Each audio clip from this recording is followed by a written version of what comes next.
Hello everybody and welcome to Drydock episode 114. This is of course the end of the month's edition, so it is the Patreon Q&A edition, so buckle in and prepare yourself for the live stream as well. HMS Thunderchild asks, in late 1944 and early 1945, the Kriegsmarine used the Deutschland-class ships to provide naval fire support, that being Lutzow and Scheer. Does any documentation exist as to how effective their 11-inch shells were against the Red Army, and did they do any notable damage? To be perfectly honest, the last stages of the war along the Baltic coast as the Red Army advanced into Germany are not particularly well chronicled in English language sources, certainly compared to the activities on the Western Front, for example. But also, obviously, where the shells are landing and having their effect is going to be, in this particular case, shore bombardment support on land.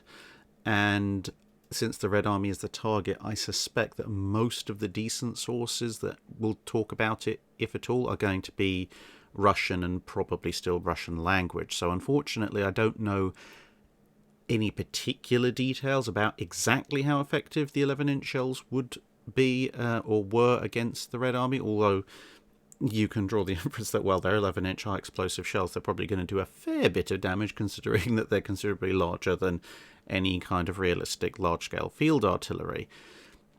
What I do know is that a number of attacks that were supported by various German capital units were successful in, at least for a while, exerting limited counterattacks that pushed the Soviets back. So that was mainly to try and sort of shore up lines and establish bridgeheads back to areas that had been cut off. So short-term gains, but nothing that could stem the Russian tide in the long term. A couple of interesting points about it, though, was that by this point, Germany was no longer able to manufacture the heavy shells for these ships. So they were actually running through shells that couldn't be replaced, and the stocks that they were using once they'd used up the onboard stocks were actually having to come down from stockpiled shell depots in Norway, of all places, because there weren't any more left in Germany itself. And the level and quality of fire support dropped off during this period because the gun barrels started to wear out, and thanks to Soviet minefields and Allied air raids, it was very difficult to get the ships into port in order to be able to reline their barrels. And when they did, as with Lutzow and Admiral Scheer, they ended up being very nice targets for air raids and usually ended up getting blown up. And there was quite the little grab bag of Kriegsmarine ships in the Baltic in late 44, early 45. You had Lutzow, you had Scheer, you had Prince Eugen, you had the old Emden, not the World War I one, but the immediate post-war one, and the various small cruisers like Leipzig, etc., trying to do their best to support the German army in its retreat. Even the pre-dreadnoughts were getting involved in the action, although Schlesien had to stop its shore-based fire support because it was firing so enthusiastically it actually started to shake the structure of the ship itself apart and develop leaks, which was a bit unfortunate. But perhaps one of the key points that's missed about the shore bombardment is that, whilst, as I say, at least as far as I know, and maybe there are people who are historians of the Eastern Front who can fill in a bit more detail, but at least as far as I know, I can't find too much on the effectiveness of the bombardment itself. But one thing that it definitely does seem to have done is prevent worse losses on the German side, in terms of the Germans didn't experience Soviet shore bombardment, because the presence of this sort of remnants of the Kriegsmarine in the Baltic appears to have had a deterrent effect on the Soviets, because whilst the submarines of the Soviet Baltic fleet were operating, and obviously you had tragedies like the sinking of Wilhelm Gustloff, the larger surface units, so any surviving destroyers, cruisers, and any of the Gangut class that may or may not have been still operational at that point, didn't sail out, presumably because they were worried about being engaged and destroyed by the Kriegsmarine units, which in turn meant that even if And I stress, if the shore bombardment was neither here nor there in terms of its effectiveness at supporting the German retreat, it did at least mean that the German army wasn't being bombarded by Soviet vessels. Kevin Mack asks, what's the difference between knots, nautical miles, miles and kilometres? It seems weird to have both miles and nautical miles. A knot is just a nautical mile per hour.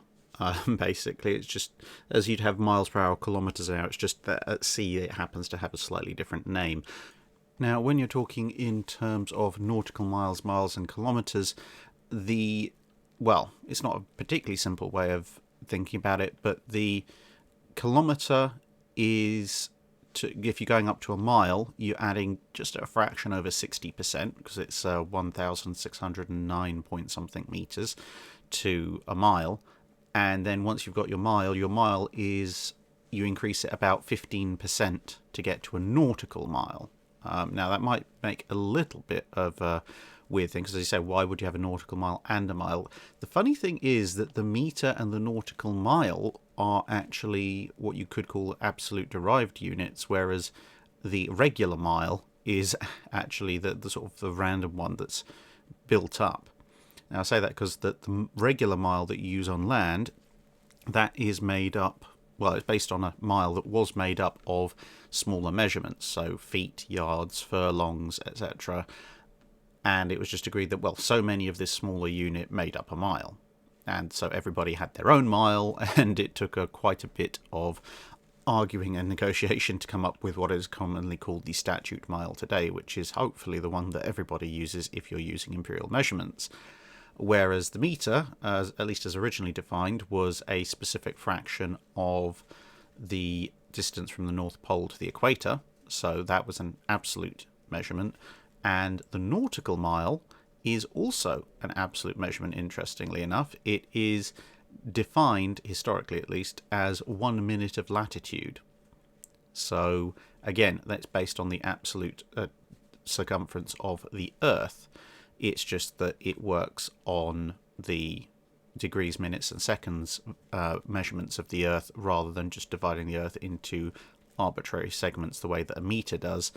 And so the distance is somewhat different. And the interesting thing is that if you're going to go from kilometres an hour to knots, like nautical miles an hour, it's actually about an 85% increase off of kilometres. So if you hear about, let's say, a ship doing 20 knots, shall we say, that's the equivalent of 23 miles an hour, or about 37 kilometres an hour.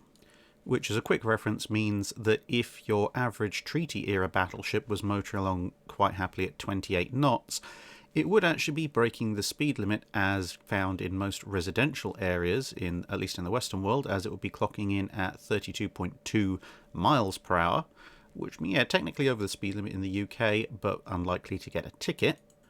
Or it'd be doing about 52 kilometres an hour, and I'm pretty sure that you're not usually allowed to do 50 kilometres an hour plus in a residential environment in Europe.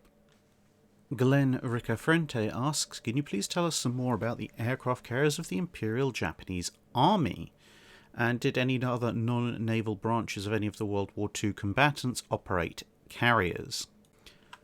The Japanese Army did operate, or tried to operate, a number of small escort-type carriers, mostly converted from liners, during the course of the Second World War. A couple of them came into service pretty much near the start of the Japanese part of the war. Others were either just about commissioned or in the process of converting right at the end of the war.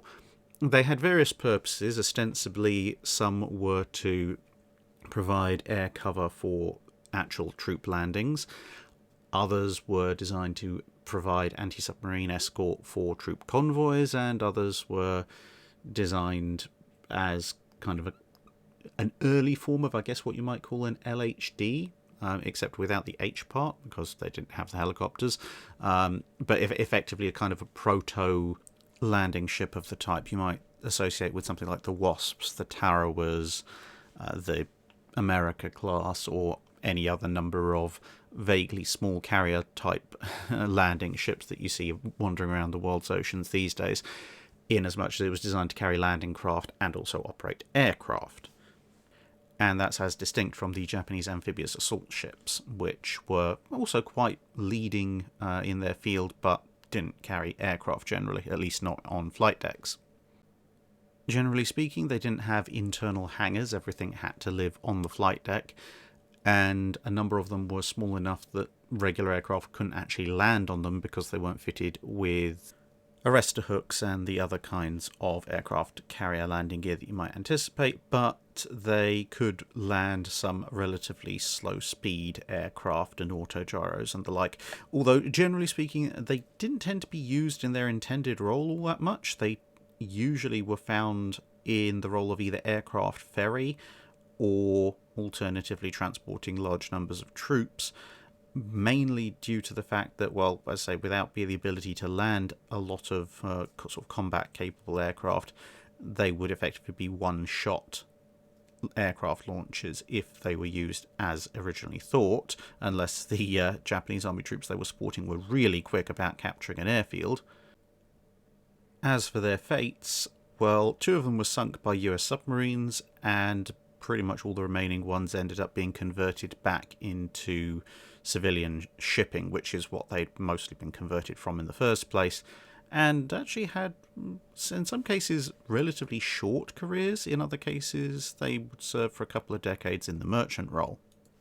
As far as other non-naval branches operating aircraft carriers, not that I'm immediately aware of. I think the Japanese Army aircraft carriers were very much a product of the fact the Imperial Japanese Army and Imperial Japanese Navy were almost as hostile with each other as they were with the United States, rather than any specific driving need. Certainly the landing forces of the US offensive were supported by aircraft carriers all under the US Navy's purview, and in the Atlantic, escort carriers and fleet carriers are under the Royal Navy's purview. The Italians never quite completed a carrier, and neither did the Germans, so I think that pretty much covers World War II combatants with carriers, really. Mason asks, have the wrecks of Glorious, Acasta and Ardent been found? To my knowledge, strictly speaking, no. I mean, we know roughly where they've went down, and there are a few accounts of ships that have paid their respects as they passed over the notional sites of the ship's wrecks. And there's even a couple of accounts from the later Cold War that I managed to dig up where various crew, or ex-crew I guess, have spoken about being on ships that have passed over, paying their respects, and have confirmed the presence of a large wreck using their sonar. So I guess in theory, kind of, but as far as any kind of RV petrol style, we've gone down, we've had a look at the wreck, we've confirmed exactly which wreck it is and brought back pictures and such. No, I don't believe that has been done, at least as not to my knowledge. Christopher Dent asks, are there any examples of a combat-capable warship, i.e. fully manned and or not a cripple, being successfully taken by boarding during the era of modern steam-powered armoured warships with quick-firing guns? I say successful as SMS Leopard sank after she was boarded. Fully combat-capable, full-on warships? No. not as far as I can find. There were some boarding actions in the battles in the Channel, as I've mentioned before, with motor torpedo boats, motor gun boats, and German S-boats all floating around, and there were 1 or 2 captures that resulted there as a direct result of boarding actions, which technically you would fit that criteria, as in the boats in question were fully manned and they weren't crippled at the time of their capture. They'd just been run alongside or rammed. But whether or not you count that as a full-on warship is a little bit in question. The main thing is that not a cripple is kind of rules out most of the captures that happened post armed and armoured steamships. The closest you'd probably get is Huascar, the Ironclad, which was boarded and captured in action. But even then, that was quite battered and therefore probably meets the criteria of a crippled ship before it was boarded.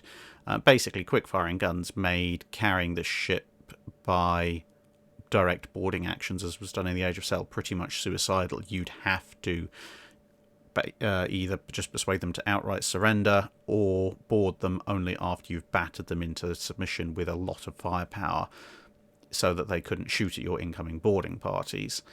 And yeah, so as a result, generally speaking, sort of an active hostile boarding, not really a thing when the ships are at sea. So Long John asks, you mentioned that a relative of yours died aboard Royal Oak. May he rest in peace. Do you have any other relatives you know of that served during the World Wars in the Navy or otherwise? In terms of direct relatives going up the line and relatives that I've actually met, because there are one or two others in terms of relatives I didn't meet for fairly obvious reasons, because especially with World War One, but they weren't in sort of my direct line of descent, sort of great uncles and that kind of thing. But in terms of the more immediate family, I know that my great grandfather served in World War One. We have his service records. This isn't him, by the way. This is just a representation of the Army Service Corps badge. He was in 5th Army Service Corps, and he served from the beginning of the war through to the Battle of the Somme in 1916, when he was mentioned in dispatches and invalided out of the army because, as he tells it and as the dispatches appear to support, his unit, well, the unit he was supplying, I should say, because Army Service Corps wasn't on the front lines, but the unit he was supplying at the time came under gas attack, and he, rather than take his vehicle and skedaddle for the rear lines, actually stayed in the gas cloud long enough to get some men who were suffering from the worst effects of it onto the truck and then left. Unfortunately, as you might imagine, sitting in, or standing and running around in, a cloud of German poison gas didn't do fantastic things for his lungs, which was why he was invalided out.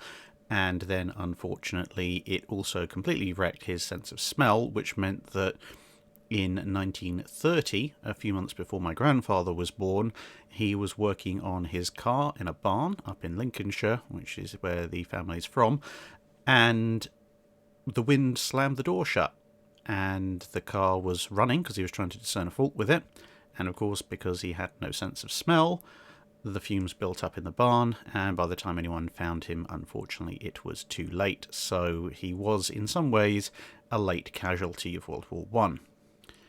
My grandfather was the youngest of his generation, and as you might be able to calculate from what I just said, being born in 1930, he was only 9 at the outbreak of the war and 15 at the end, so he was too young to serve, although he did spend a good chunk of his time when he wasn't in school or out working looking for the crashed remnants of German bombers, which he would then take the machine gun belts out of if someone hadn't scavenged them already, as he and his school friends apparently, according to him, had a wonderful time pulling them apart, extracting the explosives, and using them to make their own little homemade fireworks. Of his older brothers, you obviously have the one who was on Royal Oak that I've mentioned previously. You also have this rather wonderful chap in the middle, the oldest of the three. I do like to think there's a little bit of family resemblance in there, but as you can see from his son, he was in Bomber Command, and after completing 2 full tours in bombers, which is a fantastic, if I do say so myself, measure of survival, he got the DFC for basically staying alive. Obviously, as you can see at the end of the war from this clipping, he received the DFC. It was then worn by the little kid there on the right, as you can see. And then lastly, the other brother, if you like, served in various things, mostly armoured cars, it would appear, in the Second World War. You can see him here having a nice spin around North Africa on a motorbike. Now, some of what he did in the war is still unknown to us, although we do know that he was in, obviously, North Africa from the start and then later on in Europe. But of all of them, he did leave me, specifically, the most stuff to go by. Obviously here, these are his medals still in there. Well, I don't know if this is the original box, but certainly the original bit of paperwork that goes with them. And amongst other things, he also left this little thing. Now, some of these badges we know are from his time in the army, but some of the others definitely aren't. I know, for example, that medal there is labelled Cairo, it's one of the Cairo Egypt campaign in the late 1800s, which raises very interesting questions of what my great-great-grandfather was doing at the time. That bears further research, and if anybody else who's perhaps an expert in British Army badges, etc., can help with identifying some of the others, that would be most appreciated. He did also leave a German bayonet and combat knife, both of which, as he told me, were no longer required by their previous users. Obviously, for reasons of YouTube not throwing a fit, I'm not going to put pictures of those up, although the combat knife does make a very good letter opener. And one of my favourite relics amongst all of the bits and pieces that he has, including some unfortunately rather disturbing photos, because he was part of the liberation of one of the concentration camps and thought that photographs of that should be preserved for future generations. But this one's quite fun. This was taken from a Luftwaffe officer who did make it. It was slung on the back of his armoured car and hauled through the desert back to friendly lines when him and a bunch of other armoured cars were out scouting, apparently their main duty being to try and find German troop and tank concentrations and radio in their locations for subsequent bombardment.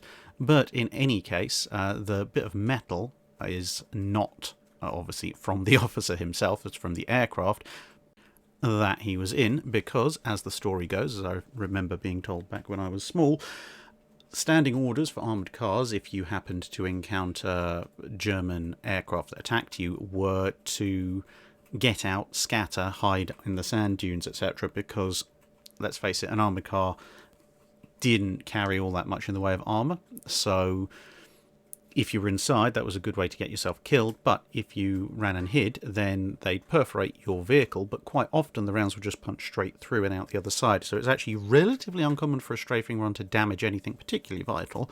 And then once the German pilot had decided he'd shot up the armoured cars enough, you'd get back in, hope nothing vital had been hit, patch up anything that needed patching up if you could, and then you'd carry on just with a few extra ventilation holes. In this particular case, however, again, this is all going by his story, but it is quite a good one. Having been driving through some fairly loose and fine sand, he'd got completely fed up with all this really fine gritty stuff getting into his uniform and such, and so he'd close the hatch to try and keep it out of the interior of the armoured car. Then along comes German attack aircraft, and everybody stops to bail, except that the hatch is now stuck because it's heated up in the North African sun and has obviously expanded, and he can't get it open. So after a bit of banging and swearing, understandably, he decides, well, there's nothing much more for it, so he loads his little 2-pounder gun with some solid shot, wheels the turret around, and the German aircraft has obviously seen a bunch of people jump out of all the other armoured cars and go running for the hills, sand hills, and has concluded that this is a nice, easy, low and slow target practice because, hey, there's nobody there, except that there's the one armoured car who basically caused out the engine block with a very, very lucky 2-pounder shot, at which point the low and slow German aircraft becomes slightly lower and slightly slower when it just pancakes into the ground, much to the chagrin and annoyance of the Luftwaffe pilot, who was then promptly liberated of a variety of accoutrements stuck on the back of the armoured car and got a free ride through the desert until he got back to a POW camp, with this particular little crumpled up plate being taken off of the aircraft in question by my great uncle as a bit of a souvenir as well. So yeah, if anybody who knows a bit more about German aircraft and can speak German can translate that, please feel free. I believe it has something to do with not sliding on something, which probably makes some kind of sense given that it came from an aircraft, but who knows. Snowstalker 36 asks, with how short fresh water supplies sometimes got in the World War II Pacific Island campaign, do you think the US Navy would have liked USS Niagara back?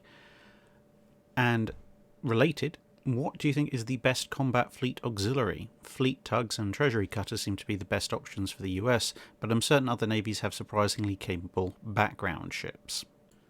So in terms of the distillery ships, I don't think the US Navy would have particularly still wanted Niagara specifically, because apart from anything else, she would have been pushing 65 by the time of the main American involvement in World War II. So the chances of her still being even vaguely serviceable were pretty slim. But on the other hand, yeah, they probably would have wanted a distilling ship as soon as they could get their hands on one, in principle. The US did actually construct 4 distillery ships for World War II, that being Stag, Wildcat, Passig, and Aberton. Passig being shown here in the picture above. However, most of them weren't really in service until much later in the war, with the first one, the Stag, only really being commissioned in early 1944. So yeah, so in principle, yes, the US Navy probably would have welcomed something like Niagara at the start of the war, but probably not Niagara herself at that point. Now, in terms of combat fleet auxiliaries and what's the best, I suppose it depends. If you're going by best by how good it was in its particular service and each role, there's all sorts of candidates, because of course there's all sorts of combat auxiliaries that do a huge variety of roles. If you mean by sort of capacity in terms of being dragged into a combat role pretty quickly, well, depending on the timescales, really. But I mean, the US Coast Guard, with the biggest cutters that they've got, I believe one of them, in a slightly modified form, was actually being considered as the basis for the FFGX program, so it's certainly a fairly capable design. It should come as a surprise to absolutely nobody that the Russian Coast Guard actually has full-on combat ships, frigates and corvettes and such, so it would literally just be a case of running up a new flag and, well, that's now a combat warship, albeit not necessarily a brand new latest edition one. And you'll find a lot of other Coast Guard services in a number of countries follow that kind of similar principle. And then you also have the sort of the slightly weird and wonderful ones, like the ship that's accompanying this section in the picture above, which is the RFA Royal Fleet Auxiliary Argus. Now, this is technically speaking not a hospital ship.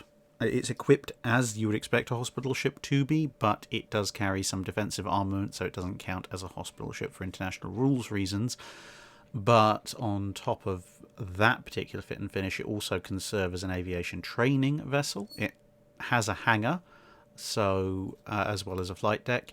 So, yeah, if it was pressed into war, then in theory, yes, it would be quite useful. I mean, both as a casualty receiving ship for the rest of the fleet, and also able to operate a reasonable number of helicopters, both for interfleet transport and presumably anti-submarine warfare efforts, albeit there is only one of them, so probably don't want to get it sunk anytime soon.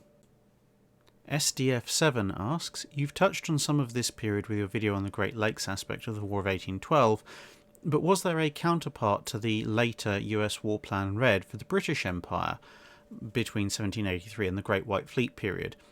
Obviously, in actuality, the US was rather isolationist, barring the Monroe Doctrine, and when not, typically ill-prepared or ill-funded for naval conflict, and entered many of them in an ad hoc fashion, but surely the Admiralty considered the possibility of the US deciding to actually fund or fit out sufficient naval strength to blockade the coast of Canada or the Caribbean trade. Well, funny as it might sound, the British Empire didn't really do war plans as a whole in the way that the US did, in its sort of very detailed, this is exactly how we plan to destroy the enemy kind of way.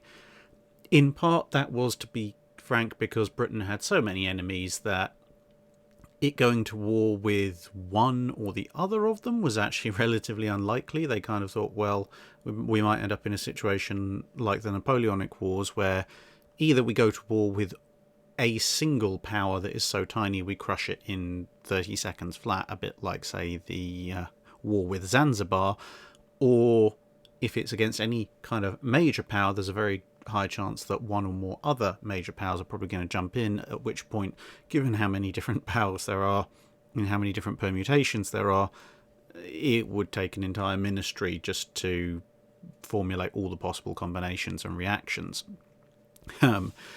What they did do was plan for conflict with different countries, but in a little bit more granular detail. So, for example, France, during most of the 19th century, was seen as probably the single largest enemy, potentially.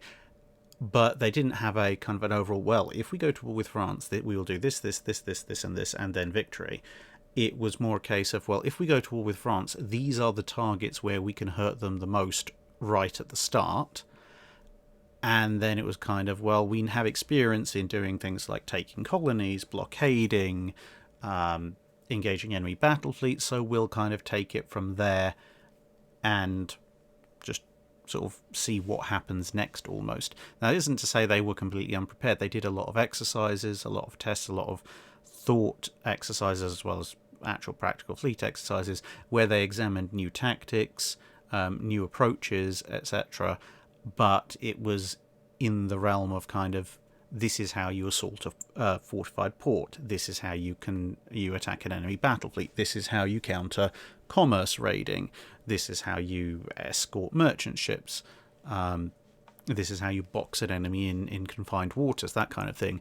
So it was more a case of refining the building blocks of a naval plan with a few starter points for a war with an enemy country, and then on the basis that no plan survives contact with the enemy, once you've hit them with your first few pre-prepared options, you then kind of sit back and go, right, well, we've succeeded here, here, and here, didn't quite succeed here, here, and here, they've done this unexpected bit over here, therefore our next logical move is probably going to be this, and we have experience in doing this generally, so now let's look in at how to do it very specifically. Now, obviously, as time progressed through into the age of armour and steam and steel, and the overall numbers of ships and facilities on both sides got smaller and therefore more valuable, there was a little bit more specific planning that went into play. But when you look at even things like really late on with Taranto was planned, and the Royal Navy had considered how to take out Taranto specifically in the past, but that came in the context not of a, if we go to war with Italy specifically, we will hit Taranto first and then do this, this, and this. It was more a case of, well, we think attacking the enemy fleet in harbour will be a good idea generally, and Italy happens to be one of our potential opponents, so let's quickly have a look at how we can hit Italy's main naval port, which happens to be Taranto, so at least as far as we're concerned, so let's draw up some plans for that. Which is a little bit of a long way of saying that when it came to the USA, what would generally happen is every few years, periodically, the Royal Navy would take a look at what America was doing, what they thought America was likely to do based on the current political situation and the indications of their industry, and then they would look at it and go, well, if we do end up at war with America, one, can we win, lose, or draw?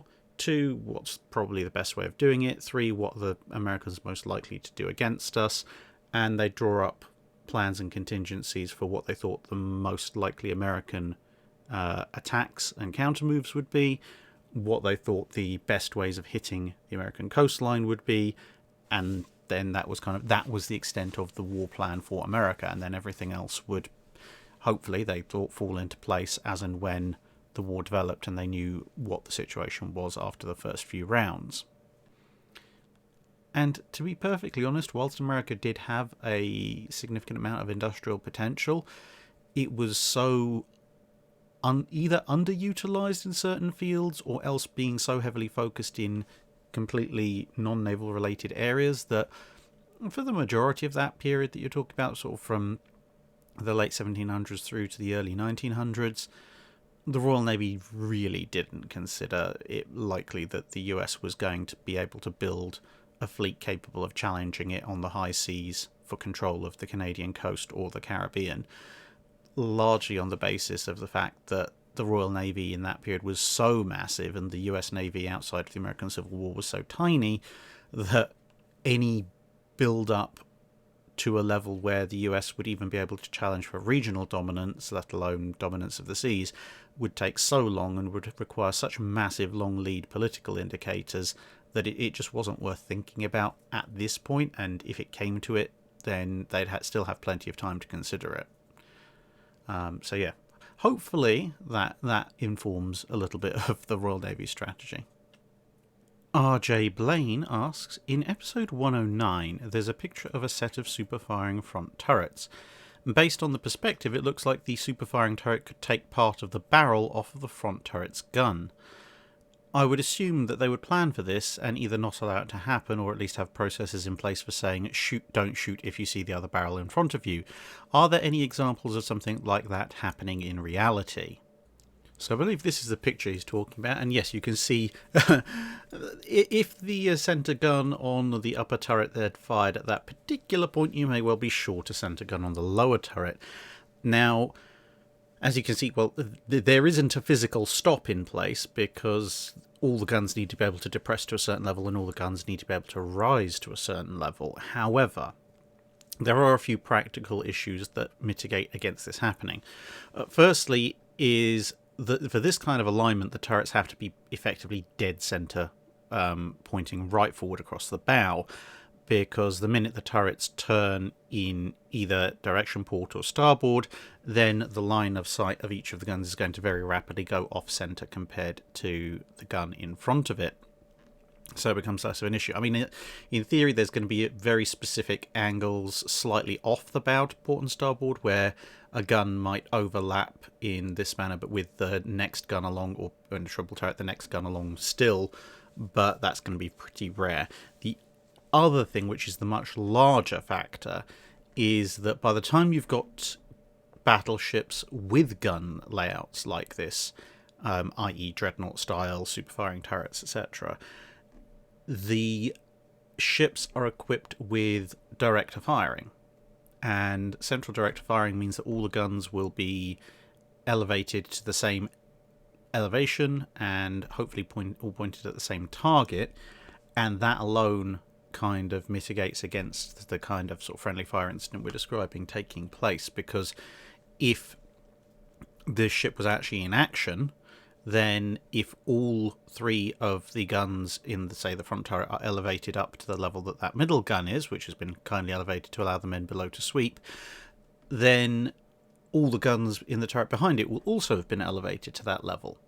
Now, there is one very remote outside possibility, which is that for some reason the ship's firing directly over its bow, or possibly at one of those slightly weird angles just off of the bow that we described, and the gun in question in the lower turret has for some reason become jammed in an upper position. Maybe it got hit by a shell fragment or something. And then, yes, in theory that could happen. However, in terms of it happening in reality, of a battleship shooting off one of its own guns with another of its guns for main armament, I am not aware of that actually ever happening in real life for, as I said, mostly the reason that this ship would almost never be firing straight over its bow. That did happen on occasion, such as at Narvik, but generally the ships would be firing broadside or some angle relative to the broadside, and as I said, the elevation of all the guns to the same range would have mitigated against it, even if it was this kind of scenario where the guns could actually theoretically fire over the others.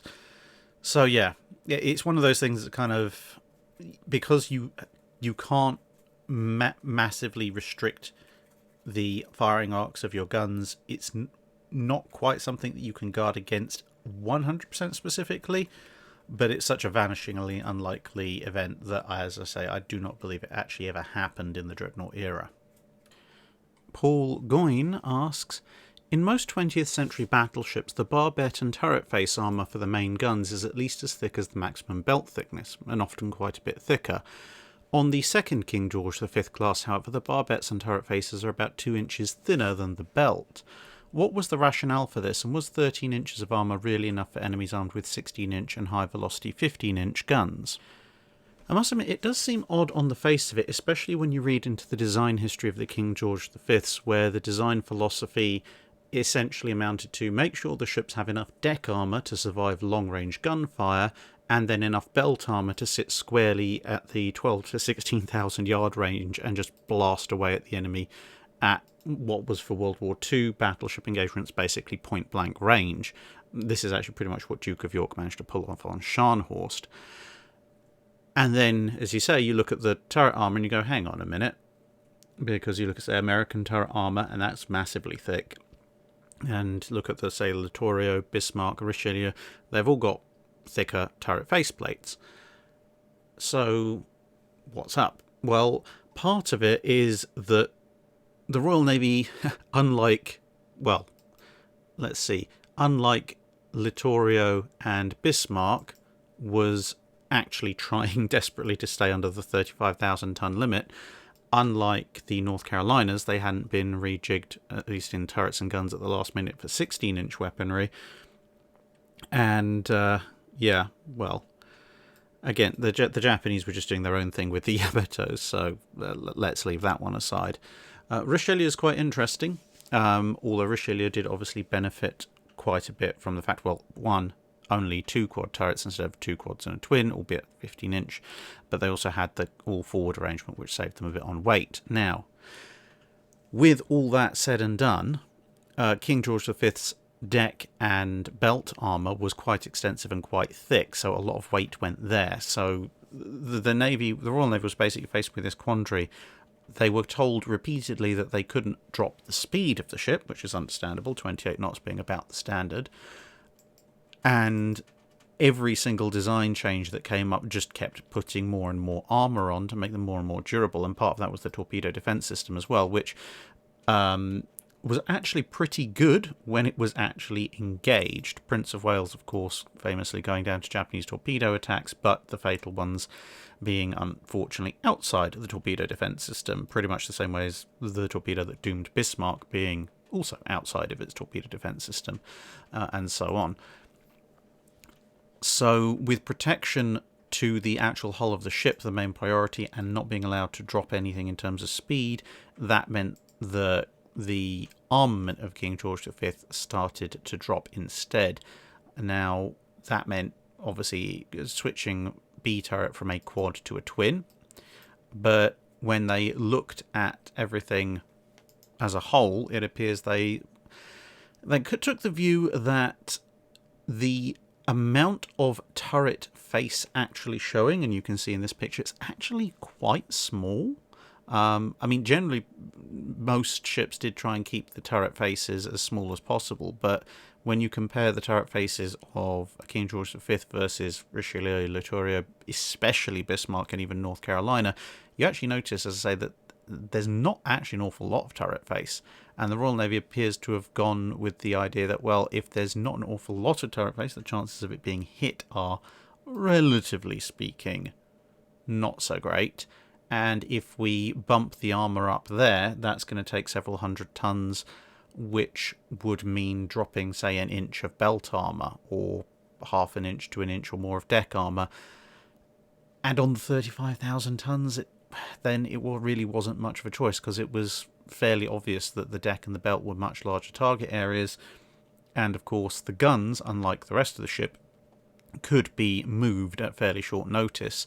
That's a little bit of an edge case, although it is mentioned in some design notes, the idea that effectively if the enemy fires, then if it's at a long range engagement, they can turn the turrets away slightly to give them some angling. And to be honest, 13 inches of armour is not bad. I mean, Bismarck had less than 13 inches of armour on its armour belt, so did North Carolina, and ultimately the main belt thickness of Littorio, outside of the weird and wonderful stuff they had on top of it, was also less than 13 inches. So people were looking at this kind of thickness as adequate. The other thing you've got to remember is that the British, along with the Germans, had in the 1930s made some significant advances in the metallurgy of their armour composition. So a 13-inch turret face is not actually equivalent to the turret face thickness of everybody else just on a pure inch-by-inch measurement. With the Germans, it is comparable because they made similar metallurgy advances. The Italian one's a bit weird in that they didn't have the metallurgy advances, but they did have some changes to their face hardening depths, which, depending on the exact thickness of armour you're looking at, has a sort of a scaling effect that can bring it into the same level of competition. But if you use the kind of average figure that's generally given for the superiority of metallurgy of British face-hardened plate armour versus American plate, which is kind of the standard, that's kind of the 1.0 or 100% value that is that most other armours are rated against, then it's actually about the equivalent to just under 15 inches of armour plate, which all of a sudden that doesn't actually sound too bad, does it?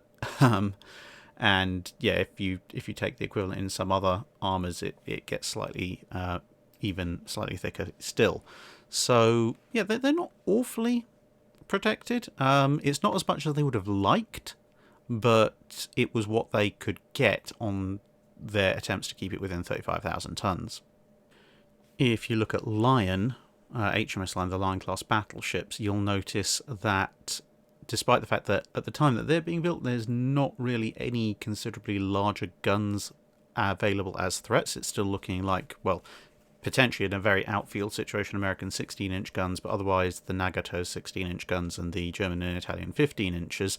And by the time they've undocked Lion from the 35,000 ton limit, the gun turret thickness goes up to, as designed, 15 inches, which in turn puts the equivalent value, if you're comparing it to an American block of armour plate, up to about just under 17 inches, which is then about comparable with Richelieu and not massively below what the US was using.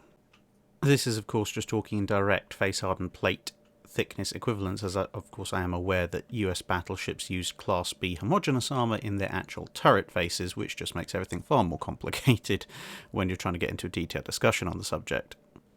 William Tyson asks, what if the Italians had made a serious effort to intercept the evacuation of Crete? The Germans already had aerial dominance over the Aegean at that point thanks to the fall of Greece, unlike at Matapan. The main issue that the Italians would have faced would have been the number of ships available to them versus the number of ships available to the Royal Navy, because at this point Vittorio Veneto was still in harbour being repaired after taking a torpedo to the stern in the run-up to the Battle of Cape Matapan itself. So with Roma still not commissioned, the Italians were down to just Littorio as far as their modern battleships were concerned, and a few of the refitted ex-World War I battleships. Now, they still had a reasonable number of cruisers, although, again, Matapan had reduced that number quite considerably, and they did have a number of destroyers. The problem they'd have is that the Royal Navy was throwing literally everything in the kitchen sink at Crete. You had Queen Elizabeth, Valiant, Warspite, and Barham in the area.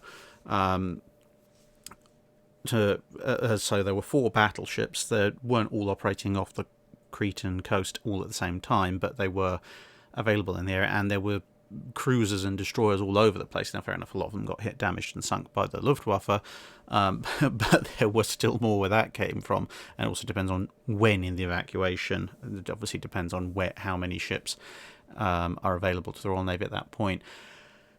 And the sheer distance from Italy to get to Crete, given the fuel problems that the Italian Navy was having, they would have had to basically thrown absolutely everything to fuel up all of their ships, and against the 4 Queen Elizabeths, plus everything else that's going in there, they are going to need to take every ship that they can get their hands on, because remember, a couple of their older ships were still being repaired. One of them never actually was repaired after Taranto, and yeah, so you definitely don't want to get into a situation, even when you have Vittorio Veneto on, or Littorio, I should say, on your side, you still don't want to get into a situation where one or more of the Royal Navy's capital ships can take a free pot shots at something else. And to be perfectly honest, nice as the refits were, I don't think things like Giulio Cesare and Conte di Cavour class ships are going to actually last tremendously long in combat, especially with Queen Elizabeth, Valiant, and Warspite. Barham's slightly older, they might have a bit of more of a fighting chance against that because it's not got quite as much refits, but between that and the swarms of cruisers and destroyers, it would have been an epic confrontation, but one that the Royal Navy would have seen coming.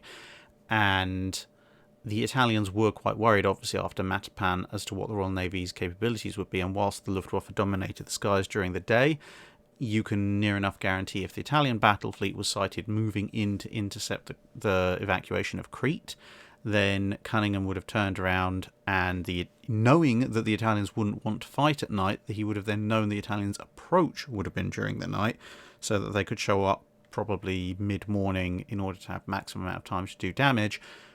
And I can near enough as anything guarantee Cunningham's response would have been to gather up every combat-capable warship he had and head west straight at the Italians just after sunset. And then there would have been an absolutely horrific night battle, probably a massive repeat of Matapan, at least if Cunningham had anything to do with it. Just the sheer distance means it's very, very unlikely that the Italians would be able to sneak up on the landings, although in theory they might be able to. Sam Samuelson asks, outside of direct combat, has a battleship ever been accidentally sunk by the crew failing to take appropriate measures to address a problem? Yeah, disturbingly often. I mean, the thing is, a lot of the time what is classified as accidents can eventually, in some ways, be attributed to failing to take appropriate measures to address a problem. There are some cases where it's just something that happens completely spontaneously and it's all over before anyone can do anything about it. But there are also times when perhaps the problem could or should have been addressed but wasn't, and then everything went horribly wrong. So, for example, with the sinking of USS Maine, the one that kicked off the Spanish-American War, most of the more reasonable theories these days tend to point towards an existing fire or possibly a small explosion happening in the coal bunker. Now, that one, I mean, the ship was blown to pieces and it's been over 100 years since it happened, so getting an exact fix on the precise chain of events is pretty much not going to happen. But you can kind of look at that in principle and say, well, if it was an ongoing fire, then the crew probably should have dealt with it. If it was a spontaneous sort of miniature explosion and then fire that plays out of control very rapidly, then there probably wasn't much of a chance to deal with it. Mutsu, the destruction of the second Nagato class battleship, that almost near as much as makes no difference certainly was a massive mess up by the crew. Well, in that case, the appropriate measures should have been not burning methyl alcohol in or near the magazines, which is apparently what one of the survivors confessed to doing as part of a group shortly before he passed away. You've then got things like the ship pictured here, HMS Audacious, which hit a mine and then gradually, over a period of several hours, then sank, largely because, to be perfectly honest, proper damage control and proper bulkhead sealing up procedures while they're underway, in all actuality, weren't taken. So, yeah, there's a whole range of ships that were lost because of crew failing to take appropriate measures outside of actual battle. Appalachian Tiger asks, can you describe the geography and man-made defences of your perfect naval base, and which historical ports come closest to this ideal? So I'm just going to stick a picture of Portsmouth Naval Base up there for the minute, not because it's necessarily the closest to ideal, but because it provides a good talking point around some of the issues with perfect or ideal. And it is really a difficult one, to be perfectly honest. Apart from anything, the needs and layout of what makes a perfect naval base vary massively over time. And in the period that we most commonly talk about on this channel, sort of 1860 to 1950, that's an area where changes happen even more rapidly than in most places, largely because the technology of ships is advancing more rapidly than in most. So, for example, you look at, say, defensibility. Now, ideally, you want a port that's really, really easy to defend. Norwegian ports at the end of fjords are usually really good for this because well, the fjord's height means it's practically impossible to fire over them, and you can in turn put lots of high spotters to keep an eye on them, keep an eye on approaching enemy ships. You can put plenty of shore fortifications built into solid rock on either side. They're going to be firing over very short distances. You can have torpedoes, you can have minefields, and you can guarantee that pretty much the only way the enemy can come in is covered. And then your port's at the other end of the fjord, and you're all happy. This is great, however, with almost anything to do with a port, it's a catch-22. Because if you have this ridiculously well-defended port, it also means you've probably only got one route in or out, which means if the enemy's able to establish local superiority outside of your access route, you can just be blockaded in, and there's not a lot you can do, because it doesn't matter how many ships you've got in the port. If your narrow approach means that you can only send out a certain number at any one time, and the enemy can sit out there with the same or more, then you're now trapped. And that's even before we get into things like the enemy laying mines or having submarines waiting for you, again at a very known fixed exit point.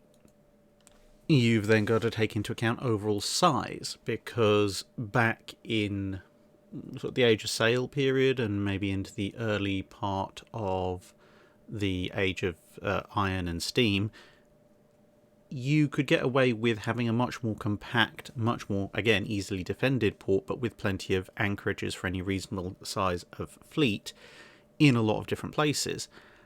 And you wouldn't really want to establish a port in anywhere much larger, like, say, Simonstown Bay in South Africa, because it's just too big. You're never going to be able to defend it, and it's going to be open to the elements. This is another thing. If the port is too open, the storms and such that you'll get out at sea will roll in and damage ships in the harbour. Whereas if it's narrower and more enclosed, then the chances of rough weather getting in are somewhat reduced. But if you have this nice sheltered, very, very well defended port, then when you get into an era of pre-dreadnoughts and then dreadnoughts and then super dreadnoughts, all of a sudden those places start to become much, much less attractive, because now your dockyard facilities are constrained by size of both themselves and the channel that they're going to be launching ships into. So all of a sudden it's not quite so ideal, and indeed may even be unusable. I mean, that's one of the reasons why, say, in Nelson's time, the Medway was a huge operational area for the Royal Navy. Chatham Dockyards, a huge producer of ships for the Royal Navy.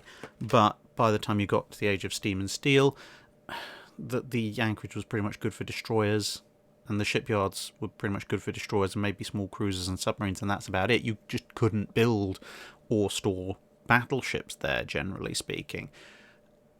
And it goes on like this. Effectively, for a port, you want it to... it's very basic. That's before we get into things like infrastructure and land transport connections and so forth, because you've got to bring industry in to help build the ships. But effectively, you want something that's defensive, something that's deep enough for your shipping, but not so deep as to attract the rough weather, open enough that you're not constrained massively but as soon as you exit the port, but closed in enough that you can actually defend it. And you see, it goes on and on like this. And Portsmouth, as I say, is a very good example of this, because it's got a fantastic naval base, but it is constrained. So it was constrained occasionally by when some of the larger battleships back in World War I and World War II came in, and they had to specially dredge out the channel to get the Queen Elizabeth class carriers in. Now they can get those carriers in, but they had to dredge the channel out. It's got a fairly nice defensive position. It's got a very, very narrow harbour entrance, and you've got the Isle of Wight just across the way. So the Solent is kind of almost like an extra defensive measure, even though the Solent isn't. It's open enough that the fleet can leave Portsmouth and form up in the Solent, whilst not being completely exposed and both into the weather and also to enemy shipping, because enemy shipping would have to come up the Solent to attack it, which indeed the French actually did try and do in the reign of Henry VIII, and various other people have tried since. And as you can see, there's an extensive number of dry docks and building halls and slips and everything, but again, restricted in size. You wouldn't be able to build a Queen Elizabeth class here, certainly. So, and the docking facilities are obviously there, but again, the size of the internal harbour is limited. Now, back in the Age of Sail, you could fit an entire battle fleet in there. Nowadays, it's a bit of a fight for docking space sometimes. And then, of course, on a wider strategic level, you kind of also want, if possible, to have your port able to control a strategic location. And so this is why it's very difficult to point to any kind of ideal port location. If I had to point to any single one that comes close to my definition of an ideal port facility, at least in terms of most aspects, it would actually be Gibraltar and the Bay of Gibraltar. It could, because it sits in with fairly deep channels. It's got lots of docking space. It's very defensible because it's got a pretty good set of headlands around the access to the bay. It controls a strategic position because it sits right on the Straits of Gibraltar, shockingly enough. It's pretty much got everything going for it in terms of what a port needs, both in the Age of Sail and nowadays. The only limitation about it is that, unfortunately, the UK owns one tiny bit of it, which is Gibraltar itself, and the bulk of the rest of the bay area is owned by Spain. And so you've got Algeciras on the other side, which is its own entire port and docking facility. It gives you some idea of just how good the Bay of Gibraltar is. If one side or the other, whether that be the UK or Spain, had managed to grab the entire bay and the surrounding lands, and to be perfectly honest, because of supply of heavy industry and stuff, it probably would have to be Spain, because shipping, like massive levels of shipping steel and guns and everything out, probably is never going to happen, even if that whole area was owned by the UK. But yeah, if that whole thing was turned into a full-on heavy shipbuilding area and naval base, it would be probably pushing on the list of top 3 of the best natural ports in the world. But unfortunately, it's not one way or the other. But yeah, if I was going to design a natural harbour, and to be as part of my sort of homogenous country and be my main naval base, you'd be hard pressed to do better than the Bay of Gibraltar and its surrounding area. John McCarthy asks, in your opinion, what are the best websites for discussions on warships, where best means active, knowledgeable, and accurate? To be perfectly honest, I don't tend to go to websites for discussions on warships for a number of reasons. To be honest, primary among them is the fact that on most, if not all, of the ones I've visited or been part of for a period, you unfortunately tend to have it gravitate one way or another towards some kind of extreme, and then that either becomes the group majority consensus and they shout down anyone who has any different opinion because, hey, it's the internet, or you end up with possibly moderators who get involved in that clique, or worse still, you end up with, shall we say, that's the best way of putting it, people who will sit there and argue with actual naval researchers, people who have authored books and have sort of doctorates in, or even professorships in the subject, who occasionally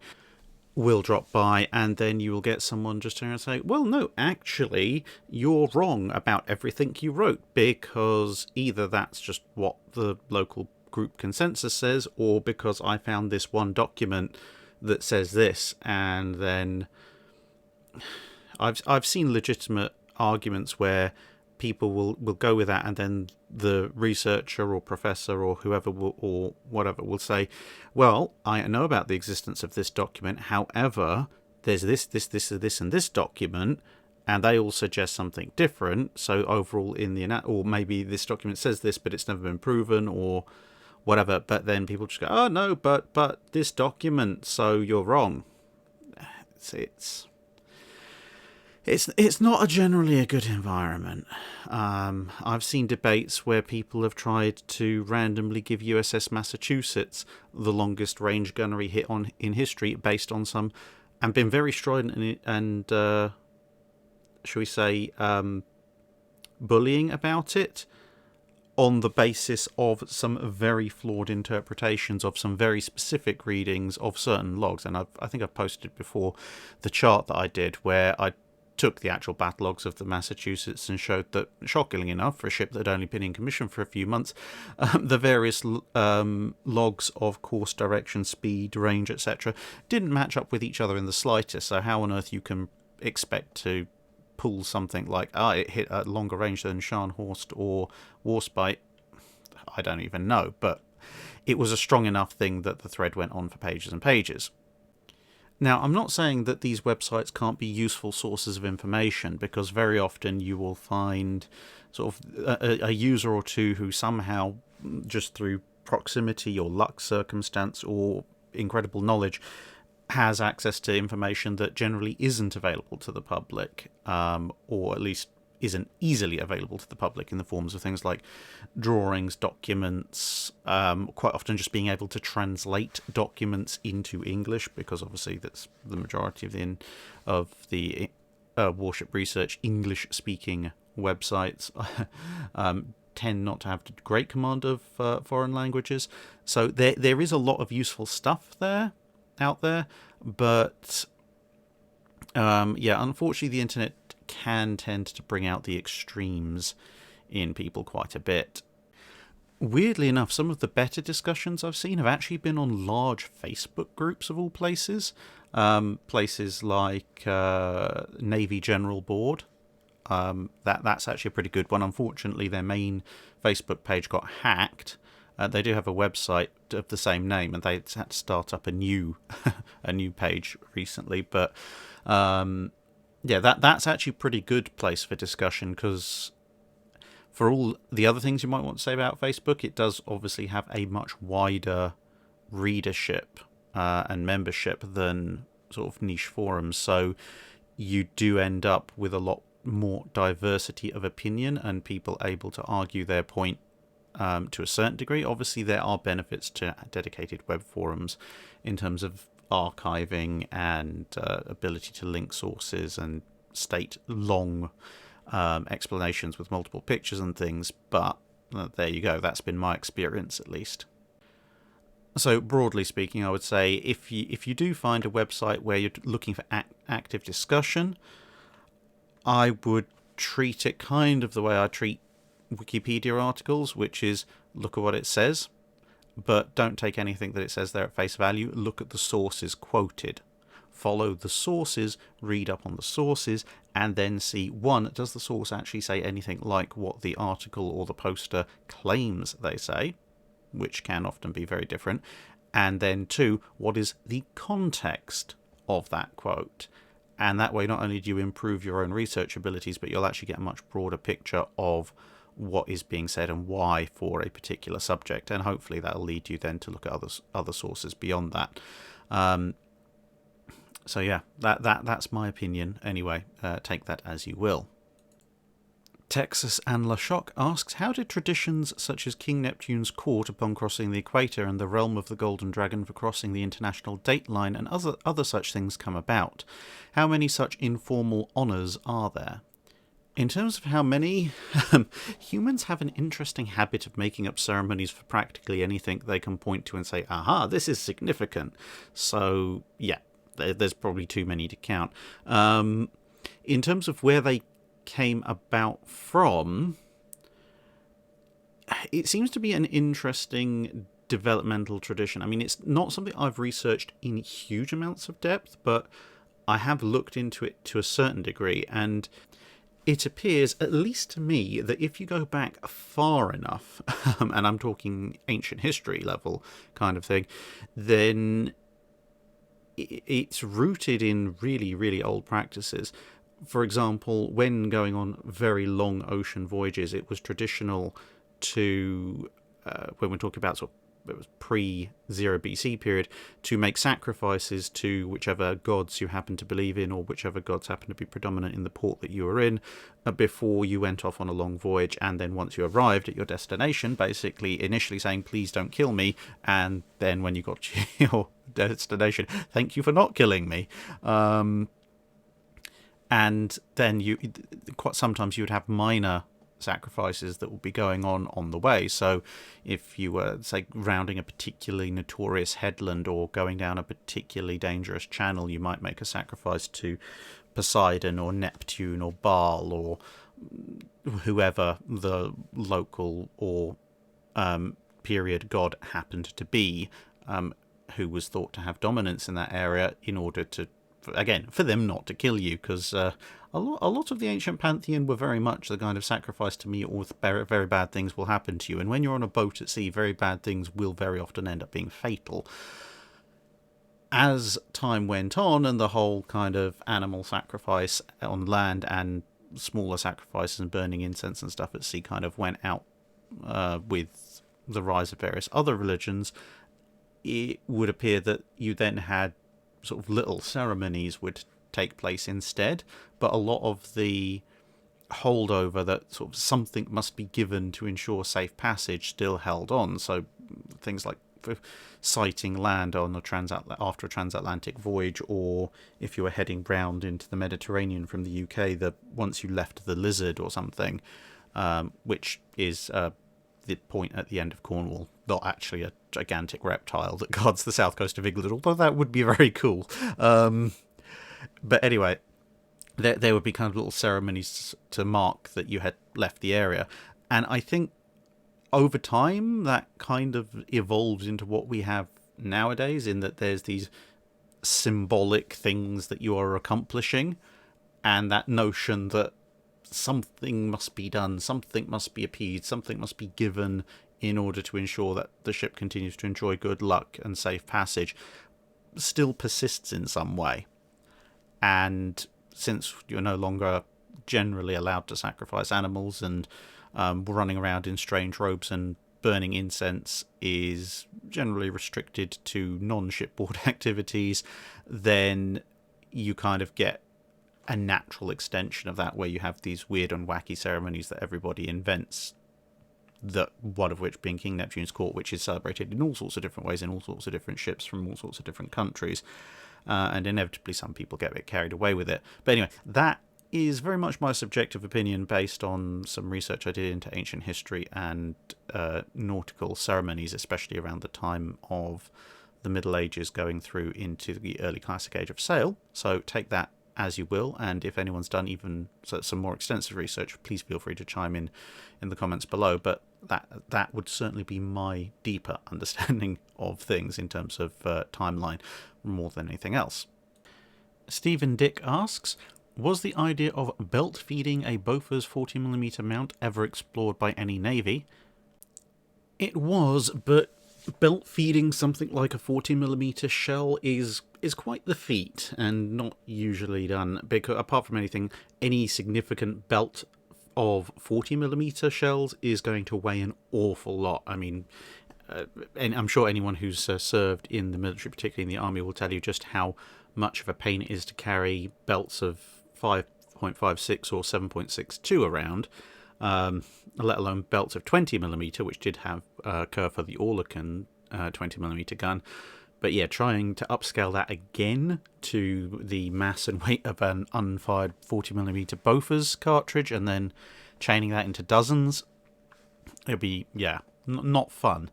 As it was, the 40mm Bofors L70, which was the successor to the L60 of World War II fame, that apparently did have belt feeding options, which were designed, amongst other improvements, to give a single L70 gun the rate of fire of a twin set of L60s. So, yeah, they did explore it, but unfortunately the L70 was around mostly during the early to mid-Cold War period, when an awful lot of people were obsessed with the idea of missiles, and also when it came to automatic anti-aircraft, a lot of it had moved on to automatic 3-inch and 6-inch fire for the extra range. So yeah, it came out not quite the right period, unfortunately, for it, as I think belt-fed 40, 50, 57 mil type point defense weapons probably back in favour from about the 80s onwards. I mean, you've got Phalanx at 20mm, Goalkeeper at 30mm, and you're probably going to see a rise of 40 and 57mm rapid fire weapons in the near future. Andrew Dederer asks, just how thin did naval expansion in World War I and World War II pull available crews? As I understand it, a lot of the work aboard a ship is very basic, and by World War II was becoming more automatic. Were there ever shortages of certain crew specialities? Broadly speaking, the answer varies quite a lot by navy, and to a certain extent also by the kind of level of skill that you need. So in all navies, there were definitely less experienced, or what you might call green crews, and they obviously did have issues going forward into combat initially. HMS Tiger, for example, when it was at Jutland, was a relatively new ship with a relatively inexperienced crew. But there's relatively new and inexperienced by the standards of a navy whose crews have a fairly high bar, and then there's just crews that really don't have any business being out there, realistically. And as I say, depending on the navy, this could make a big difference. Naval expansion during the wars themselves obviously is also affected by losses to various crews, and that means that in the war itself, that is when you see usually the sharpest skill drop. And we do see things like this in, say, the Japanese Naval Air Arm, once a lot of their very skilled pilots are shot down, and the replacements that come online due to various issues with the training program, a lot of them just aren't as skilled or experienced either as they should be, and definitely as they need to be. That's somewhat exacerbated by the fact that because of the various factors involved with the US winning a lot of the battles, you end up with new Japanese pilots going up against a much larger cadre of experienced American pilots. So even if they were sort of, what if you want to call it, properly trained, they'd still be at a disadvantage, because a properly trained pilot versus a pilot who's been properly trained and has a bunch of combat experience, well, the combat experienced pilot will usually have an advantage there anyway. Albeit that's aviation, but it applies across the board. I mean, you look at things like the Kriegsmarine as submarine crews. By the end period of the war, sort of late 44, 45, and to some extent even earlier than that, the quality of a lot of the Kriegsmarine as submarine crews had gone down simply because they were losing them, they were replacing them, but the knowledge and experience from the lost crews couldn't be passed on. And that's a key difference. In time of peace, if you're doing expansion, you can take the experienced officers and men from a given ship and you can split them to form little cadres of experienced crew, which then the new crew can kind of nucleate around. So if you have, let's say, one battleship that's come back into port after 5 years or so in service and it's going in for a refit, well, if that refit's going to take several years and you've got 2 or 3 new battleships coming in, then you might split up that crew somewhat and say, right, well, we're going to take some of the engineering officers from the engineering department and we're going to put each, let's say, a third of them in each of the 3 new battleships, and so on and so forth, in order to sort of leaven up the new green crews. And we see this in things like, say, with the High Seas Fleet, when they're bringing new ships online in the middle of World War One. They're also, even though they're in the middle of a war, they're decommissioning older, less valuable ships, like some of their older armoured cruisers, and transferring the crews across, because that way you have an experienced crew, or at least a core experienced crew, to which you can append some new crew, and then the efficiency of the ship goes up a fair bit. A lot of it also will depend on what kind of reserve system you have prior to the war breaking out. So you've got, with, say, the Royal Navy Volunteer Reserve, So if your nation has this kind of reserve organisation that's either just experienced sailors generally, or possibly even retired military sailors, then that will allow you to spread your crews out a fair bit more. And all nations were, in the really big times of war, were undergoing the practice of decommissioning older ships that were not really particularly useful and transferring the crews out to newer vessels to enhance the effectiveness. Because at the end of the day, if you've got an old obsolete, let's say we're in World War II, an old obsolete a mid-World War One era light cruiser, it's not got a fantastic amount of combat capability, but it might have a crew aboard who have served on the ship for years and therefore are quite an effective crew.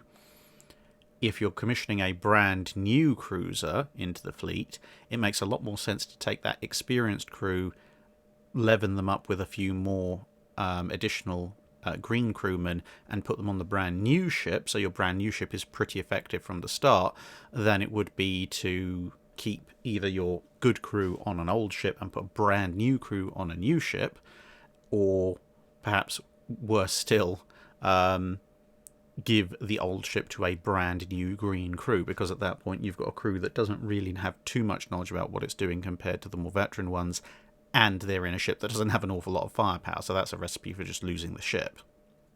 But the final part of it comes into also just what kind of training system do you have? Can your pre-war training system expand to take care of the massive amount of extra people that you're going to have to train up? And that quite often could be the making or breaking of a naval service, because if you just run out of the people that you can train up to even a basic level and put them on ships, well, the ships themselves can't go anywhere.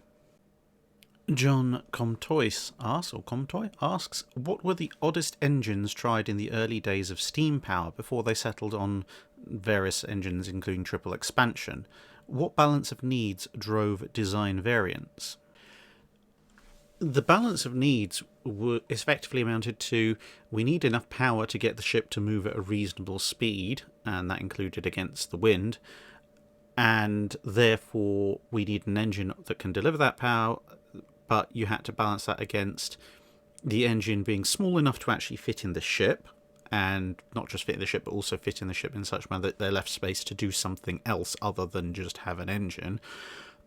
And then how power efficient was that engine, i.e. how much coal did you need to carry to actually fuel it. And then obviously if you were, as with most of the early steam engines, not going to have enough coal available to fuel the ship all the way across the ocean that you are going to try and take your ship along, then you also need to leave space for sails and mast and rigging and everything else that you might use. As steam for a long time was very much an auxiliary, it took until the 1870s really to get anything other than a little ferry or something that didn't have masts as backup, and even after the 1870s masts were retained for a good 25 to 30 years on a lot of ships. But as far as the oddest engine tried, there isn't, as far as I know, an existing diagram or picture of this ship, so I've kind of taken its spiritual successor in the modern era, or at least a concept, and popped that up on the screen for you. So I would now like to read you a passage from the Bristol Mirror in the 19th century, talking about a design of ship that was laid down and built by Dawson and Studley of the mechanical establishment at the Hotwell, which apparently will make some more sense, I think, to Bristolians. Anyway, the ship is described as a self-moving vessel to sail against wind and tide. She has one mast of iron with an upright windlass affixed to the same.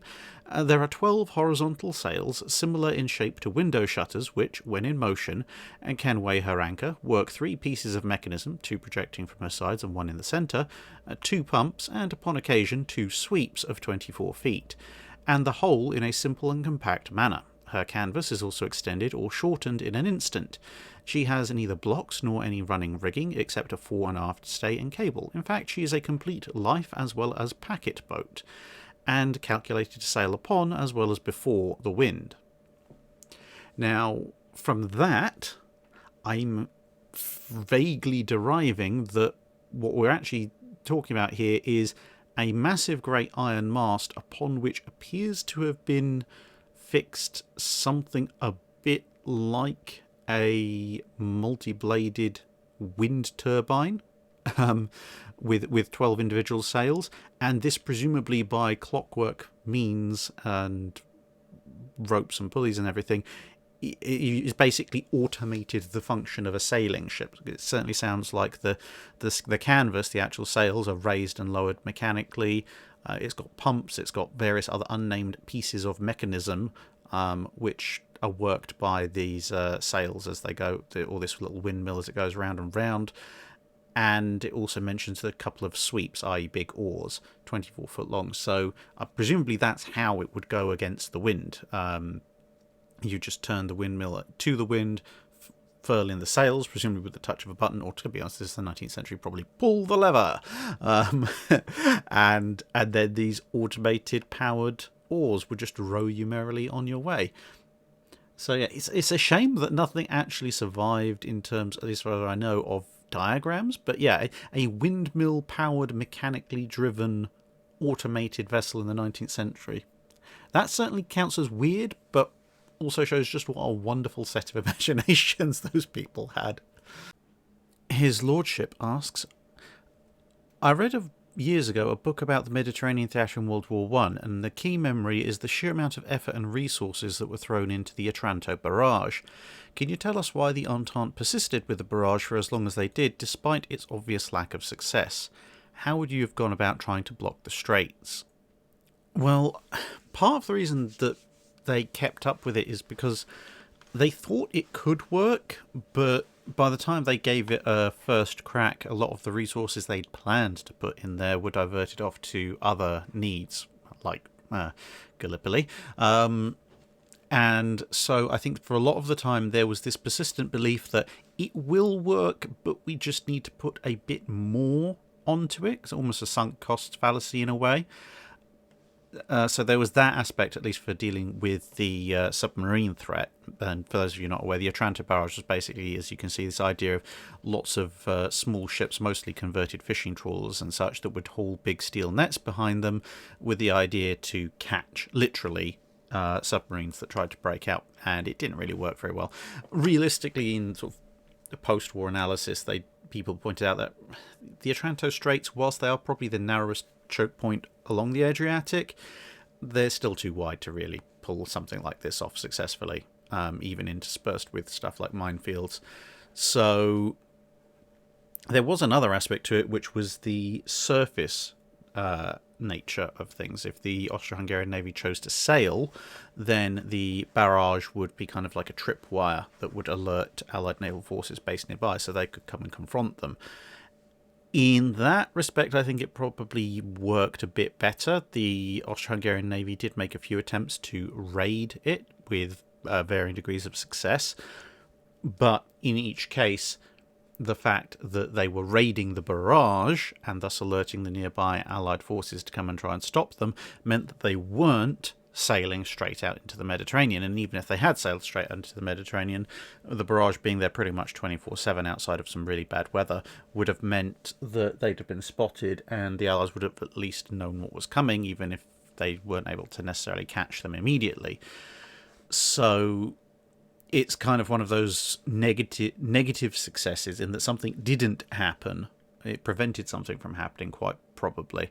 And that in and of itself is probably a reason and a success, because when the Austro-Hungarian Navy did raid the barrage, then what was lost was quote-unquote only a bunch of small fishing trawler conversion types, as opposed to if you're trying to patrol the entire Otranto Straits with warships, it would be relatively easy for the Austro-Hungarian Navy to achieve local superiority and overwhelm and sink a couple of full-scale warships, unless you were prepared to smother the area in so many warships that it would make that impractical, at which point you are spending so much effort just to keep the Austro-Hungarian Navy bottled up. You'd have to put sort of 3 or 4 times the Austro-Hungarian Navy's strength there, and even between the Italian, British and French forces that were available in the area, they'd be hard pressed to do that, and the cost would be huge. So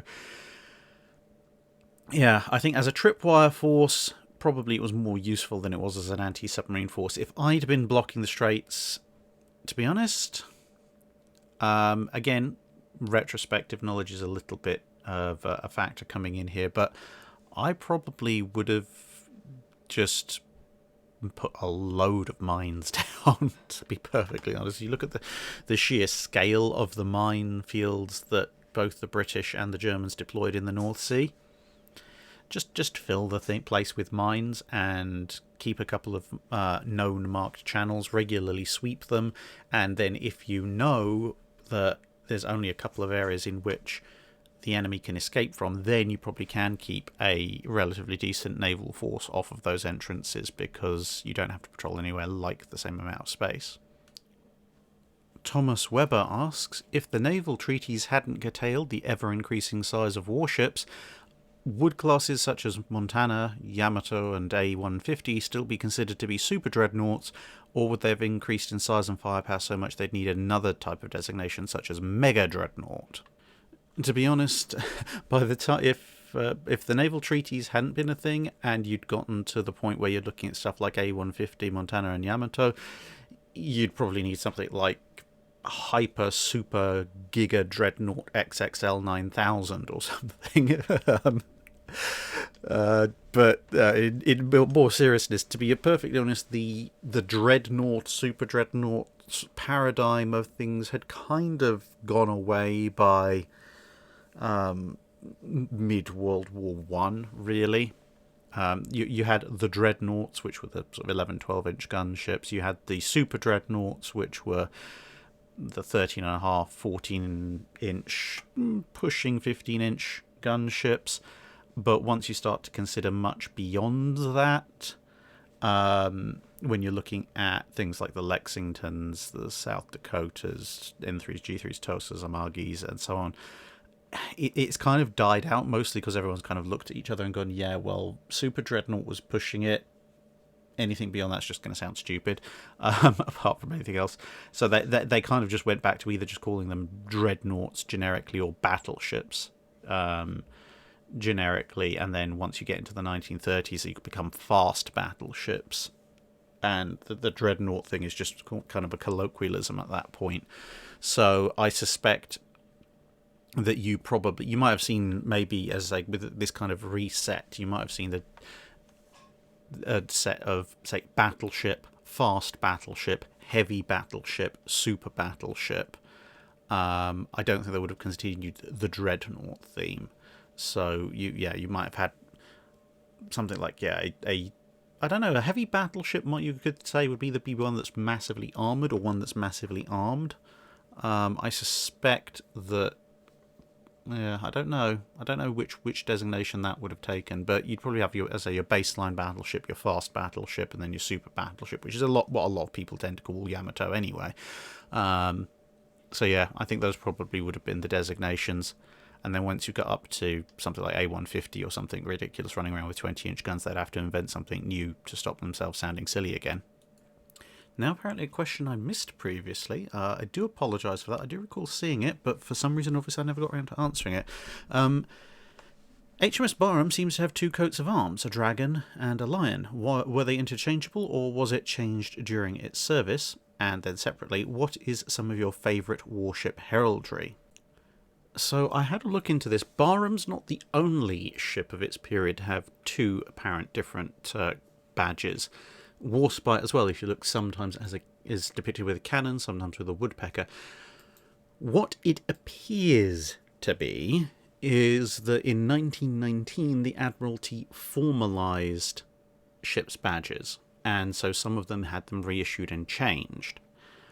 And all of the ones that have the lion for Barham appear to be older. The ones with the dragon, or actually more properly a wyvern, because it doesn't have four legs, in heraldic terms, they appear to be later. So I would suspect that the lion badge is the one that Barham had when it was launched, and the wyvern one is the one that the Admiralty decided it should have in the 1919 reforms.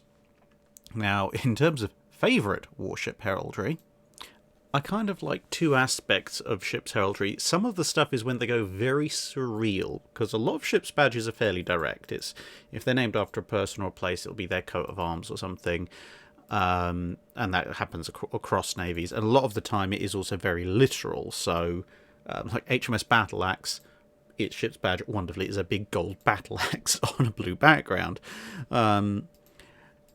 And then you get into some of these slightly more esoteric ones, or just funny artwork.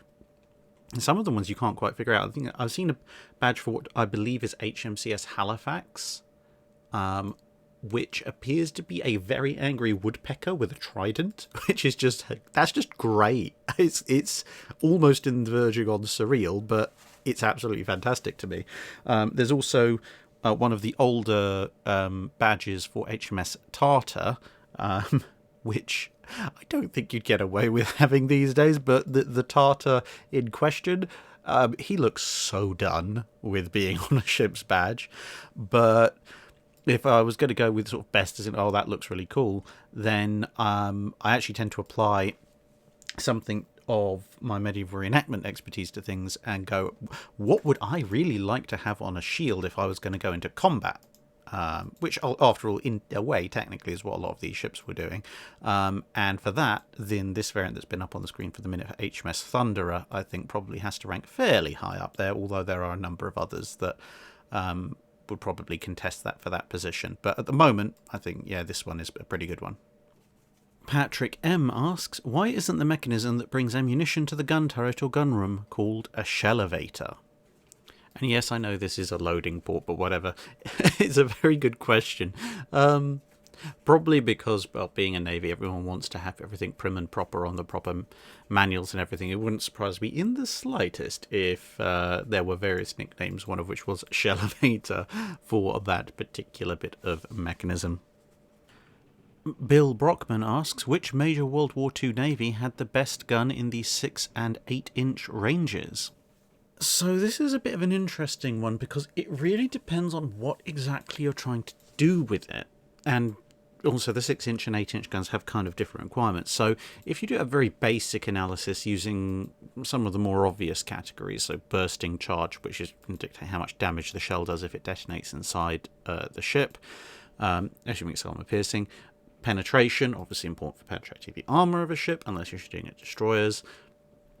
Range, because obviously that dictates how far away you can engage a target. And rate of fire, because, well, more shells down range. If you look at the 6 inch, then the winners for bursting charge, well, actually, weirdly enough, it's the UK. That's not so weird. The UK did like to have a lot of boom in its shells. But then Germany's second place. But then when you look at penetration, Japan edges it out. Well, actually not edges it out. Japan actually has the best penetrating 6 inch gun by a fair margin, followed by approximately the USA, and then everyone else running up. Range is dominated by Germany and Italy, although Japan's not too far behind. And then in rate of fire, Germany and the USA are the best, and Italy and Japan are the worst. So for a 6 inch gun, I think it's going to depend on what you are trying to do with it. If you are trying to use your 6 inch gun primarily to deal with destroyers and for shooting at superstructures and overwhelming things by just battering them to pieces, then the British 6 inch gun is probably good because it's got it's mid-range on its rate of fire. It's got the lowest range, but at 25,000 yards, not many 6 inch fights happen at that range, so that's less of an issue. Again, it's not got brilliant penetration. It's 3 inches at 12,500 yards, but it's not the worst. But it does have this 3.75 pound bursting charge, so it's going to do an awful lot of damage when it hits, and when you're shooting at lighter targets, getting into the armour, that's going to do a lot of damage. If, on the other hand, you're going to try and shoot for the hulls of enemy light cruisers, i.e. you're shooting something that's actually got some armour protection, or indeed at the ends of battleships and such that might have sort of some degree of armour, then in terms of sheer penetration value, you probably want to be using either Japanese or American guns. The trade-off being that the Japanese weapon has just over 25% more bursting charge, and it's also got the slightly higher penetration, very, very slightly. So the Japanese gun will penetrate fractionally more armour and do a bit more damage when it gets in there, but the American gun has almost double its rate of fire. So, yeah, I think for shooting at battleships and targets that actually have armour, you probably want the American 6-inch. Now, when you go to the 8-inch guns, things get a little bit weirder in some respects, but not so much in others. So, rate of fire is pretty much a wash. It's all 4 to 5 rounds a minute. Range, the Germans dominate again, and in this case it might actually make something of a difference, because the 8-inch cruiser fights could start further out, but then even the lowest range is 30,000 yards, so you're not really going to hit anything at that distance. The range is probably a wash, but in terms of trajectory of shells, it's probably worth noting that at longer ranges, deck penetrations are more likely with British and American guns, and hitting on the sort of almost flat at short to medium ranges is more likely with German and Italian weapons. Now, when you look at the penetration, not all the penetration values are available easily, but by far the best penetrating shells are actually the American shells, with the Germans in close second. And when you're looking at the bursting charge, the Japanese are sort of middle of the pack, Germany and the USA are at the bottom of the pack, Italy's halfway up, but the UK takes first, second and third in bursting charge with an 11.5 pound bursting charge. But that is counterbalanced by the fact that the British 8-inch round is kind of a semi-armour piercing round, so its armour penetration is probably not going to be so great. So when it comes to the 8-inch round, the thing is, if you're shooting at 8-inch round, you're almost certainly going to be shooting at something that's armoured, whether that be a battleship or another heavy cruiser. At which point, yeah, it's a little difficult to call, but I would probably go for either the Japanese or the American gun. The German gun does have the second highest armour penetration and the best range, or one of the highest rates of fire, but German shells were notorious for having pretty awful dud rates, and the German 8-inch shell also has the smallest bursting charge at 5.1 pounds, unless you're talking about the American super heavy 8-inch shell, at which point it's a little difficult to justify using the Admiral Hipper's guns, mainly because they're not going to do an awful lot when they explode compared to some others. The Japanese gun carries almost a third to 40% more explosive power than the American gun, but it's got about only 75% the armour penetration, and they've got similar rates of fire. So yeah, if you're shooting at an armoured target, I'd probably go with the American gun. But if you do happen to be in like a heavy cruiser versus light cruiser engagement, or you're a heavy cruiser being beset by destroyers, i.e. shooting at lighter weight stuff for which the armour is thinner to non-existent, then you by default would want to go with a British gun, because it's got twice or more the explosive power of everybody else's, which is going to be highly amusing. Going back to the first Savo Island, if poor old Canberra had managed to get its guns worked up and going, when you look at the amount of damage that the American guns, which had less than half the explosive power, did when they occasionally contacted with Chikai and other Japanese ships, imagine what a shell that's basically the equivalent of 2 of those strapped together would have done. Oh dear. Yeah. So as a rule, it's generally, if you're shooting at more lightly armoured targets, you probably want to go with the British guns, just purely for the sheer explosive power. But the American guns seem to have the edge if you're going on balance, if you're going after targets with a bit more substantial protection.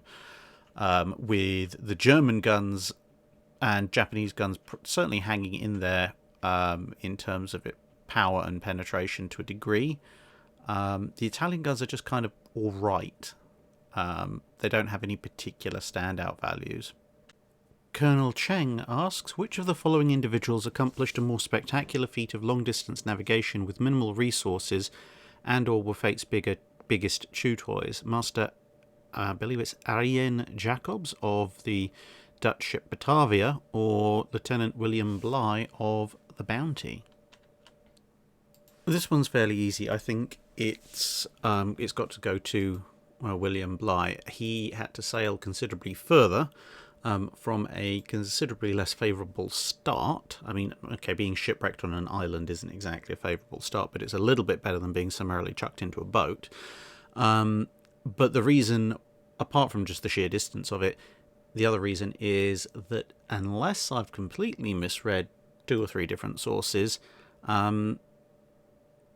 Jacobs was the one responsible for the Batavia going aground in the first place and wasn't a particularly pleasant man to start with, and the navigation from the small island and reef just off of Western Australia all the way to Jakarta, which was in and of itself, to be fair, a very impressive feat of navigation, was actually not done by him. He ended up being locked up in prison once they arrived at Jakarta, because the person who was actually leading the mission was one Francisco Pelcert, I believe it is. So yeah, he should definitely get the credit and not Jacobs. I mean, obviously, if somehow all my information on the Batavia is wrong and Jacobs was actually some kind of navigational hero, then do let me know. Or possibly I'm thinking of something completely different, but I don't think I'm terribly wrong in that.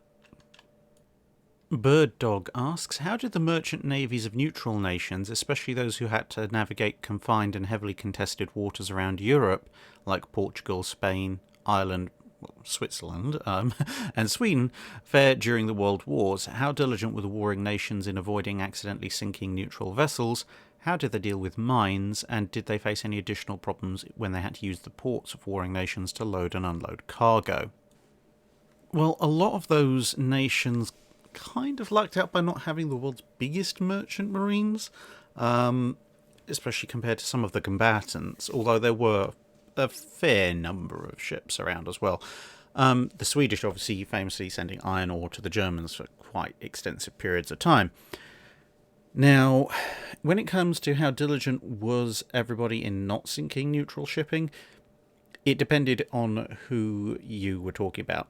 So for the British and the Americans, and to actually a fair extent the Russians as well, the Allied countries, since their opponents, obviously Italy, Germany and Japan, were not particularly involved in sending massive amounts of merchant shipping to and from their home countries on general trade, with the possible exception of Japan, which did try, then they could afford to be a bit more careful about who they went after.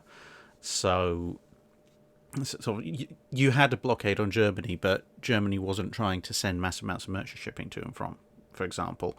So if the Allied blockade saw a merchant ship coming in and they thought, oh, this looks a bit suspicious, they probably would stop, check, and search it, and then either seize it, let it continue, or whatever.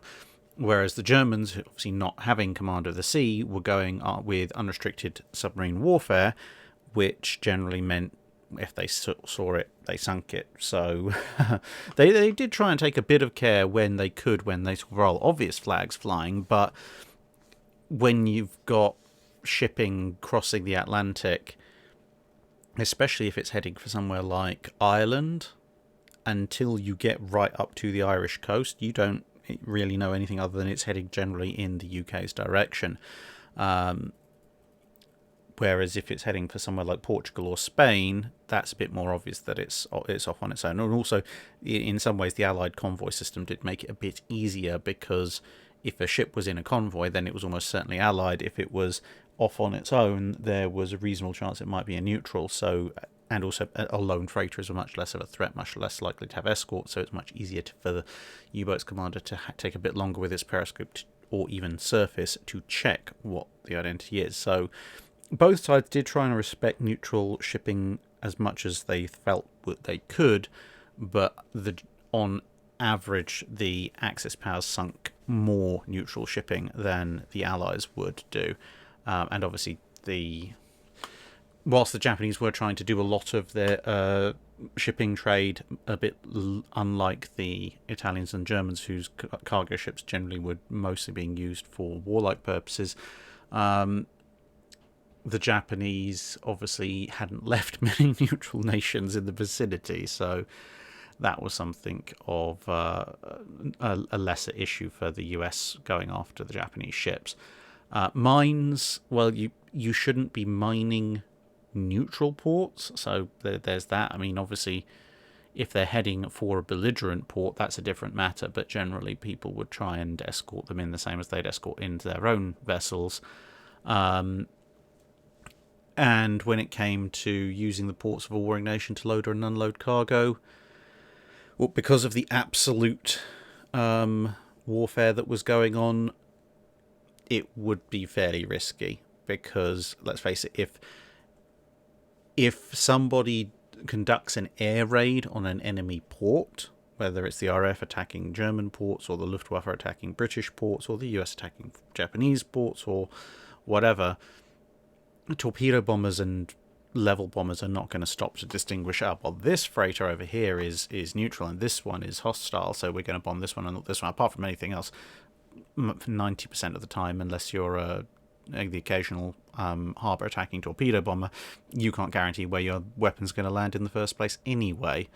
So yeah, you're very much taking your life into your own hands as a neutral cargo ship if you decided to go to a belligerent port, although you could obviously rate that against how likely is it that port is going to be attacked.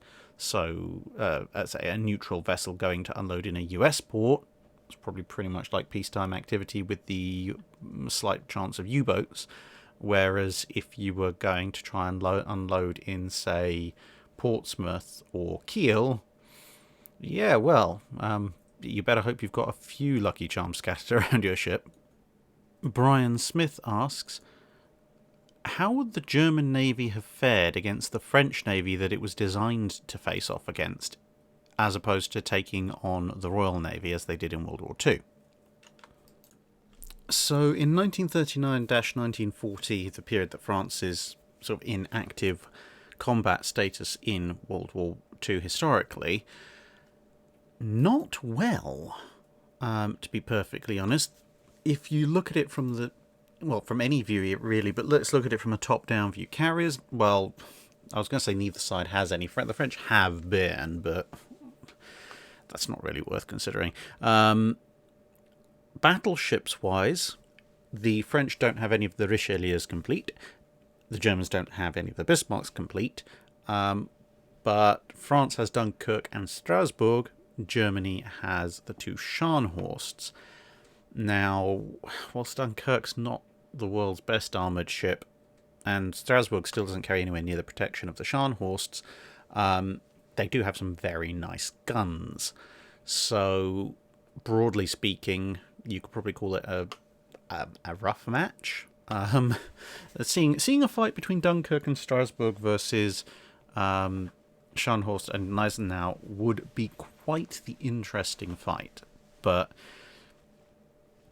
be that as it may, the thing is the French still have a bunch of older battleships. They've got the Britannias. The Germans don't. The next thing the Germans have are the Panzerschiff, and I'm sorry, but Deutschland, Lützow, Admiral Scheer, and Admiral Graf Spee. The Britannias aren't the world's best battleships, but they're certainly more than capable of taking on those. Then you get down to cruisers. Well, going into 1940, the Germans just about have a couple of the Hippers running. They have Hipper and Blücher. I mean, technically, Prince Eugen's coming in at the end of that period, 39-40, but the French have a lot more heavy cruisers, And the same thing with light cruisers. The Germans have a handful of the smaller ones, Königsbergs, Leipzigs. They're not very good at all. The French have a lot more and, frankly, better things when it comes to their cruisers. So the French significantly outnumber the Germans in that respect. Destroyers, again, the Germans actually have a reasonably decent destroyer force going into the war. It's just a shame that most of it gets clobbered in the first couple of years. But the French, again, have a lot more destroyers. And for what they're worth, they do have the big contre-torpilleurs, the really big, almost light cruiser-sized destroyers.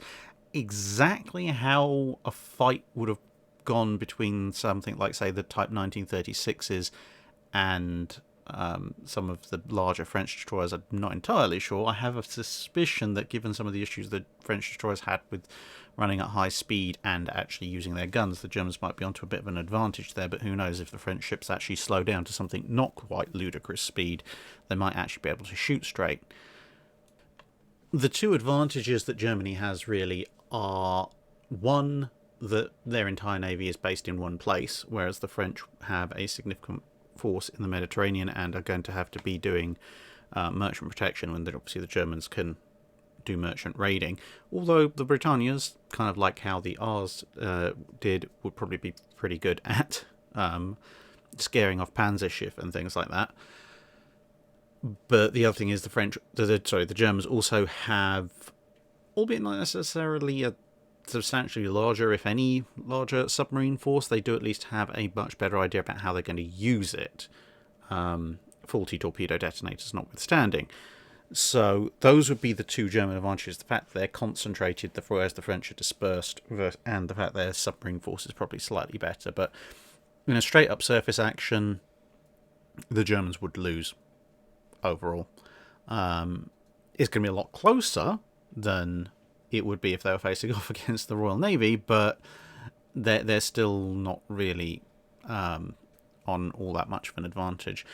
Now, if the whole thing rolled around into, say, 1941, 42, and you had Richelieu and Jean Bart and Bismarck and Tirpitz thrown into the mix, and if the war hadn't started in 39-40 and the Germans had completed a few more, another heavy cruiser and a bunch more destroyers, that might start pushing things a little bit more towards parity. But to be perfectly honest, the sheer number of destroyers and cruisers that the French have, plus the fact that Richelieu and Jean Bart can quite happily stand up to Bismarck and Tirpitz, and as we said, Dunkirk and Strasbourg versus the Scharnhorst would be a very interesting fight.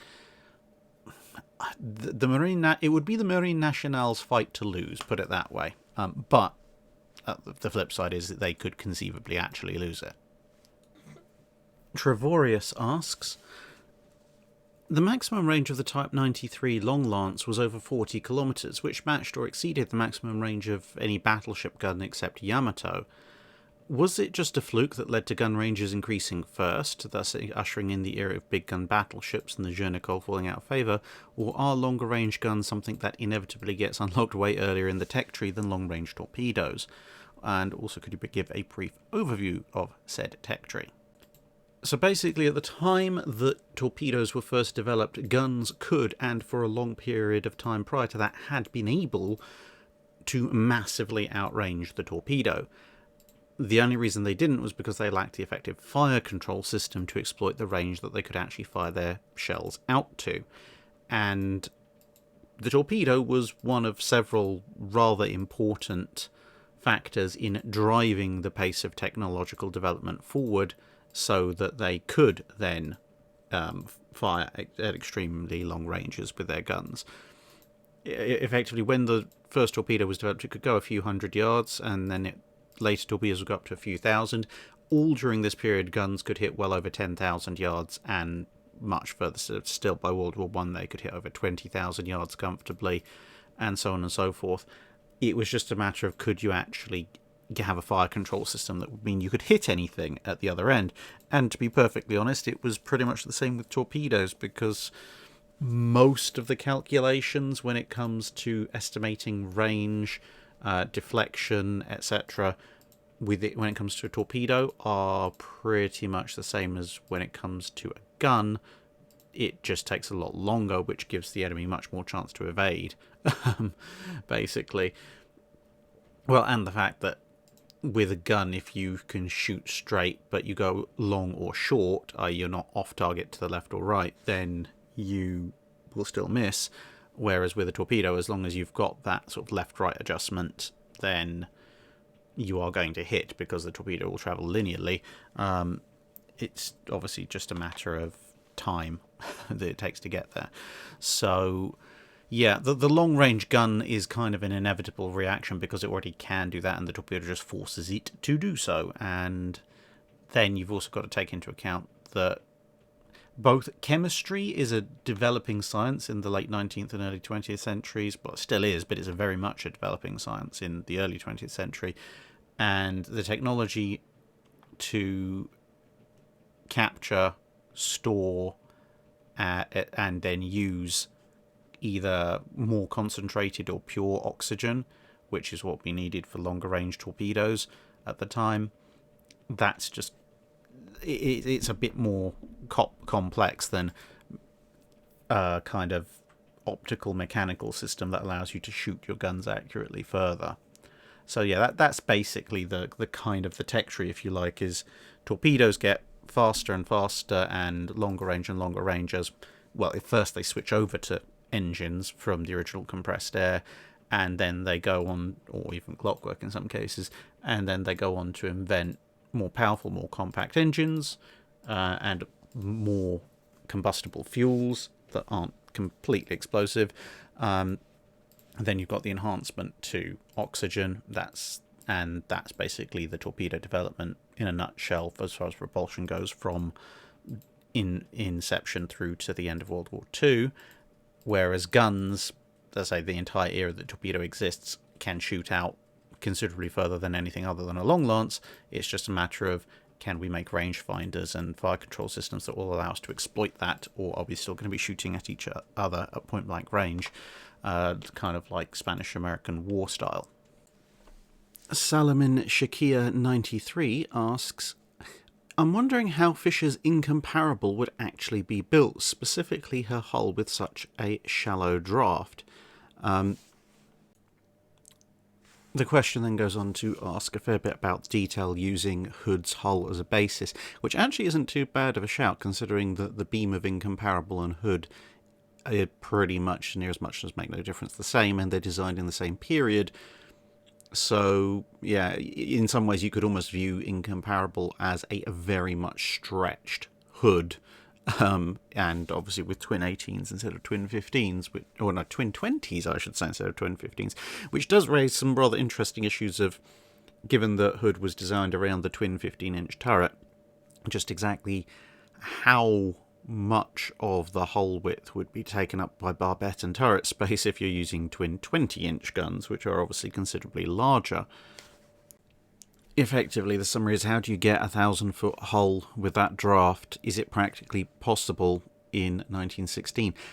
And the thing is, with the given specs, unless some really, really weird magic is involved, I genuinely don't think it is.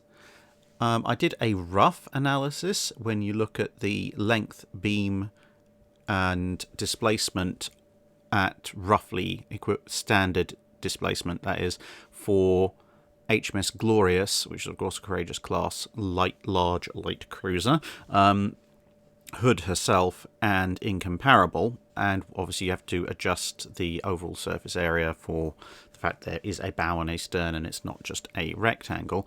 But approximately speaking, when you look at the loading of something like Glorious or Courageous relative to their overall hull area and volume, and then you look at the same kind of ratio for Hood, and then you look at the theoretical ratio for Incomparable, Incomparable would have a shallower draft than Hood, that's for certain, but the difference between Hood and a Courageous and then you slot Incomparable in the middle. Incomparable sits maybe a third of the way down that scale from Hood, but still 2/3 away from Courageous and Glorious. And Courageous and Glorious had ostensibly a 25-foot draft, and that was obviously with only a couple of twin 15-inch guns and near as much as makes no difference, no armour. Whereas Incomparable is supposed to have belt armour that's only an inch thinner than Hood's. Now, fair enough, it's only got 3 turrets instead of 4, but twin 20s instead of twin 15s. Roughly speaking, overall turret weight's probably going to be much of a muchness. So, armour weight ratio compared to hull volume is going to be similar to Hood, slightly less, but similar. So beam is about the same, length is more, so overall hull volume obviously is greater, and obviously you do get the efficiencies of scale in that, as I've said before, you've got the square cube law, so there's a lot more volume that's being displaced by Incomparable on a given dimension as compared to Hood or indeed Courageous and Glorious. But with all that said, yeah, every which way I do the maths, it doesn't matter if I account for the greater hull volume, it doesn't matter if I account for the fact that potentially the Citadel proportionally is smaller compared to at least Hood, because, as I say, 3 turrets instead of 4. The simple fact is, with the amount of protection that you're going to be putting on Incomparable, at least according to the design spec, the weight of the guns, roughly scaling based on comparisons of 15, 16 and 18-inch weapons, and then extrapolating up to 20-inch, I just can't see her reaching a 24-foot draft. That would require that's a draft a foot less than Glorious and Courageous, despite the fact that this thing, albeit somewhat bigger, is carrying a substantial amount of armour. Okay, fair enough. If it's going to be fighting with ships that are using those kind of weapons, it doesn't really count for all that much. 11 inches of armour versus a 20-inch gun. But it is still weighs a fair bit. So, with 1916 tech, with the specs given, I just can't see it happening. Not at the dimensions quoted for Incomparable, so roughly 1,000 foot long and 104 foot wide. It would certainly be possible to make a 1,000 foot, 104 foot wide ship with that armament, with a draft that shallow, but the only ways I can realistically think of doing that are either to make the armour protection significantly less, moving it down to sort of Lexington battlecruiser scale, or even less than that, and or reduce the machinery, because remember, this thing was supposed to hit 35 knots. Yeah, that's going to require an awful lot of machinery, 1916 technology level. Wesley Johnson asks, how were religious services conducted at sea, and on what ships - when were dedicated chaplains deployed? Well, ships' chaplains, at least in the Royal Navy, or what was the ancestor of the Royal Navy, which Wesley asks mainly about the Royal Navies and the US Navy, hence this focus. They seem to go back pretty much as far as, well, Christianity and warships in England. Yeah. Now, how religious services are conducted at sea? Well, these days there's all sorts of things. There's like dedicated chapel rooms, etc., and so forth on modern warships. But back in the day, as they say, when you're talking about sail-powered ships, it was entirely possible to muster pretty much the entire ship's crew, or near enough, on a single deck. And in some cases, your ship may only have a single deck, especially if you go far enough back to the era of cogs, hulks, even long ships, that kind of thing.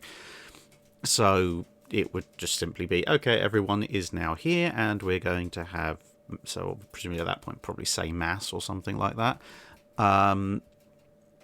And yeah, it kind of just goes on from there. Now, when you get to sort of the medieval Tudor period, it's not necessarily that every single warship will have a chaplain aboard, because the larger ships definitely would, but you might have a small ship with a crew of only a couple of dozen, and so that ship is very rarely going to be operating for a long period of time alone or at all, and it's not going to be operating for a particularly long period of time at sea anyway. So in those cases, they would either make use of the services of the chaplain from one of the larger ships, or they would just put back into port when they thought it was necessary.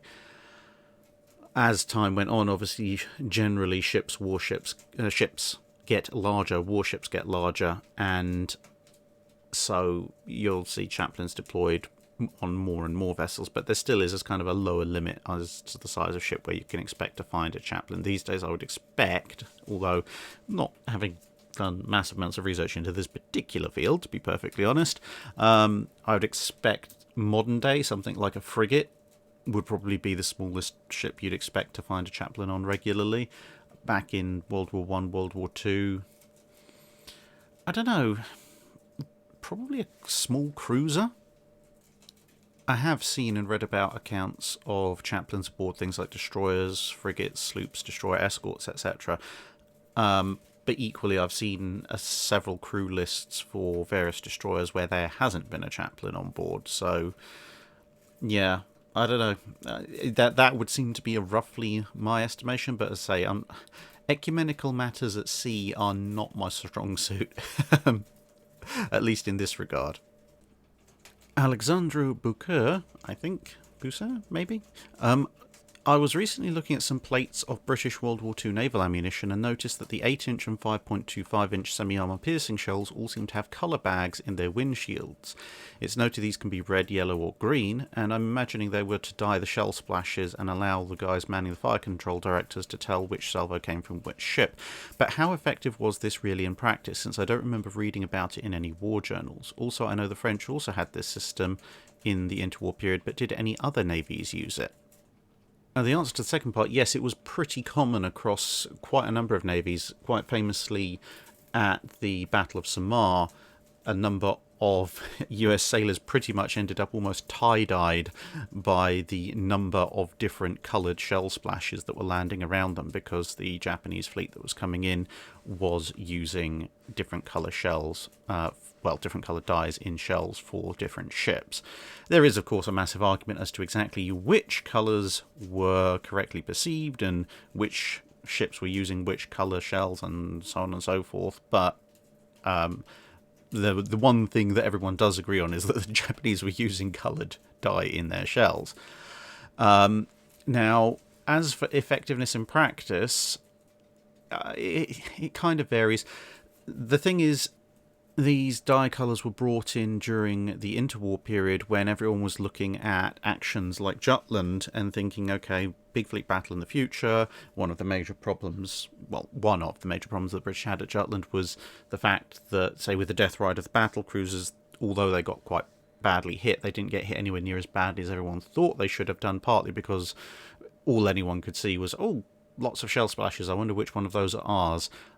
And so it was this kind of mass fleet battle scenario where you might have multiple ships firing at similar targets that the whole colour thing was supposed to address. The thing is, with World War II, you didn't really get, outside of odd instances like Samar, a kind of massive fleet battle scenario with several dozen ships going at it. And so the overall effectiveness of them is somewhat questionable, not because they wouldn't have worked in the scenario that they were envisaged, but simply because the naval combat had moved on in large part from that point. I mean, if you look at a lot of cruiser fights, when it's not sort of short-range knife fight actions where the colours of shells won't help anyway because you know which ship you're pointing your guns at because it's literally right there. But outside of that, you're talking about actions between one or two cruisers apiece, for the most part, at which point everyone's kind of clued in as to who they're firing at. And obviously then with the advent of radar, things become easier still. So they didn't really get the chance to show how effective they would actually be in practice outside of, say, the odd instance like Samar. And Samar had its own issues when it came to gunnery. and misidentification of targets anyway.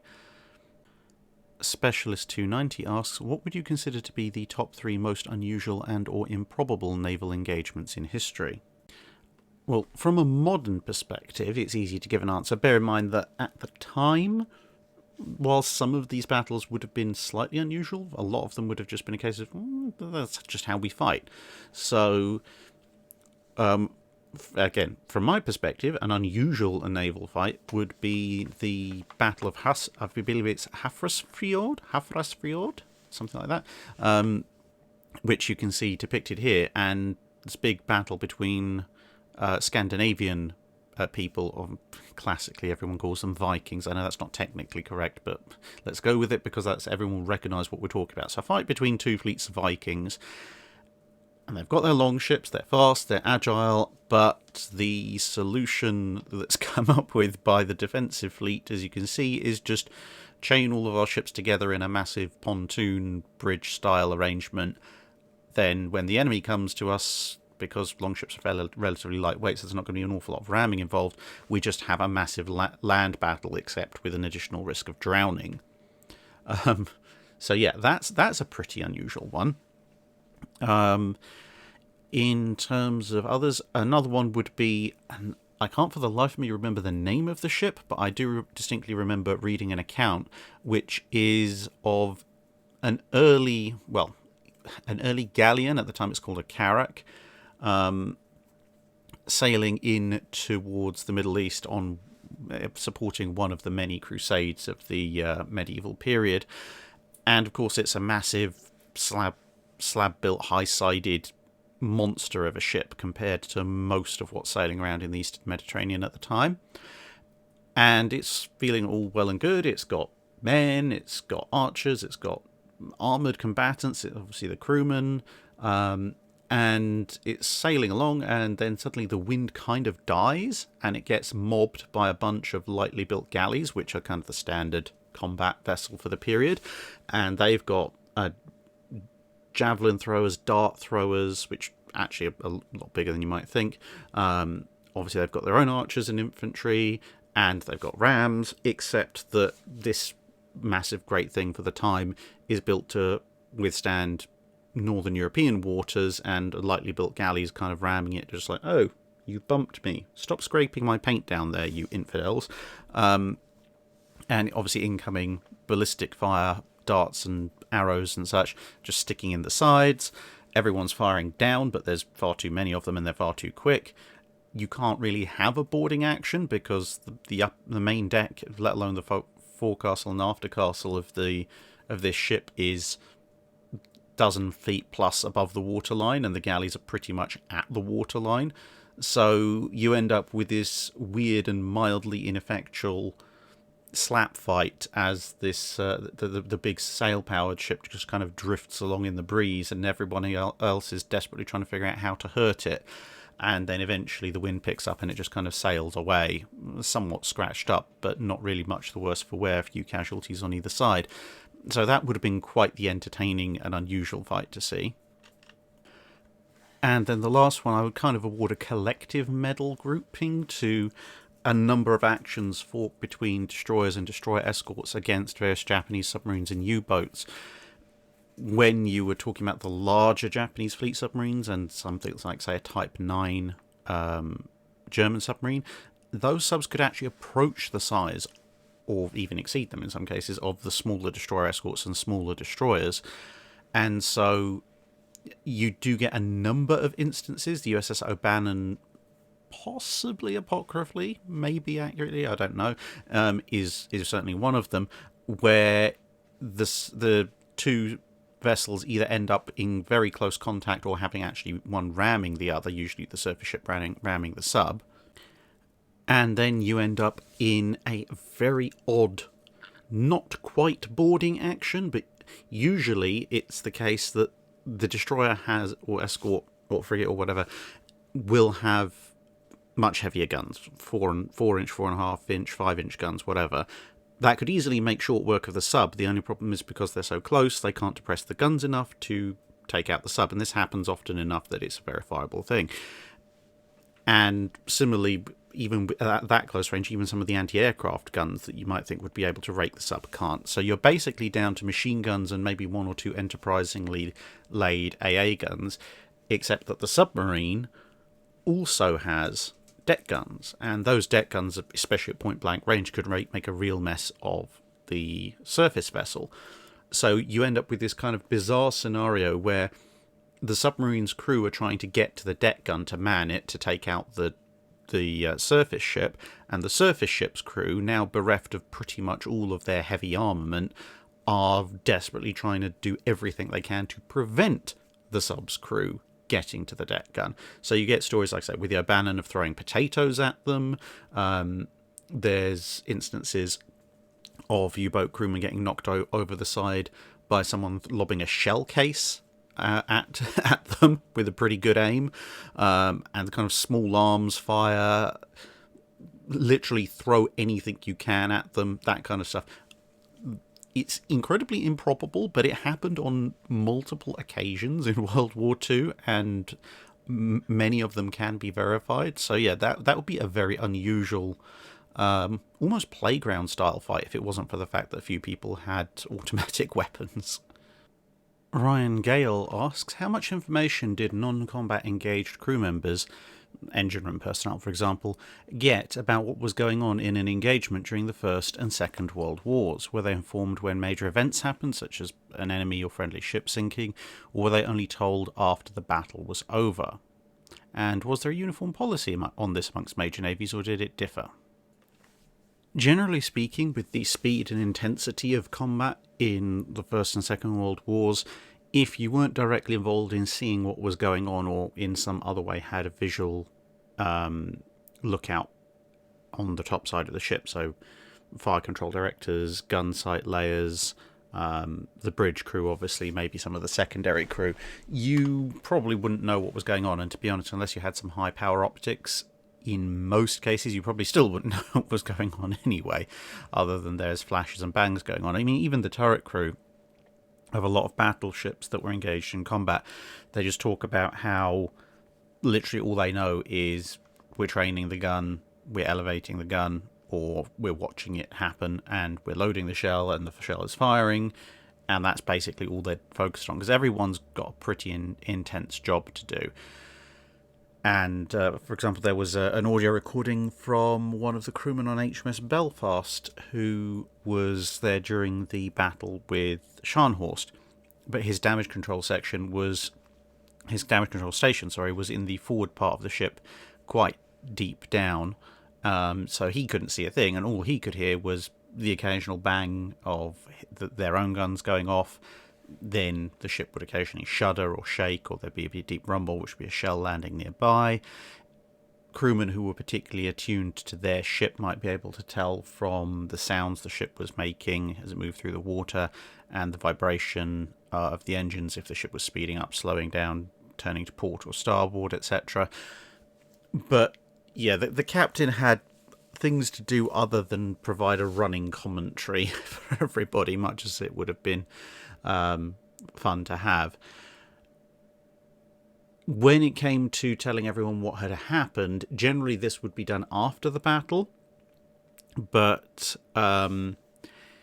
if something major occurred during the battle, then occasionally you might get an intercom when they existed on ships, but you might get some kind of overall ship-wide message that indicates that something has happened. But it's certainly not a standard practice in World War I or World War II, and it's definitely kind of scattered about all over the place. It's not something that particularly the crew would know. Usually it would be a case of either they might all be told after the battle was over, or in some cases it may simply be that the action finishes, everyone goes back to their normal duty posts, or maybe to a kind of stand down alert, and you just have to sort of put things together from what the rest of your crewmates tell you. So for example, say at the Battle of Jutland, after the main fighting for the day was done and everyone was closed up and cruising for the night, there wasn't any kind of shipwide, well, we fought the German fleet and we've done XYZ across the board. Quite a lot of the accounts from that period talk about sort of the crew finally standing down, getting a chance to have some food, and then wandering around and sort of talking to their crew and say, "Oh, well, what happened? Oh, you were in the guns. You tell me, what did you see? Who was on the rangefinder? What happened?" Kind of thing. Now, when it comes to carrier battles specifically, which Ryan does mention in the later part of his question, carrier battles, as far as I can find the records for, are slightly different, mainly just because they take so much longer. There's obviously the big hassle of getting the aircraft in the air and then waiting for several hours with the potential of possibly being attacked. And so with obviously radio communication with the aircraft themselves, it seems to be slightly more common that information will be passed on to the crew of accomplishments of the carrier's air wing, as and when that was reliable. But even then, again, the communications themselves weren't reliable. The reports themselves also not necessarily known to be reliable. So it had a slightly higher frequency of occurring on carriers, but not too much. Where you end up with crews knowing exactly what's happened very quickly generally tends to be on the much smaller ships, both because of the smaller size of the crew and the fact that everyone can either see or hear what's going on anyway. So like sort of motor gunboat, motor torpedo boat, E-boat or S-boat battles in the Channel, pretty much everyone knew what the score was immediately afterwards because, well, you'd have to be blind not to. And with submarine hunts and things in sort of sloops and corvettes, those would pretty much be known across the board fairly quickly as well. Corvus asks, could a 40mm Bofors round be reasonably expected to cause damage to a submarine's conning tower or pressure hull? And this is in regards to a scene from Greyhound when the AA battery engages a U-boat. Yes, it certainly could damage the conning tower. There are in fact some U-boat crew interviews after U-boats were captured who noted that 40mm fire through the conning tower was incredibly deadly. So that much, yes, definitely realistic. The outer sort of casing hull of a submarine, again, yeah, 40mm round easily go through that. The pressure hull, given that the round would have had to pass through the outer hull, and most Bofors would have been loaded with anti-aircraft shells, that possible, but I'd be a little bit more hesitant at saying definite. I think at that point it would come down to what kind of round the 40mm was firing at that particular time, because obviously there are a number of different shell types that you can fit into a Bofors 40mm. So yeah, if it was a sort of a fragmentation anti-aircraft round, I have my doubts that it would punch clean through the pressure hull after having gone through the outer hull of a submarine. But if it was a non-fragmenting round, or a round that was still intact after punching through the outer hull, then possibly, certainly. I wonder if anyone's done any tests in that regard. Warlord Titan Tiberius asks, how would an anti-aircraft cruiser for the US Navy look if they'd built it on the hull of an 11,000-ton Wichita-class heavy cruiser instead of the 6,000 to 7,000-ton hull of the Atlanta-class? Would it have been more survivable in a surface action? Would its armaments have changed that much? And would it have been better suited for a post-war environment? Well, I like this question. For the reason, let me introduce you to the K-25 design series of cruisers from the Royal Navy. Now, you might be wondering what the heck has that got to do with anything, but the K-25 series, there was K-25A through K-25F, and they envisaged 7 to 8 turrets for an anti-aircraft cruiser for the Royal Navy on an 8,000-ton hull using the twin 5.25-inch turret, which, as most of you will know, is massively heavier than the 5-inch 38 caliber turret that the US used for dual-purpose mounting. Now, you can see here a couple of the design variants. So you had one with glorious quadruple superfiring forward and mere triple superfiring aft. And then another one that had managed to fit 4 turrets but in a nested formation. It's only 3 tiers, but the second tier has a double set of turrets, and then there's another, and then the 3 superfiring at the back.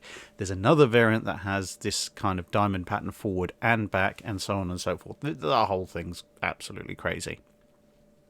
Pity they weren't built, because it would have been absolutely hilarious, but still. This is on 8,000 tons.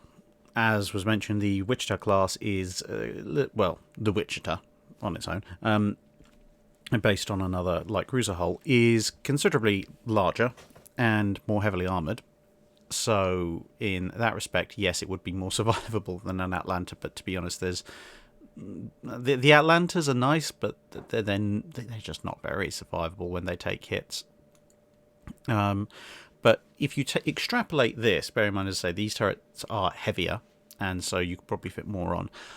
I would anticipate that there were 2 possible variants you could pull off for the Wichita hull would be either to have glorious quadruple superfiring fore and aft, and then probably stick anything from 4 to 6 twin 5-inch 38s down the sides, probably 4 to be perfectly honest. Or you could go with this diamond pattern, which would be fractionally more stable. But in either case, you'd be talking about,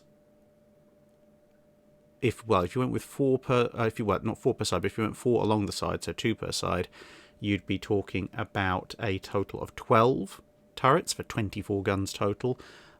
Depending on how exactly the weight and stability calculations work out, and if it retains the aircraft facilities on the back, you might get, let's say, 6 on the midships, which would then leave you with 14 turrets for 28 guns total, and then with a maximum possible broadside at that point of 11 turrets on to port or starboard, which would mean, as the math suggests, 22 guns pointing one way or the other. So yeah, I that would be a hypothetical on my part, sort of a quickly thought out one. Would it have been more survivable in a surface action? Well, if it retains the Wichita class's armour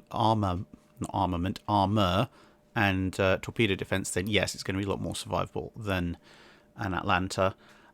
But also, yeah, that just that number of guns, and also how quickly they could react, I kind of would want to see one of those in something like First Savo Island, because the sheer weight of fire and rate of fire that you'd be putting out at that point. I mean, okay, the turrets aren't going to be the most survivable things in the world, but it would be a glorious amount of DACA to throw at the enemy. Would it have been better suited for the post-war environment? Probably.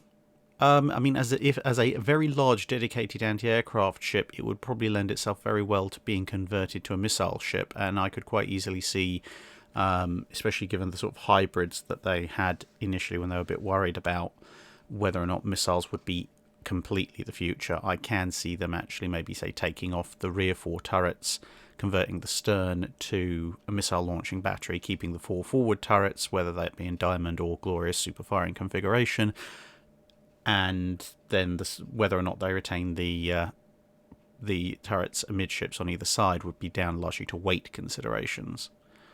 So yeah, it probably would have been quite viable for post-war conversion. Captain Landlocked asks, up to the Great Eastern, were warships the largest and most complex vessels afloat, or were there always some merchant ships larger than warships? I'm especially thinking about the classical age of sail. And were there countries which tended to build larger ships than others? So, there were countries that tended to build bigger than others. It depended on the time period. If we're talking about classic age of sail, initially the Spanish were the ones with the biggest ships.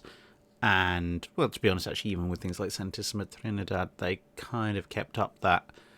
But the French, towards the end of the classic age of sail, towards the end of the Napoleonic Wars, tended to overtake them somewhat in both absolute ship-of-the-line sizes and sizes of ships all the way up and down the scale, albeit that most of that was more to do with length than necessarily overall displacement, because, as I've mentioned in other responses, Spanish ships and especially French ships tended to be built more for speed than necessarily agility or indeed long-term staying power at sea, whereas the British ships tended to be shorter but also beamier, which gave them more agility and allowed them to stay at sea longer because they were more hard-wearing. So that could lead to a relatively long, but relatively speaking, slim ship as compared to a shorter, wider ship. But the shorter and wider ship might have a greater displacement overall. But it depends very much on a ship-by-ship basis. Now, as far as warships being the largest and most complex vessels, again, in the Age of Sail, once you start to get a distinction between a warship and a merchant ship, then yes, you do pretty much for that period. The warship, the big ship of the line, is the biggest and most complex thing that's put to sea. Where that starts to change is when you start to get into the early part of the 18th century, kind of the last generation of wooden-built ships. Because to give you some example, some of the biggest East Indiamen, and they're going to be pretty much some of the largest merchant ships ever built in the 1700s, a couple of them, let's say the biggest ones, were bought by the Royal Navy and commissioned, but they only commissioned in as fourth rates, which gives you some idea of the overall size disparity between them and a first rate.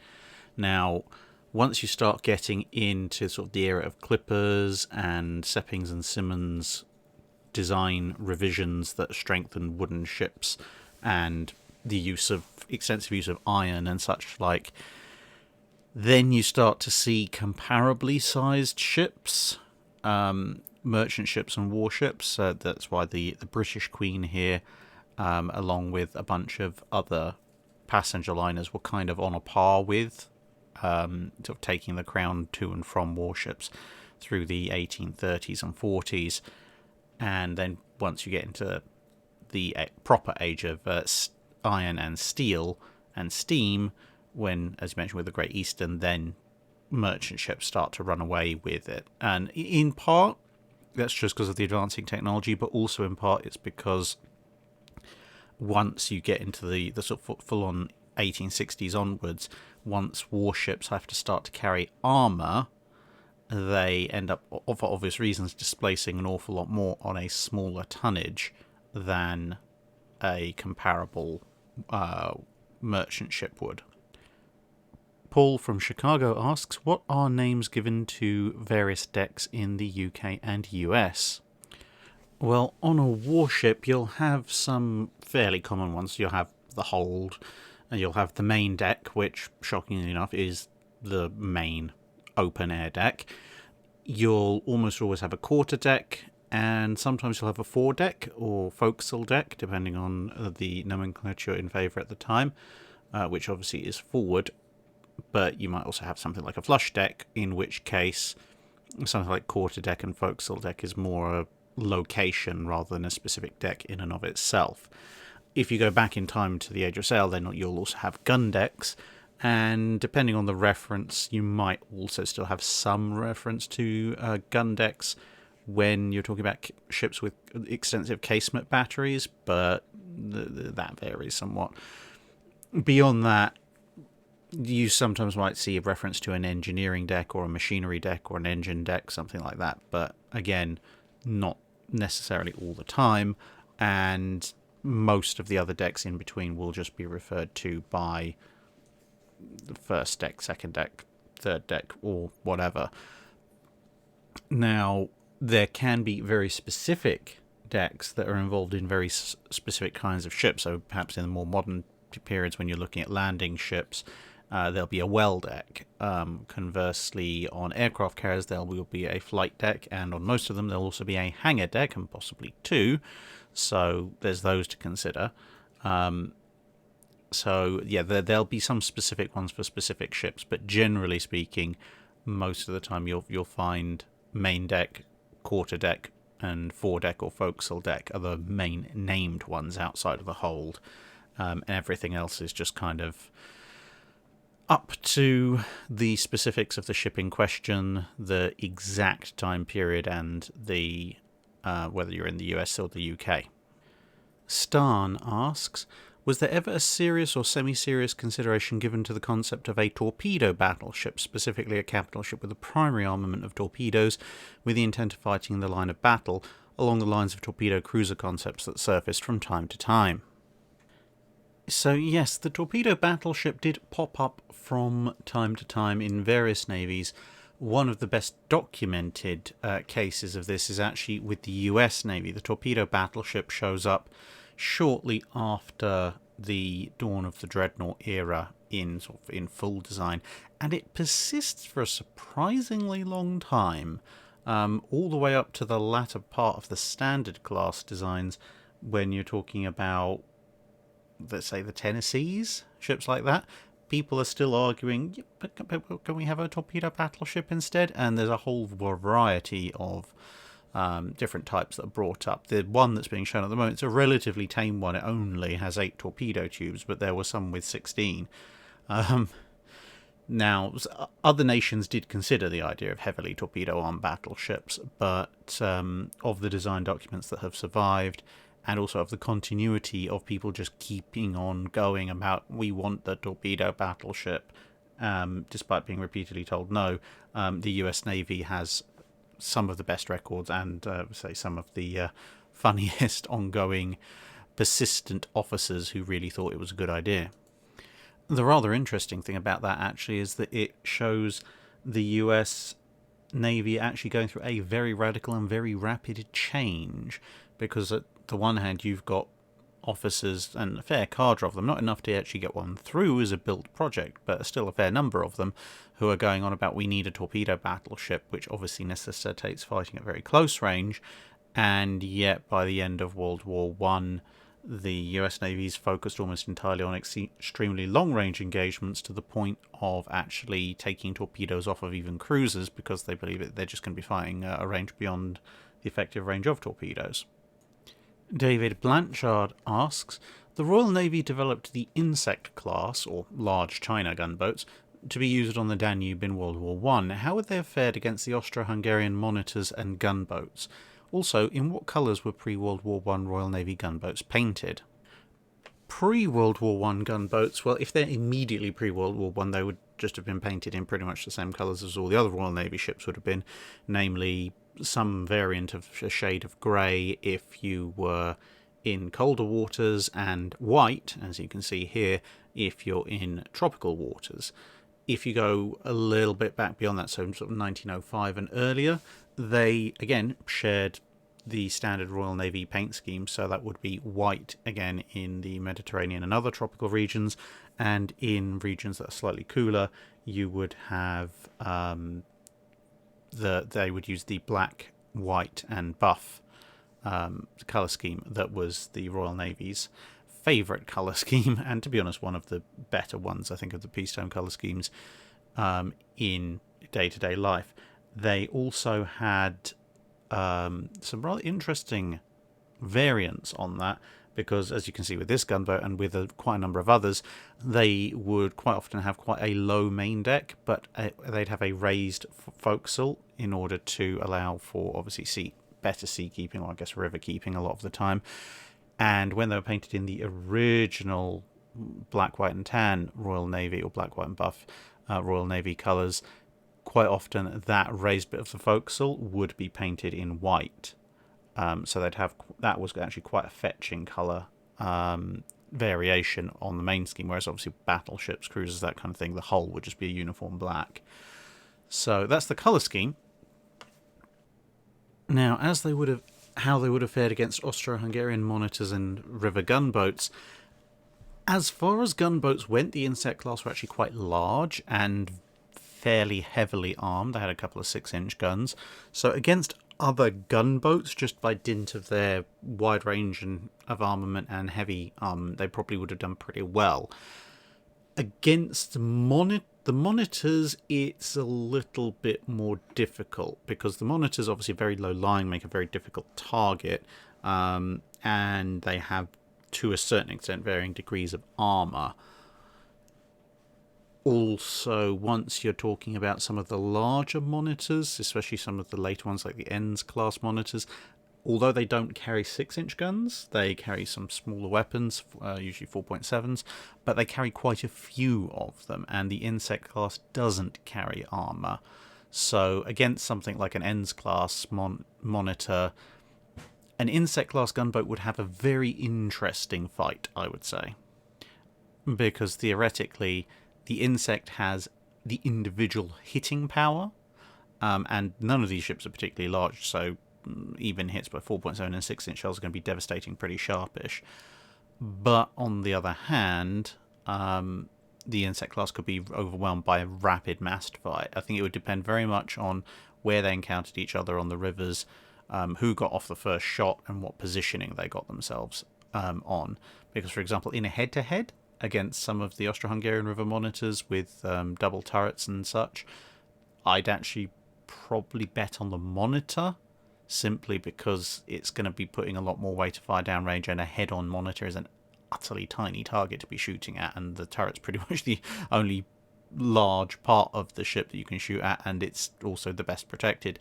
Whereas if an Insect class managed to sort of get the drop on a Austro-Hungarian monitor, and it was the Insect class was broadside on, then it would probably have the advantage just from sheer weight of fire. Indy Nidel's Versona apparently asks a question from last month that didn't get answered. Well, I'm very sorry if I missed that. I'll give myself a slap on the wrist. Wonder how that happened. Anyway, he asked, how were messages conveyed between warships and task forces in the Dreadnought era? I understand they tended to use signal lamps within a formation to maintain radio silence, but what about once the battle has begun? Did they continue to use signal lamps? Did they throw caution to the wind and use short-range radio the moment they came under fire? It depended very much on the navy in question. So you basically had three forms of signalling. You had flags, signal lights, and you had obviously radio. You could obviously physically give orders as well, but that usually happened in port. So when it came to radio silence versus the use of lamps and flags, as I say, it depended in the classic Dreadnought era, i.e. World War One, very much dependent on the Navy. The Royal Navy was almost... They believed in emissions control almost to the point of paranoia. And for those of you who watched the Jutland series that I did, you'll notice from that the sheer amount of lack of radio communication that was going on. There were some radio transmissions made, but by and large in the Royal Navy, radio transmissions were to be kept to an absolute minimum, and if they were to be made, they were to be made on very low power, basically the minimum power they thought they'd need to reach their target audience. Most signalling within the fleet and to other ships that were in visual range would be by flag during the day, unless you were challenging for security identification, in which case you'd use a signal lamp. And obviously at night, when you can't see the flags, you'd use a signal lamp. Now, the Germans were considerably freer with their use of radio signals, and also didn't really believe in anything other than 100% power, which helped the British signals intelligence services no end. But even they would also use signal flags and signal lamps as a kind of day-to-day way of signalling between each other. But I say that they'd be much more prolific in their use of the radio. Once you get into battle, it kind of stays roughly the same. In fact, if anything, radio emissions control during battle is even more vital than it is during general cruising, because in general cruising, if you end up talking over each other, it's not a tremendously big deal strategically. You might get your knuckles wrapped for talking over someone who's a superior officer, but it's not going to get anyone killed. Whereas in an actual battle, you could actually end up getting somebody killed, if A, by attracting attention to yourself, and B, by talking over some rather important orders that might be coming your way. So that's why you'll see, for example, Second Light Cruiser Squadron is signalling back to Jellicoe about the location of the German battle cruisers, But when Jellicoe is signalling to his ships to deploy the Grand Fleet, he uses flag signals rather than, and actually audio signals by way of the ship's horns, rather than using a radio transmission. And as the Jutland video covered, sometimes this lack of wanting to use radio could go far too far and end up with not enough information being sent out. Joshua Pasquale asks, does history record what happened to the Roman fleet after the fall of the Empire? Was the fleet scrapped, left to rot? Was it taken and split up amongst other powers such as the Middle Eastern navies and the Eastern Roman Empire? Yes, history does actually record in fairly great detail what actually happened to the Roman fleet. The answer is kind of it petered out, really. The Romans effectively, in naval terms, they first became victims of their own success and then just victims. So by the sort of 3rd century, end of the 2nd century, going into the early 3rd century, the Roman Empire pretty much sorted out everybody who needed sorting out around the Mediterranean basin. And sort of places like the Channel were firmly under Roman control, etc. And this bred complacency, because, well, if there's no threats apart from the odd pirate, then, well, why do we need a big navy? So the navy sort of trailed down. There were a few sort of rebellions, raids, bits of civil wars that would prompt a naval rebuilding, but once you've lost that naval tradition, the Romans found pretty much the same way that they'd found in some of the early Punic wars, that effectively at that point raising a navy from scratch when no one had any real idea about how to run a navy, because we're talking about generational loss of knowledge here, those navies could and usually did get destroyed in fairly short order, either by storms or by other navies who had a better idea about how to run everything. And so by the time you get to the sort of late 4th, early 5th centuries, and the Western Roman Empire is on its way out, there really isn't much of a Roman navy left. And bearing in mind the kind of ships they used then, the ships wouldn't have lasted very long anyway, so you would have had a few neglected and rotting ships, basically. So the Western Roman Navy didn't really go out with a bang so much as just a whimper, apart from anything else, to be perfectly honest. By that point, the massive numbers of people who were pouring into the Roman Empire, sacking and burning Rome several times and taking all their provinces, they were mostly coming overland from Central and Eastern Europe, which navies couldn't really do an awful lot against. The Eastern Roman Navy obviously would, once Byzantium became its own thing, would take itself on from strength to strength for quite some time, until obviously eventually that fell as well. Video Dude 26 asks, did the US have any logistical issues keeping USS Arkansas in the fight in World War II, given that she was the only capital ship using 12-inch guns in the US Navy?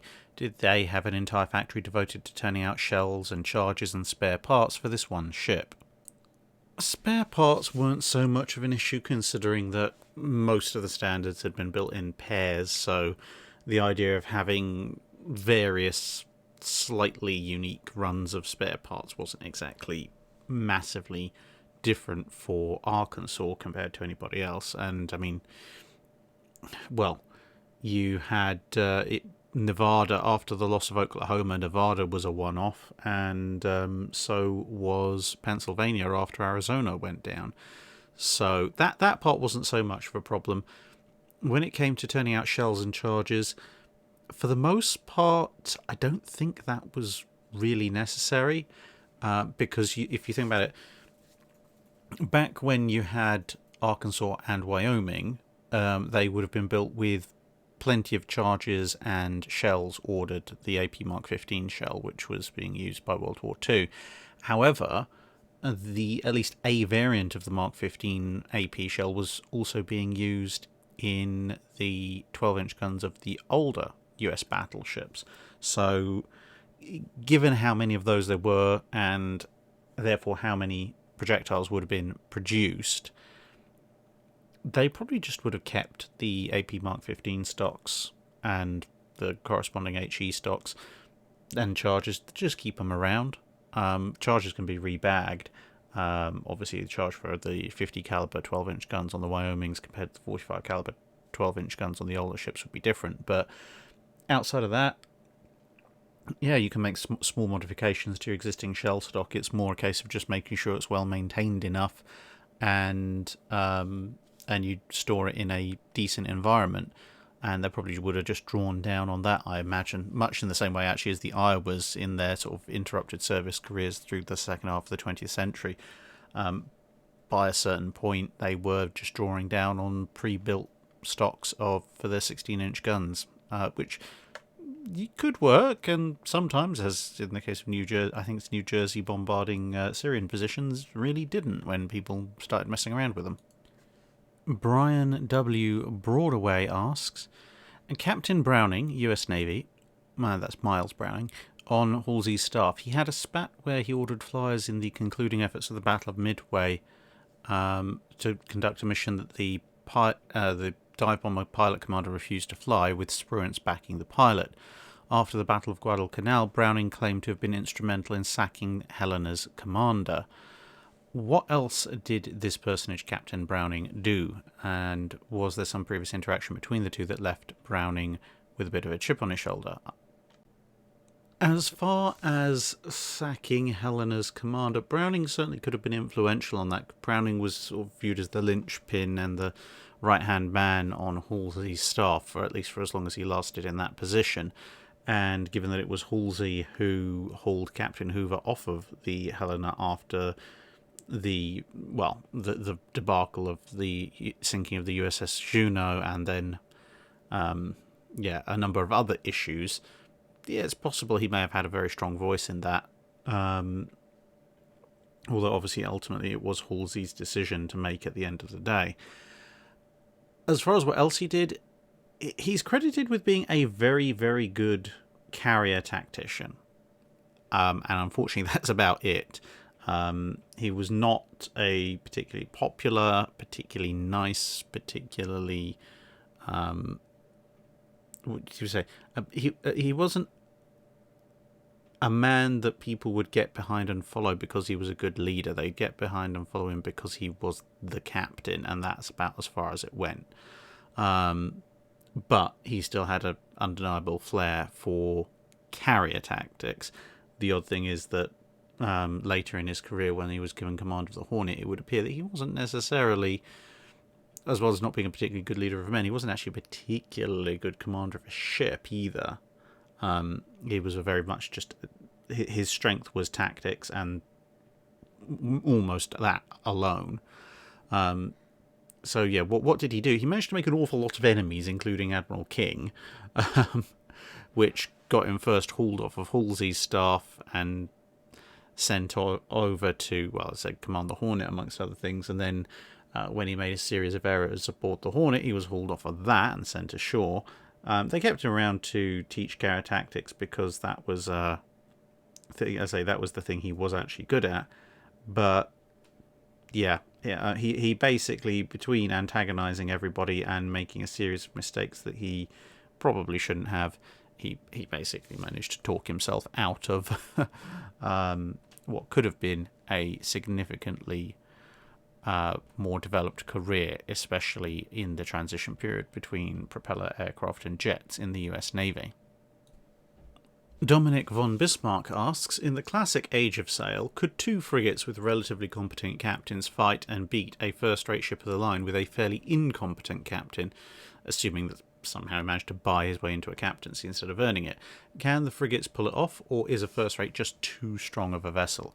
Does the outcome of this battle change as time progresses into the mid-1800s? I mean, give a ship an incompetent enough captain and anything's possible. But there's degrees of incompetence. The thing is, as I've explained in previous questions about the Age of Sail, it's not just about the sheer number of guns, it's also about the weight of guns.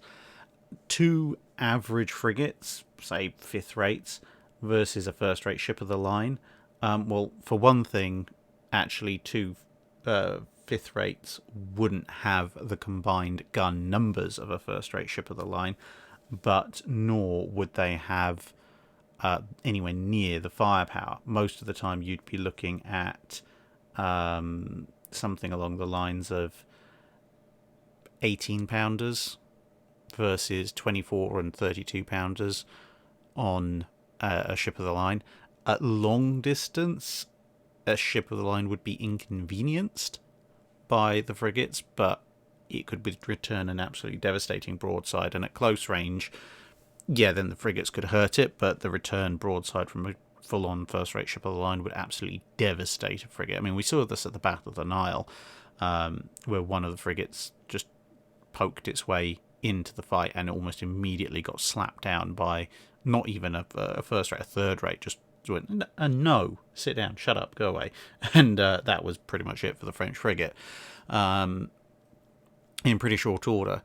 So, yeah, if you had a very incompetent captain who was just kind of waiting for the frigates to come into his broadsides, then in theory a couple of really competent frigate captains might be able to use their speed and agility in lighter seas to not so much rake the ship, but rake its masts and rigging. Two frigates combining their firepower for a fair while might be able to knock out enough of the ship's masts and sails that it would then be crippled in terms of mobility. Once it's crippled in terms of mobility, then you can just keep bombarding it from favourable angles and hope that eventually you're going to wear it down. So yeah, it'd be theoretically possible, but even with a fairly poor captain, it's still the ship of the line's fight to lose, because the minute any kind of regular frigate strays into the broadside of a first-rate ship of the line, that's pretty much game over, unless the entire crew is equally incompetent. Does this change as time progresses into the 1800s and mid-1800s? Maybe slightly, because frigates do tend to get a little bit bigger. You start to see frigates around the size of and firepower levels of something like the USS Constitution, and then it grows on from there to you get bigger frigates that are effectively what in the late 1700s would have been classified as a fourth-rate ship of the line. But at the same time, the ships of the line get a lot bigger. They go from being 100 guns, 104 guns to 120, 130, 150 gun ships, which are going to be, even more terrifying in a lot of ways. And of course, gun power goes up, but that means when the ship of the line that you've got an awful lot more of those big guns. About the one thing you might have right towards the end of the era of the wooden ship, as a function, as sort of the frontline warship in the 1840s and 1850s, is some of the large frigates are very quick compared to ships of the line, and with the increasing prevalence of things like heated shot, and in the UK things like Martin, Shell and such, at that point a couple of large frigates armed exclusively with heavy guns firing things like heated shot against a wooden warship or Martin Shell or something like that, then that might be a bit closer, but it's still going to be a very dangerous thing to be doing. Stefan M asks, why do you rate Beatty so badly? And he says, not that I like him, and I definitely agree he made a lot of mistakes as commander of the battlecruiser fleet, although obviously he wasn't the only one, but he must have had some qualities given his rapid advancement through the ranks, including being the youngest Royal Navy officer promoted to captain since Nelson. Well, the reason I rate Beatty so badly is because he was thoroughly unsuited to the job, in my view, as commander of the battlecruiser fleet. And this is the thing, it's not necessarily a knock on him generally, because I could point at quite a number of admirals and point out that they're actually not particularly good at certain roles, but still they can be good admirals in other roles. Like, for example, Admiral Sturdy. Very, very good for commanding, in my view, a squadron. He made an excellent job of the Battle of the Falkland Islands when he managed to actually get the battle cruisers moving, at least. He knew exactly how to handle the battle cruisers, which is a lot more than can be said for Beatty. And this is why, as the commander of the battle cruiser fleet, I think Sturdy probably would have done a much better job than Beatty. But Sturdy was also given to some rather interesting flights of fancy when it came to ideas about how the fleet should be used, and so Sturdy would not have been a particularly good fleet commander, and there's a fairly good reason why Jellicoe kept Sturdy as close as humanly possible to him in the Grand Fleet to make sure he couldn't go wandering off with a division of the Grand Fleet doing some crazy stunt. So, yeah. And the thing is, just because Sturdy would have, I think, made a fairly poor fleet commander of the Grand Fleet, that doesn't detract at all from the fact that he, as I said, would have made an excellent squadron or battlecruiser fleet commander, at least in my opinion. With Beatty, he's just not suited for this kind of work. He doesn't seem to believe in talking to anybody else, and he overlooks faults in fairly important positions like Seymour for the sake of personal connections, and that gets people killed.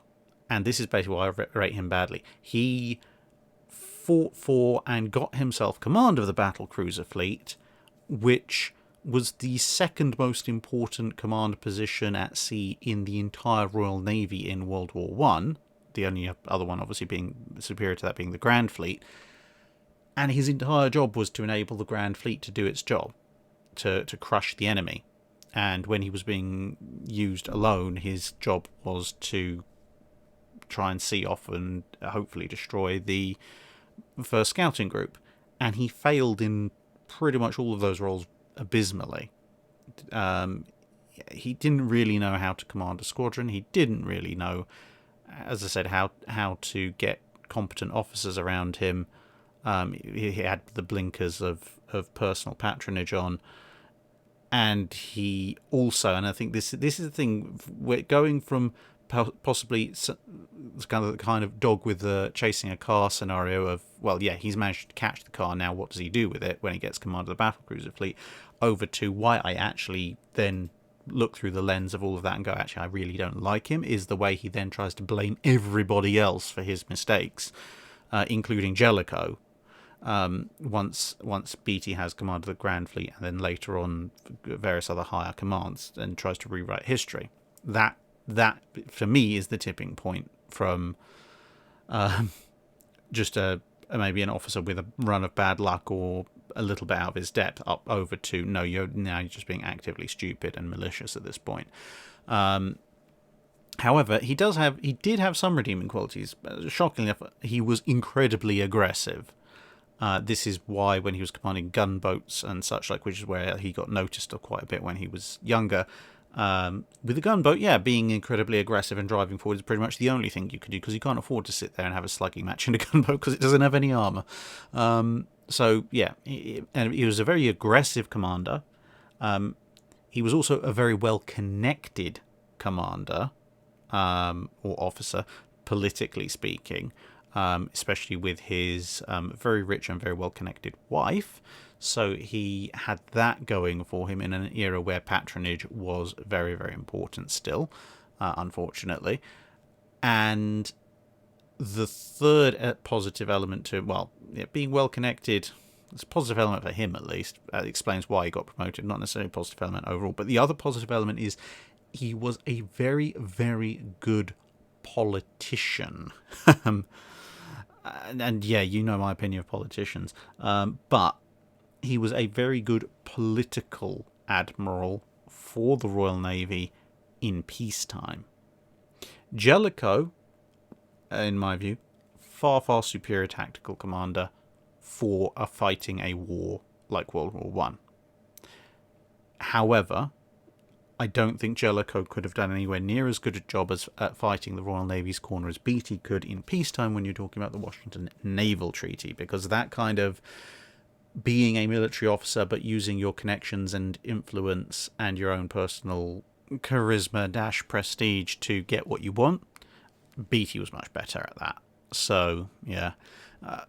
If Beatty had had a slightly more regular promotional rank up the step ladder, he probably, at least at least for myself and people like me, probably would have been remembered a lot more favourably, because he would have been reaching those kind of upper echelons of command after all of the big battles had been fought, so he wouldn't have those kind of massive mistakes with everyone pointing it at him, and then he would have cleared up into the higher echelons pretty much around about the time he was needed in peacetime, and probably would have been remembered a lot more favourably.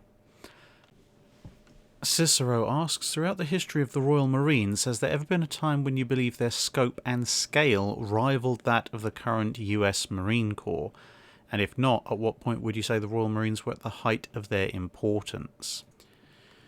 So, yeah, firstly, the Royal Marines, I don't think have ever come close to the scope and scale proportionally of the current US Marine Corps. Given that the US Marine Corps is, well, some people call it the US Navy's army, but at the same time the US Marine Corps is a larger army and air force than most of the actual national armies and air forces on the planet. And on top of that, obviously you have the actual US Army, the actual US Air Force, and the US Navy and its own air force, all of which are bigger as well. So yeah, fun times. And the Royal Marines have never been anything close to that. Not in the slightest. The closest they've come to parity was the First World War, when the Royal Marines and the US Marine Corps ended up at, well, not exactly the same size, but within a realm, within shouting distance of each other in terms of sheer scope and scale. But the thing is, even though the Royal Marines were quite large in World War I and World War II, on the scale of how many men were mobilised in World War I and World War II, they were still a relatively small number. And then you look at the sheer number of US Marines that were around in World War II, and again, the gulf is huge. In terms of when the Royal Marines were at the height of their importance, probably in the Napoleonic Wars. Because in the Napoleonic Wars, they were doing landings in relatively decent strength. They were an integral part of the defensive and offensive role of a ship of the line or any Age of Sail warship across the board. So they were present at practically every battle worth noting in the Napoleonic War period, and they had considerable shipboard duties as well in terms of security, maintenance of order, and security from external threats as well, which obviously in battle but also in other areas. So at that point, when that was probably the closest they came to being the kind of shipborne army that the US Marine Corps is, I'd say that's probably when they were at the height of their importance. After that, it's a case of some of their roles aboard ships start to diminish, and when they do get to be larger, say like in the two world wars, the overall increase in size of everybody else means that is not as proportional an impact as you might otherwise imagine. Leops 1984 asks, most overrated ship, which warship class or one-off enjoyed a popular reputation as a good ship, either at the time or at the present, but is secretly a bad design? Pick one design from each era: Dreadnought era to the end of World War I, interwar up to the treaty era, and then post-treaty in World War II. I think there's almost two separate questions there, because if you ask me to pick which ships do I consider to be the most overrated for each of those eras, then I could quite easily give you those, but most of them wouldn't be bad designs. They're mostly serviceable to good designs, but they've just been massively overblown by propaganda, both then and now. Whereas ships that specifically were lauded as decent, either at the time or now, but were actually bad designs, that is a lot more difficult to judge. And the thing is, it's actually difficult to point to designs and go, this is actually definitively a bad design. A ship can be badly designed for its role, even though it's overall not badly designed per se. So I guess in reverse order, if we're looking at post-treaty World War II, I'd actually say the Scharnhorsts. Now, some of you might think, well, hang on a minute, you really like the Scharnhorst. Yes, I do like the Scharnhorsts in the idea of them refitted with the twin 15-inch guns. With the 1111s, they do have a big problem in that they're battleship-sized vessels with battleship-scale protection, which in turn means they're going to invite battleship-scale opposition. But with the 11-inch guns, they can't finish the deal. I mean, okay, it was massively outnumbered, but you look at Scharnhorst versus Duke of York. Scharnhorst knows there's no chance of beating Duke of York in a gunfight, because Duke of York is, I mean, okay, it's a slightly bigger battleship with slightly more protection, but Scharnhorst is a little bit faster, so you'd look at the guns, but then it's like, 911 versus 1014s. This is not a fight that Scharnhorst is going to win. Not in a month of Sundays. And you see this all the time. The Scharnhorsts come up against something like Malaya. 2 Scharnhorsts versus Malaya, or at Lofoten, 2 Scharnhorsts versus Renown. If they'd had the twin 15s, they could have engaged in both of those scenarios with a pretty decent chance of coming out on top. As it was, effectively the 11-inch guns, combined with somewhat with Hitler's orders, meant they had to run. Or they couldn't, in the case of Renown, they just couldn't fight it hard enough in the weather. So, yeah, for that era, the Scharnhorsts, because of the 11-inch guns. In the interwar up to treaty era, well, it's a very narrow window, and you're basically looking at the ships that were designed for that got cut off by the Washington Treaty, at which point for those I'd have to pick the Lexington-class battle cruisers.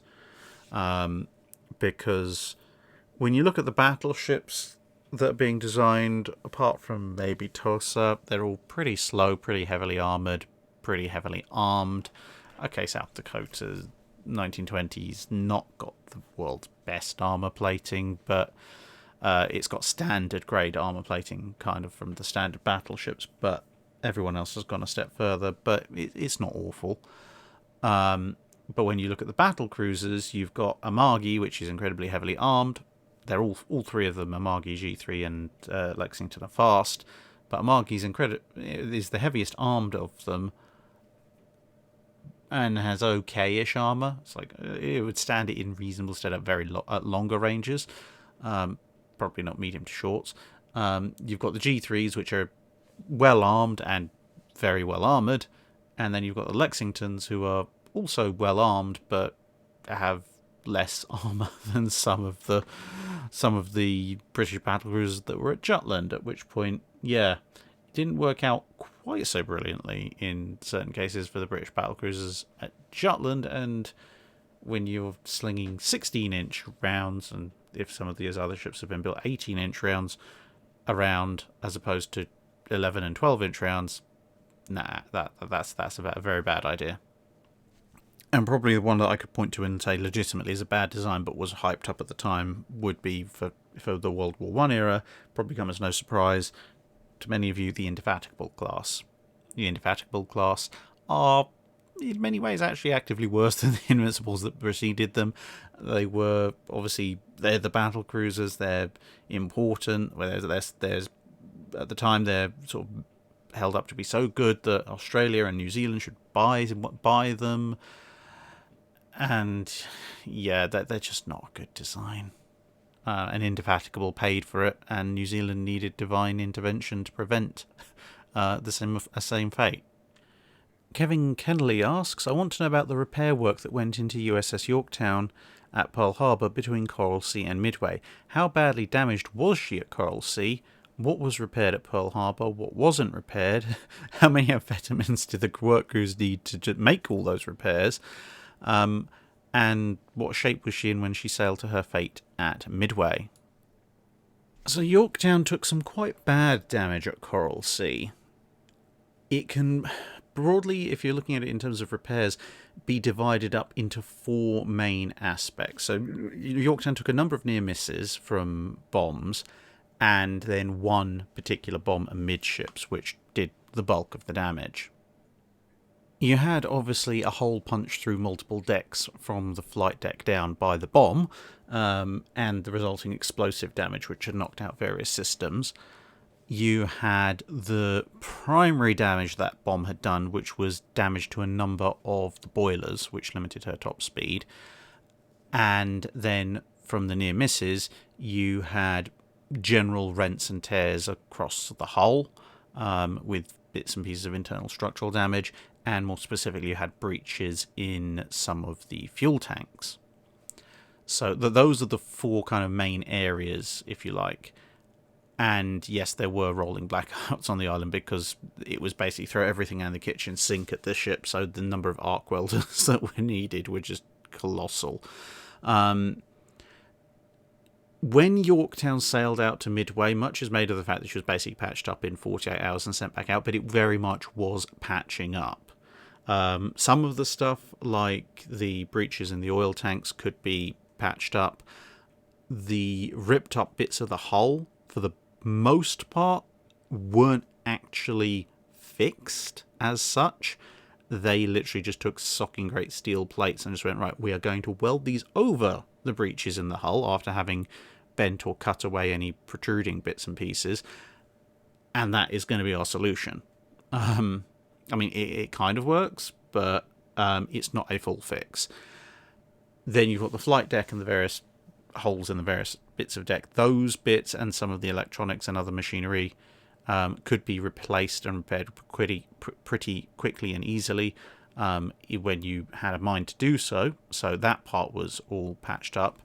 The single biggest bit, however, and the bit which is what led to the estimate that they would need 3 months of repairs, was all the damage to a number of the boilers and associated machinery. That wasn't repaired because everything else was, to a certain degree, throw enough men at it and you can do it quicker. But to repair those boilers, you would either had to have got a whole ton of specialist replacement parts in and effectively stripped the boilers down and rebuilt them inside, or potentially even just lifted them straight out or cut them into bits and lifted them straight out and built entirely new ones in place.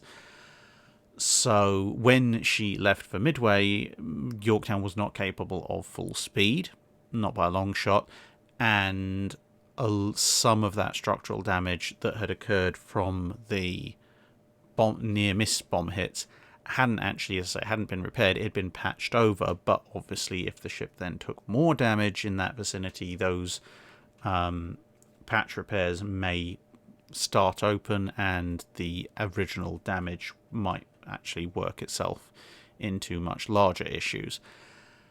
So yeah, when she sailed into Midway, I'd say she's mostly combat capable, just with that slower speed, and that, to a certain degree, I think may well have contributed to her loss at Midway, because there's an awful lot more that a ship can do to maneuver to escape when it's capable of the sort of low to mid 30s of knots, as to when it's theoretically going to be only running at about the same speed as a treaty-era fast battleship by about 27-28 knots. And that may well have contributed to her eventual loss.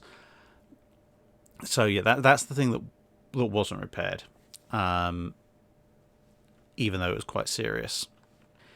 In terms of the information as to exactly what was damaged and what went on, there is some of that information out there.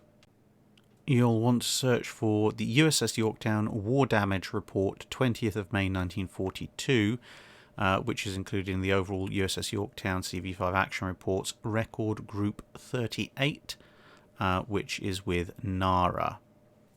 The Hand of Ray asks, why didn't Admiral Jellicoe use one of the Queen Elizabeth-class battleships as his flagship instead of HMS Iron Duke during the Battle of Jutland?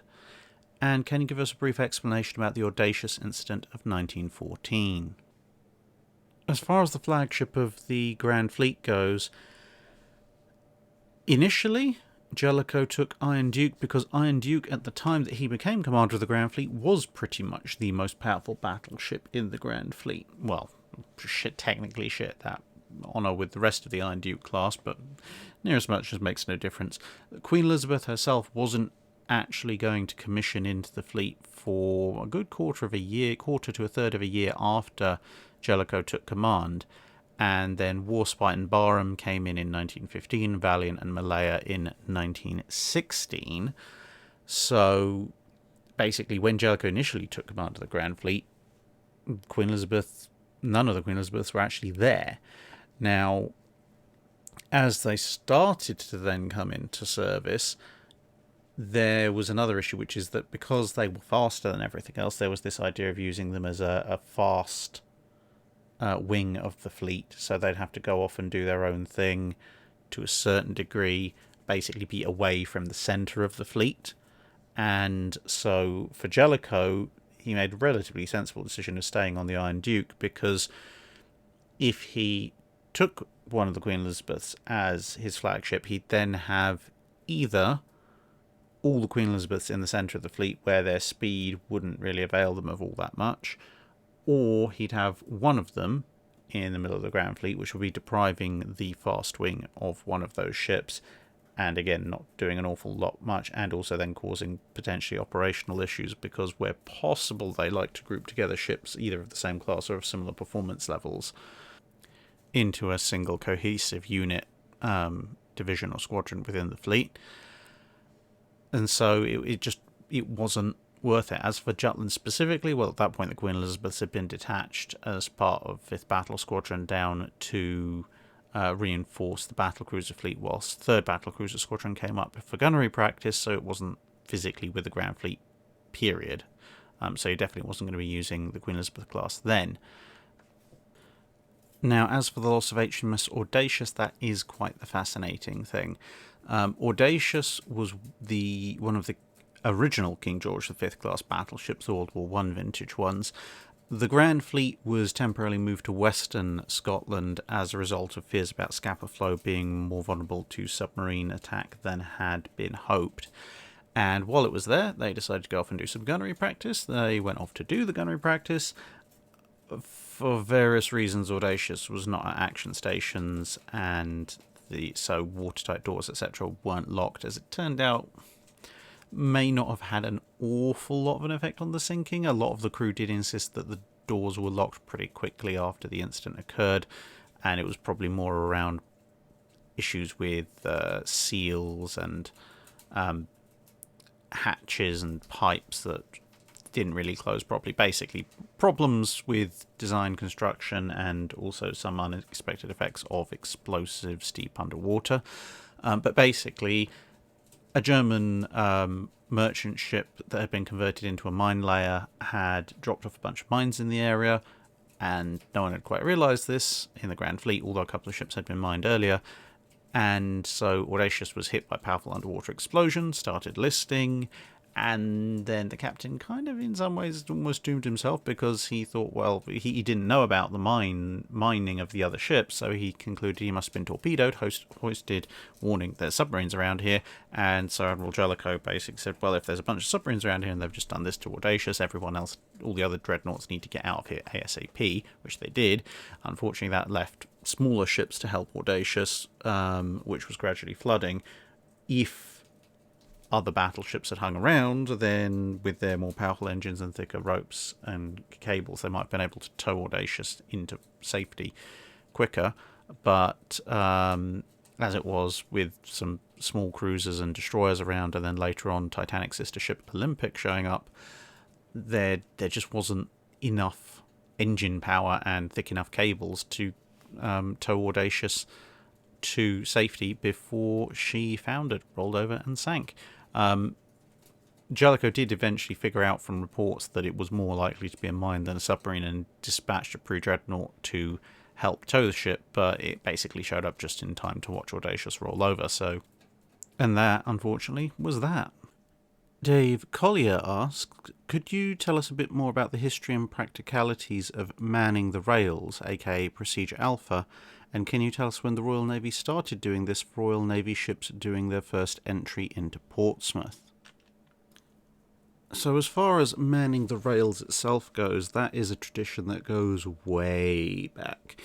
As a way of showing respect and also acknowledging formal occasions, back in the day of the Age of Sail, you would man the rigging, man the sails, man the yards, whatever term you happen to want to use at the time. And you still see this sometimes on the sort of the tall ships that some navies use for training purposes, and that's when a whole bunch of sailors get out onto the yards of the masts and they all stand there and look nice and formal, nice and high up in the air, and that's the way of celebrating everything. Unfortunately, these days, ships don't have masts, and those that do tend not to have yards, so you have to man something else, because unfortunately sailors haven't learned to hover yet. So they have to man the rails, i.e. the sides of the ship, which, hilariously enough, sometimes don't actually even have rails to stand behind, but then manning the edge of the ship, which we might fall off of if it rolls a little bit, is probably somewhat of a mouthful. So yeah, that practice is simply a continuation of a very long and established one, as are many practices in the Royal Navy. As far as manning the rails on the first visit to Portsmouth, that much, I've got to admit, is not something I'm entirely familiar with. I do know there are a few people who watch the channel who either work with, are part of, or have been part of the Royal Navy, so in that respect, as to why ships man the rails on their first visit to Portsmouth, please feel free to chime in below. I would suspect it's something to do with the fact that Portsmouth is, at least for a good while now, seen as the heart of the Royal Navy. So it's probably some acknowledgement of the first visit to sort of home port, if you like. But I wouldn't want to say that categorically unless somebody with a bit more knowledge of that can support it. John Rees asks, Hi Drac, I'm currently planning an independent study for my degree, and as a data science-analytics major and a history major, I was thinking about somehow combining the two subjects. Do you know of any specific examples where any types of data analysis were utilised by naval powers during World War I and World War II? Two examples immediately spring to mind, the first of which would be the earlier efforts at deciphering signals intelligence at places like Bletchley Park in World War II, prior to the establishment of things like the supercomputer, the first computer, and such. But yeah, beyond that, well, before it, technically speaking, a lot of the code breaking efforts involved did use an awful lot of data analysis, both in terms of trying to figure out the most likely codes, because remember, just because they'd reversed engineered an Enigma machine didn't necessarily mean they knew which codes or which combinations of dials would be being used that particular day. So they had to try and extrapolate from the data that they had, including things like stations that they knew opened with the same phrase or word every time, correlations of, like, we know this is a weather report, so what is the weather in this area, etc., and so on. So that's a good example of data analysis, if you can get your hands on the documents to examine. The other one, which is the one that's pictured, is Western Approach's Tactical Unit, WATU.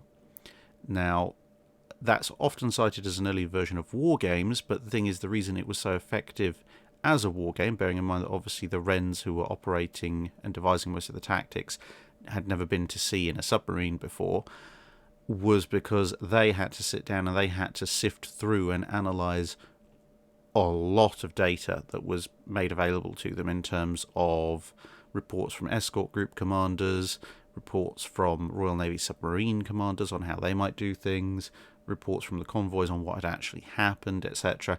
And they had to filter all this data through to try and work out what were the U-boats capable of doing and what were they doing, based purely on, say, sifting the analysis of other people's data.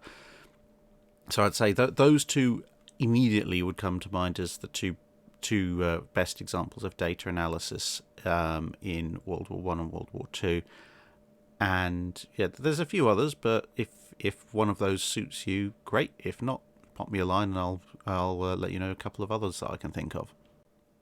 Federico Bozzi asks, what was the most efficient machinery on World War II battleships? Was it Iowa's, Richelieu's, or someone else's? I think if you're going to look at purely the most efficient machinery in terms of generated power per cubic foot of space allocated to machinery and resultant speed, it's pretty difficult to argue with the Richelieu's.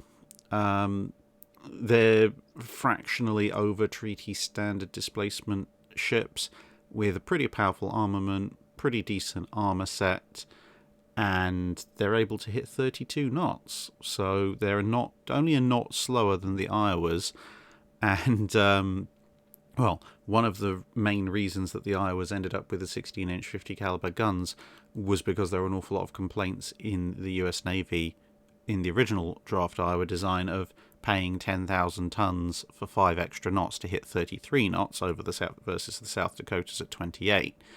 So the Richelieu's managed to get 4 extra knots at what appears to be about maybe 2,000 to 3,000 tons rather than 10. Now, obviously, fair enough, they're carrying 8 15-inch instead of 9 16-inch guns, but they are carrying, at least by weight, a little bit more armour in terms of sheer thickness. So I think it kind of all balances out. So yeah, I mean, if you look at all the other battleships that are capable of hitting 30 plus knots, Vanguard is a lot heavier, the Littorios are somewhat heavier and nowhere near as fast. Bismarck approaches the speed of Richelieu, but is again a lot larger. Iowa, obviously slightly faster, significantly larger. So yeah, the Richelieu's then they did use some rather experimental boilers with forced circulation rather than natural circulation, but yeah, it's pretty hard to argue. They got an awful lot of bang. Well, not for their buck. They're awful lot of bang for their franc, I guess. John Lubbers asks, why did transom sterns not catch on much earlier in modern warship design, given that what I've seen and read, they seem to be a big advantage in speed and efficiency for relatively little disadvantage. Unless you need a massive fantail for aircraft handling, like some American and Japanese battleships and cruisers, there seems no reason not to choose a transom stern over the more traditional design. There's a few reasons, but basically if you want to go down to the engineering perspective of things, it comes down to speed as well as proven capability. Bear in mind, the transom stern only really starts to show up in the very early 1900s in any major way, so it does take a little bit of a while for these things to be proved and adopted into naval service anyway. But beyond that, there's also the fact that the transom stern is fantastic for high-speed vessels because it adds effectively a virtual length to the ship without actually having to have that length, thus saving on weight and making the ship more hydrodynamically efficient, thus able to reach higher speeds with the same power, or a target speed with less power, and thus needing less machinery. However, at certain lower speed regimens, the transom stern is actually a negative. It can create a kind of dead zone behind the ship, and for various complex hydrodynamic reasons, it ends up effectively with the ship towing a bunch of water behind it, if you can imagine that. There's a couple of rather interesting PhD thesis papers that go into it in extreme detail. If anyone's particularly interested, I can send them a link to them.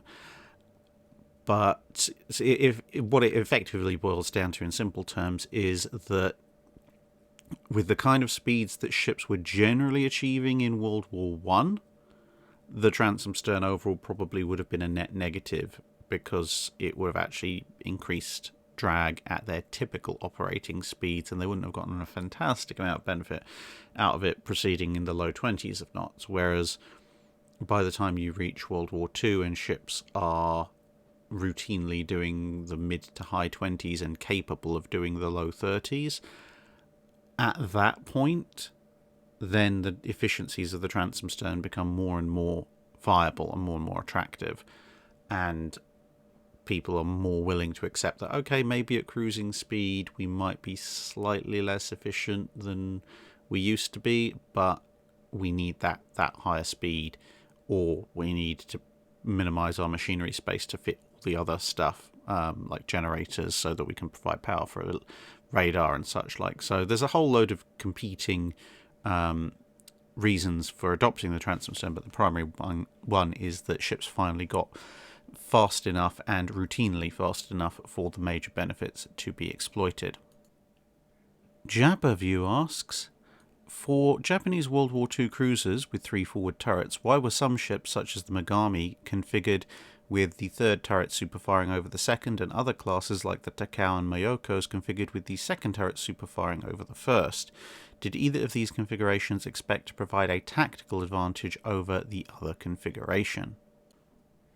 The primary difference in advantage and disadvantage between the two layouts is that with the ships that were straight up built as heavy cruisers, so Myoko, Takao, etc., having the turrets clustered in this kind of what they call pyramid configuration means that protecting the magazines is a lot easier, because you'll see obviously the barbette between A and B turrets. The two barbettes are basically right on top of each other because of the super firing arrangement, and then with that reversed C turret, it means that again the barbette is right up next to B barbette. So all of your forward magazines and shell rooms are all concentrated in one area.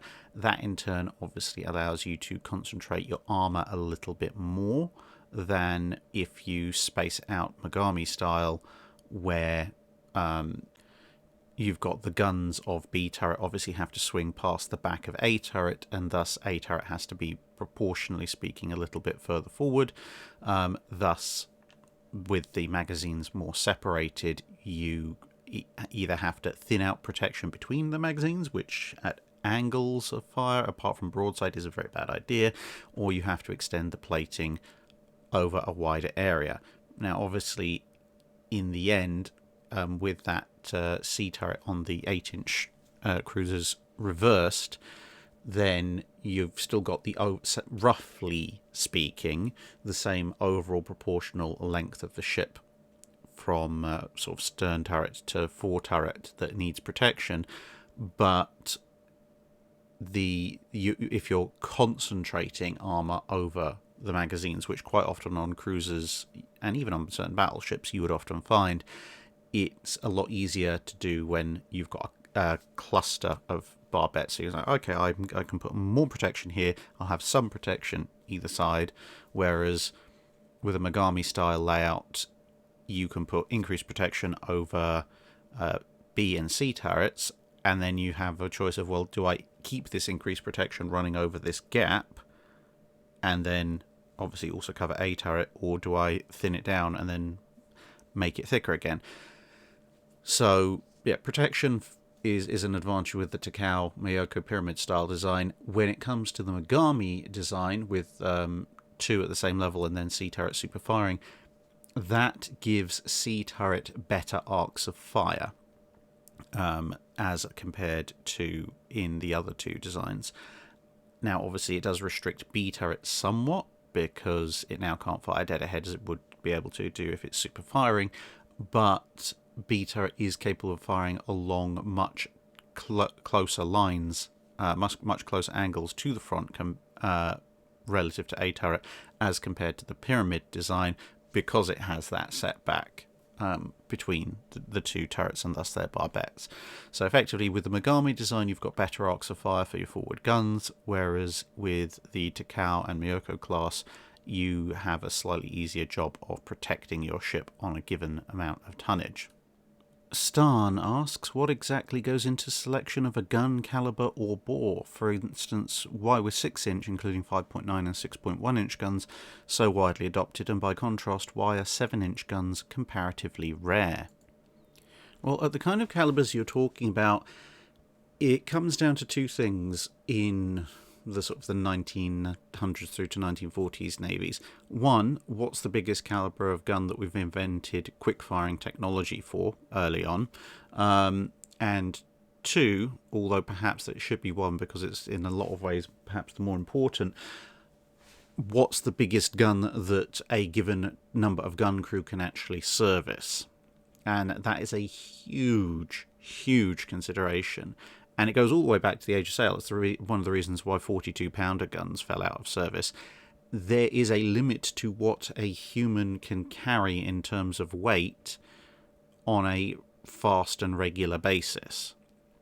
If you have a cannonball or shell that is too heavy, it's even if a crewman could theoretically lift it, they're not going to be able to lift it regularly, repeatably in high stress situations with the ship pitching about, etc. If it's that little bit too much. And the flip side obviously is too light a shell, one that's really, really easy to use, and you're not going to do an awful lot of damage. This is why you see just so many guns in between the 4 and 6 inch caliber being developed at different variations in caliber size, because you've got 4-inch guns, 4.5-inch guns, 4.7-inch guns, 5-inch guns, 5.2, 5.25, 5.5, and then the 6-inch and slight variations on the 6. And it's basically navies desperately trying to absolutely maximize the hitting power of the shell, whilst simultaneously having a shell that people can actually physically pick up and load, because remember, autoloaders at that kind of range didn't really become a thing until the end of World War II. So there's no point in having a bigger, nastier gun if your crew can't load it fast enough for it to actually make a difference. Once you start to get above that and you start to get into areas where you need multiple people or machinery to help you load the shells, then you've got to have enough additional lethality in order to make up for that. So that's why you don't really see much in the way of 7-inch guns. You see sort of 7.5 to 8 inch as the next step up, because that offers sufficient increased range and lethality in terms of penetration and explosive payload to justify the additional machinery and gun crew you have to assign to actually get those things into service and firing at a reasonable rate. And even with 6-inch weapons, there's a whole slew of different kinds of 6-inch guns, some of which try to go with a one-piece shell, i.e. the propellant and the shell is all one thing that you load, which is obviously heavier, but theoretically, if your crew are able to handle it, is faster because it's just one movement, versus two-piece or more ammunition where the shell and the propellant is in two separate sections, or possibly the propellant even comes in more. With 6-inch shells, it's not really necessary to have the cartridge, the charge, in more than one piece, but it does become an issue as you get higher and higher up the shell chain, which is why battleships, for example, build up multiple charges in order to fire their shells. So yeah, when it comes to the selection of gun caliber and bore, it becomes down to what kind of environment are the crew going to be operating in? Are they going to be operating in a turret, in an enclosed mount, in an open mount, in a casement mount? How many gun crew are we assigning to this gun? What kind of rate of fire are we expecting from this gun? And what kind of other mechanical aids and assistances do we have on this gun? Does it have the quick firing capability? Is it one piece or two piece ammunition?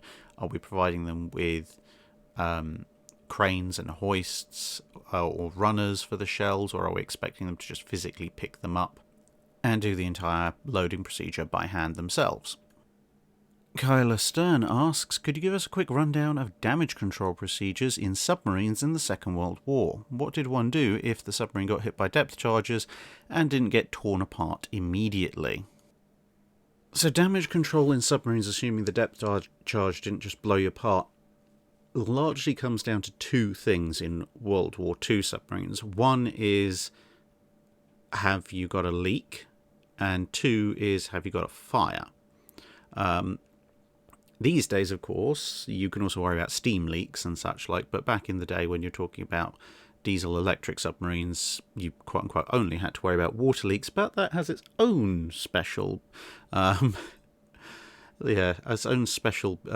problems, because if those water leaks get to the batteries, you are going to poison everybody in the submarine, which is not good. So there's if the prospect of high pressure water entering your submarine, which is already dozens, if not hundreds of feet below the surface of the ocean, wasn't incentive enough to get you moving to seal off that leak, the idea that you might not only drown, but you might be poisoned to death first, that would be the extra kicker. There is the ancillary stuff, obviously, of electrical systems and such having been knocked out, possibly by water, possibly by fire, possibly by shock, and those would have to be repaired and or restarted. But unless it's something massively vital, like say the diving plane controls, you're more likely to focus on stopping the fires and or flooding first and worry about everything else later. With fire, obviously procedure is actually more important than aboard a ship, because again, aboard a submarine you have a very limited oxygen supply, and whilst yes, the fire will die if it runs out of oxygen, so will you, through asphyxiation. So you definitely need to get that moving. The flooding is probably the single biggest risk, because obviously if the submarine goes into negative buoyancy, that's it, you're dead anyway. Unless you happen to be lucky enough to be operating in a sea shallow enough that you will ground before you reach crush depth.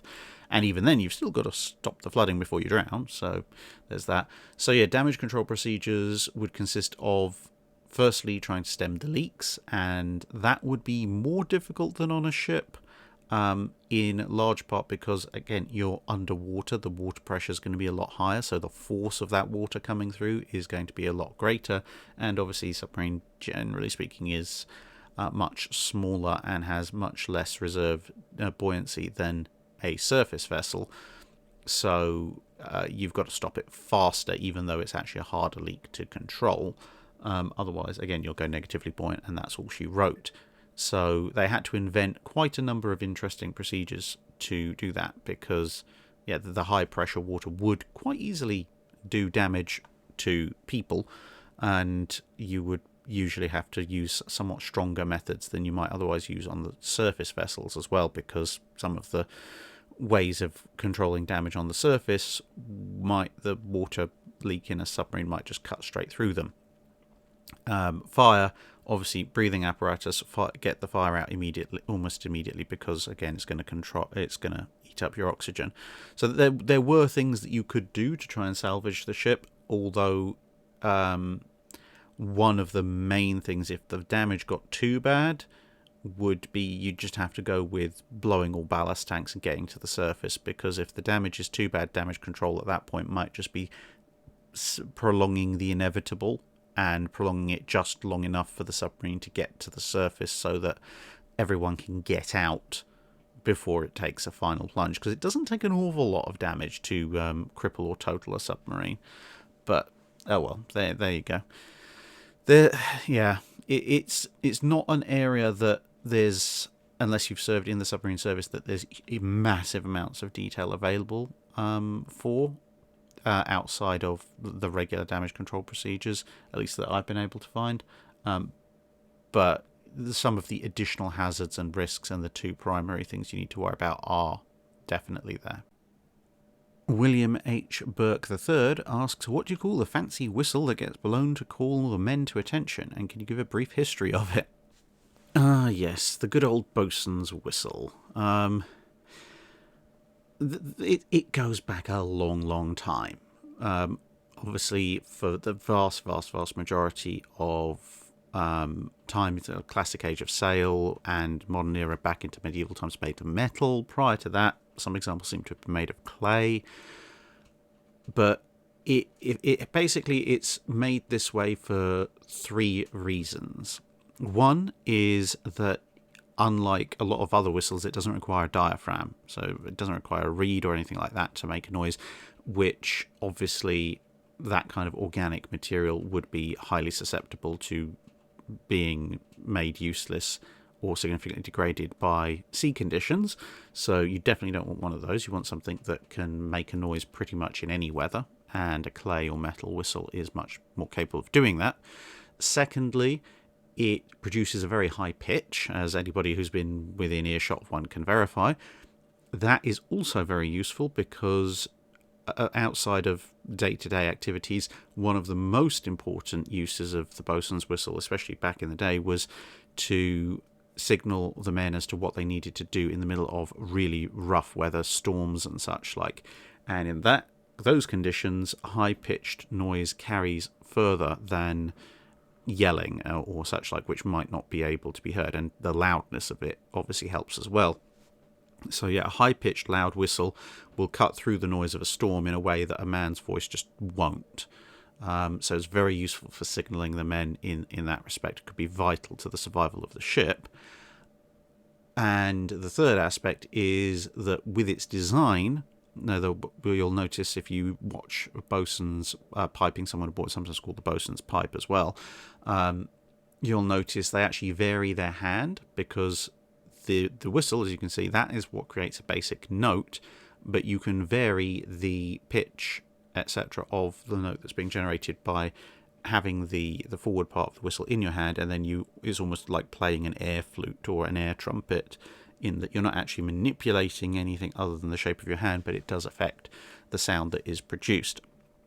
Now, the fact that it's so easily manipulable, again, without any other moving parts that might break or organic materials that might decay, means that you can produce a whole range and series of notes, which in turn aids massively with your signalling part, because just blowing a single whistle, well, that can just mean one thing, or maybe you can do a kind of a Morse code style thing, but in really bad weather you might miss one or two. So it's like, oh, was that 3 bleeps, or was that 4? I don't know. Whereas being able to manipulate and produce I won't necessarily call it a tune, but a series of notes, means that you can have numerous pre-remembered orders that follow specific patterns, kind of like a bugle call on a battlefield, and people can react and work with those, obviously in the middle of pretty much any condition. And it then obviously develops also in tradition of sort of more peaceful uses, like piping people aboard, being used at funerals and such like. So yeah, it has a wide variety of uses, a very practical tool, and in a lot of ways, at least as far as rough sea conditions goes, practically indestructible, and all weather. Memory asks, what would likely happen if a ship gets hit on the bow by another that it's fighting, like battleship versus battleship, cruiser versus cruiser, etc., when it's nose in? Even with a distributed armour scheme, is the bow ever going to deflect a shell by a meaningful amount? To my mind, it seems to indicate very bad times if it's hit this way, since the nose itself and the transverse bulkheads probably won't put up much resistance. Plus, the bow being crashed into by waves will make any damage worse. The damage to a ship, if it's shot in the bow, is probably, is going to be definitely made worse by waves. Wave action is one of the biggest problems with ongoing damage as a result of a shell hit, especially near the bow. I mean, anywhere along the ship, really, the onrushing water is a major problem, but especially when you're talking about the bow, where the water effect is, for various reasons, going to be somewhat the worse in a lot of cases. I mean, you even look at, say, with Bismarck, when it gets hit in the bow by Prince of Wales, the hit itself is an irritant, but the force of the water being pushed into that hole thereafter is part of what reduces its speed permanently, and then violent manoeuvring and such makes the problem even worse going forward. So yeah, that is definitely a problem. If a shell hits a ship in the bow, there are, for most ships that have citadels, there are bulkheads that run across the width of the ship that are designed to catch and prevent shells that are entering via the bow or stern from sort of bypassing the side armour and detonating the magazines and such like. There is a slight advantage for the ship defensively, which is why these transverse bulkheads tend not to be quite as thick as the belt armour, although in some cases they are. And that is that a shell that enters via the bow, even though it's unlikely to meet any kind of substantial resistance, will have to be going through multiple different parts of the ship before it reaches the bulkhead. So it's going to have a slight slowing effect, but more about the destabilizing of the shell's path, because it's going to enter through the plating, possibly punch through beam or some other form of structural member, because they're very close packed in that area. And then it's going to be going through bulkheads, possibly decks, doors, stanchions, etc., etc., etc. So that's always going to be fun. The shell may not be intact, or indeed going pointing forwards by the time it hits the bulkhead. It depends on the size of the shell and its armor penetration capabilities. But yeah, it's very unlikely to be deflected. Possibly in a distributed armor scheme, if you've got a forward 4-inch plate or something, then the extreme angle might allow for a deflection. But even with distributed armor, in virtually no case does the armor extend all the way to the front of the ship. So there will be hits right forward where there is basically no armor to stop them entering the ship. And hull plating, if you're talking about cruiser and battleship grade shells, not really going to do you much good in terms of stopping the shell.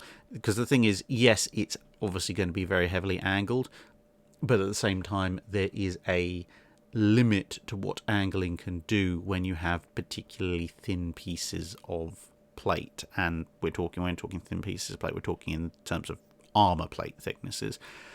I think I've used this example before, but if you imagine taking a sheet of aluminium foil, if you run a pencil along it on something like a table or such like, theoretically, if you go purely by the mathematics, that piece of aluminium foil is almost going to be almost as virtually thick as it is long. So if you've got a foot wide piece of aluminium foil, theoretically running a pencil near enough horizontally along it, you're mathematically trying to penetrate a aluminium face that is almost a foot thick, which you're never going to do. However, you'll notice that the foil rucks up and tears and rips because it's a piece of aluminium foil. It's really thin, and its strength in that plane is practically negligible. So the fact that it might have a really thick depth in one dimension isn't actually going to help. And the same thing with shells. It's like, yes, if you hit a inch and a half thick piece of hull steel with a 15-inch shell or an 8-inch shell or something like that, yeah, in theory, the armor may be, the plating may be equivalent to 8, 10, 12, 14, however many inches the mathematics says it's going to be. And yes, the interaction of the shell is probably going to be more on the side of the nose than the actual point. But still, the forces involved with an incoming battleship or cruiser shell at that scale are probably just going to buckle and tear and rip through the plating anyway, regardless of what theoretically its depth is going to be. And so, yeah, the bow is not going to offer all that much resistance. It's the same kind of thing if you were to take a thin piece of aluminium or steel and angle it at, say, 70, 80 degrees, something like that, and shoot it with a pistol or a rifle against a pistol, maybe like a 5mm plate or something of aluminium, or maybe 3 or 4 millimeters of steel might deflect a pistol round. But if you shoot it with a high power rifle round, it's going to just punch and tear through, most likely, regardless of the fact that theoretically the depth of steel should have stopped it, because, as I say, it's that sideways strength of a thin piece of plate. John asks, from what I understand, loading and unloading ships is typically done on the left-hand side of the ship. Is this universal, and for how long has this been the norm? It's not 100% done. It's not universal these days, but it is still fairly common, as you noted. The reason for this goes way back, and I mean properly way back, which is why I've got a picture of a ship this old up, and in fact, way even further back than this ship. The reason for that is where we get the terms port and starboard from. Before the invention of the centralised rudder, ships were quite often steered with a steering oar, sometimes two, but where there was only one present, most of the time that steering oar would be found on the right-hand side, because, well, there's a whole slew of reasons for it, but basically just take it as read. This is where people tended to steer their ships from. And so you had your steering oar, as you can see, projecting out there, and hence starboard, steering board side of the ship. And from that, you can see, well, if you're going to come and dock, if you dock on your right hand or starboard side, you're going to bash your steering oar. So you don't want to do that. So you would dock with your left hand side to whatever it is you're docking up against, and usually that's port, and therefore that's kind of the derivation how you get port side, port and starboard. And so it kind of just worked as a tradition. Not as a tradition. It had a practical value at first, and then kind of just segued into a tradition, because the other thing is, if everybody is docking with their left hand or port side to the dock, then that means everyone is neatly ordered, which makes it easier for everyone to get in and out, especially in an era when you look at some of the Age of Sail era dockyards, where you wouldn't just have a quayside or a pier with ships lined up on it. You'd have that, and then you'd have maybe ships going 3 or 4 deep attached to other ships. At that point, obviously, you're talking about the era of centralised rudders, so that they weren't bashing into each other's steering oars, but the fact that everyone was all aligned meant that when ships had to navigate their way back out again, it was much easier. You didn't have a lot of head-ons and shouting and screaming and such like. So that's how it kind of developed, and then as with many naval traditions, it just kind of stuck. Everyone's like, oh, well, it works, let us do it this way. As I say, these days, it's beginning to die off somewhat, because if you're bringing in a single large ship with a centralised rudder, it doesn't matter too much, unless there's specialist provisions built in on board for loading and unloading, which side you load or unload from. So you do see more and more ships unloading from starboard these days, but in any kind of crowded environment where there may be multiple ships in close proximity, you will again see them start to unload all from port side as a general rule. And that's basically why it goes all the way back to sort of Egyptian era and possibly even Mesopotamian era, Sumerian era ships with steering oars on their right hand sides. Vokir asks, I was recently watching newsreel footage of HMS Rodney shelling German gun positions at Alderney. The reporter mentioned the operation being cancelled 3 days before because the weather was too clear and spotter planes would be at risk from German anti-aircraft fire. It piqued my interest, as I'd never heard of operations being cancelled because the weather was too good. Was this a common occurrence, and are there any other interesting examples of especially good weather being a deciding factor in an operation? It's not that common for an operation to be cancelled due to good weather, but it can happen. To be honest, with something like a Rodney's bombardment, a lot of that was down, not entirely, but a lot of it was down to the fact the Allies had the luxury at that point to wait for slightly cloudier weather, so their spotter planes were at slightly less risk. Earlier on in the war, where things are a lot more immediate and they have to be done now, yeah, it's an increased risk to the spotter planes, but you just have to take the risk and go with it. Whereas by the time they're in a position to start suppressing the German gun positions on Alderney, those gun positions aren't going anywhere. They're not an immediate and direct threat. They're a potential threat that they'd like to remove, but there's no point in unnecessarily risking pilots if you can just go and do it a few days later. Obviously, if those gun positions had started being a problem, then Rodney would have shown up and blasted them almost immediately, regardless of any particular risk to scouting aircraft. Now, other operations where you might have have them cancelled because the weather was too good might include it depends what the situation is, but you might put, say, amphibious landings into that.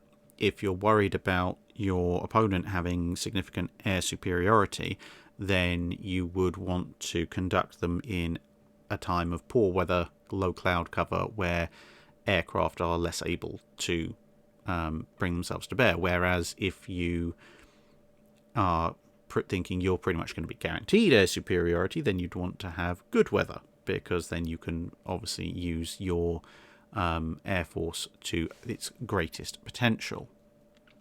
Now, offhand, I can't recall immediately any other operations that were specifically cancelled because of good weather, but I can think of a number of operations that were specifically timed for poorer weather.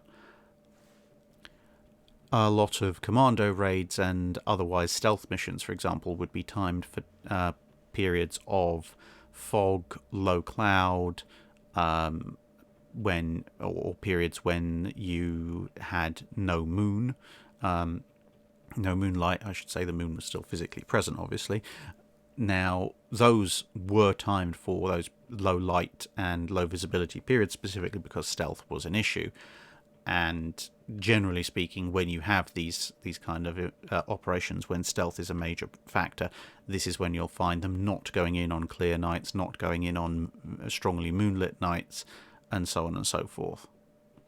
You also see a number of German naval deployments during World War II, which, again, especially when they're heading up around the Norway area, where they can, they try and time them to coincide with periods of cloud cover and such, again, to stop Allied recon aircraft spotting them easily, if at all. Julian Arnott asks, what is the most underrated part of a ship that most people overlook?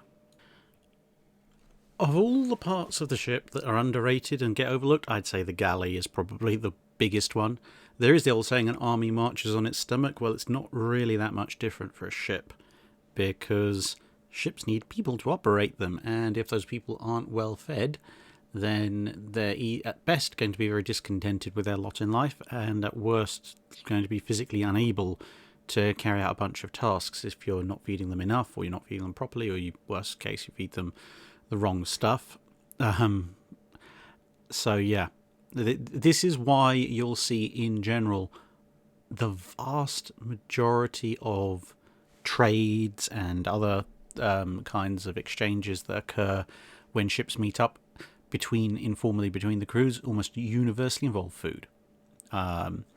Famously, obviously, in World War II in the Pacific, the Americans had ice cream, which the British really wanted, and the British had beer and rum, which the Americans really wanted, so there was a thriving black market trade going on. And whether the ship's galley facilities are even capable of coping with a number of men on board is another factor as well, because, again, as you will find looking through battle reports, when ships are engaged in long-term combat, i.e. combat that's lasting 8, 10, 12 hours or more, off and on, when crews have been locked up at their action stations for most of a day, or possibly more than that, if all they've got are sort of water and biscuits, their morale and their combat efficiency plummets. But you'd be amazed just how much you can put somebody through, but how much get up and go they'll have at the end of it if you stick a nice hot drink in their hands and a warm meal. And this can make all the difference in the world to an awful lot of ships and their efficiency in combat. So definitely not to be overlooked. But quite often people will just look at things and go, yes, well, their ship clearly has more guns, more speed, more armour. That may be perfectly valid, but as long as the difference isn't too much, if you've run one crew into the ground by keeping them at action stations for 24 hours or more, and basically fed them cold sandwiches and juice, and then the other ship that on paper is slightly weaker has maybe been at action stations for the same amount of time, but half an hour before battle you've given them a nice hot cooked meal, and you can near enough guarantee the ones who've just been given the cooked meal will probably vastly outperform the technically superior vessel. Wade Spalding asks, I was listening to Drydock 102 when someone asked about the potential damage from going full ahead to full astern in a battle or barn door stop, and you talked about damage done to reduction gears by clashing the gears when changing from ahead to astern with a geared steam turbine. He then goes on to relate some of his own experience in post-World War II civilian ships, but he says, I'm pretty sure the way that I thought it worked was that reduction gears would have an output shaft going to the prop and input shafts from the high-pressure turbine and low-pressure turbine with a clutch on each shaft, allowing them to be decoupled if needed. And then if you needed to change a different gearing position on the reduction gear, i.e. to go astern, you'd shut off steam from the high-pressure turbine, disengage the clutch on the input shaft from the high-pressure turbine, send the steam from the low-pressure from the back to the front in order to spin it backwards, which would then spin the shaft in the reduction gear backwards, which would turn the gears backwards and then turn the props backwards, but still at the same rate of reduction as they would use in the normal ahead steaming mode. Is this not the case? I realise the specifics, like only using the low power turbine for reversing, is probably not true in all cases. So I actually did some checking with some people who either are naval architects or know naval architects, depending on the person in question. And yeah, what you described is pretty much standard procedure if you're going into reverse for a normal ship under normal circumstances when you've got when you've got low pressure and high pressure lines connected to the same turbine. However, when we're talking about all engines full reverse now, otherwise we're going to run into something very, very nasty, you kind of don't necessarily have the time to go with everything that the normal procedures you'd go with. So, and as it was explained to me, which sort of clarifies and to a certain extent confirms what I was said in Drydock 102, yeah, you can, if you have to, literally just slam the thing into reverse, because the main problem you've got is everything else is connected to the prop shaft eventually. So even if you declutch the actual turbines from the gear, and you can see here the massive reduction gear there, as long as the prop shaft is turning one way, it's going to go one way, and if you need to make that propeller turn the other way, you're going to have to stop it and get it to go the other way in some manner. Now, you could in theory try and clamp some brakes on, but good luck. I'd love to see the friction brakes that can bring a prop shaft on a battleship to a dead stop when it's been motoring along for 28-30 knots in any reasonable time, and even then you probably won't have anything like reasonable time. So you're going to have to somehow violently arrest that motion, and pretty much the only way you're going to be doing that is to be trying to make the gearing in the turbine rotate one way, i.e. reverse, and then brute force the prop shaft into going in the same direction when it's actually going in revolutions for forward, obviously. And whilst you're slowing down, bear in mind as well that there is going to be a massive amount of pressure on the propeller blades to keep going in that direction, because the ship was going to have forward momentum. So the practice apparently was basically to declutch from forward, set for reverse, and while you're setting for reverse, you basically wait a few beats, 2 or 3 beats, depending on the navy in question, because whilst the propeller shaft is still spinning, there is obviously an awful lot of drag involved with going through the water. So the prop shaft will slow down, and then it's down to engineers' judgment as to, okay, we've left it going for 2 or 3 beats. When do we want to risk grinding the gears by slamming everything into reverse? Because the turbines will have enough power to stop the prop shaft dead and turn it back around again, but it's going to play hell with your gearing teeth. And it's basically a question of, you have 3 possible outcomes. You leave it too late and the ship is still coasting forward, and then it's going to hit whatever it is the captain didn't want to hit, and that's going to be incredibly expensive and very bad for you. Option 2 at the other end of things is that you re-engage everything a bit too soon, and all of a sudden you have explosively propelled bits of gear tooth pinging around the engine room, at which point you still hit what you were going to hit, and everyone's very unhappy with you, because now you also don't have a functional drive system, as well as not having a functional ship, possibly.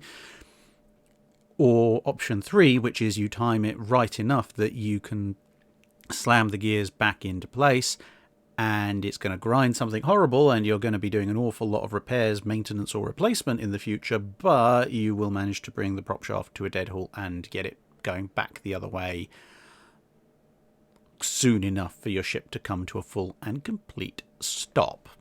So, yeah, emergency battle procedure, somewhat more risky than normal stopping. At least that's as far as I am told. So, yeah, thank you for asking that question, because that allowed me to do a bit more research and get some idea of exactly what the process involved was, as opposed to the general principles. Mr. V asks, how do the very diverse class of V Boat Submarines of the US compare to other nations' interwar submarines? There isn't really any way to compare the V-boats to anybody else's submarines, because they are such a unique set of ships, or boats, I guess. The reason I say that is that, for those of you who are not aware, the V-boats effectively amount to about, I think it's 9 hulls. They're almost all completely different from each other.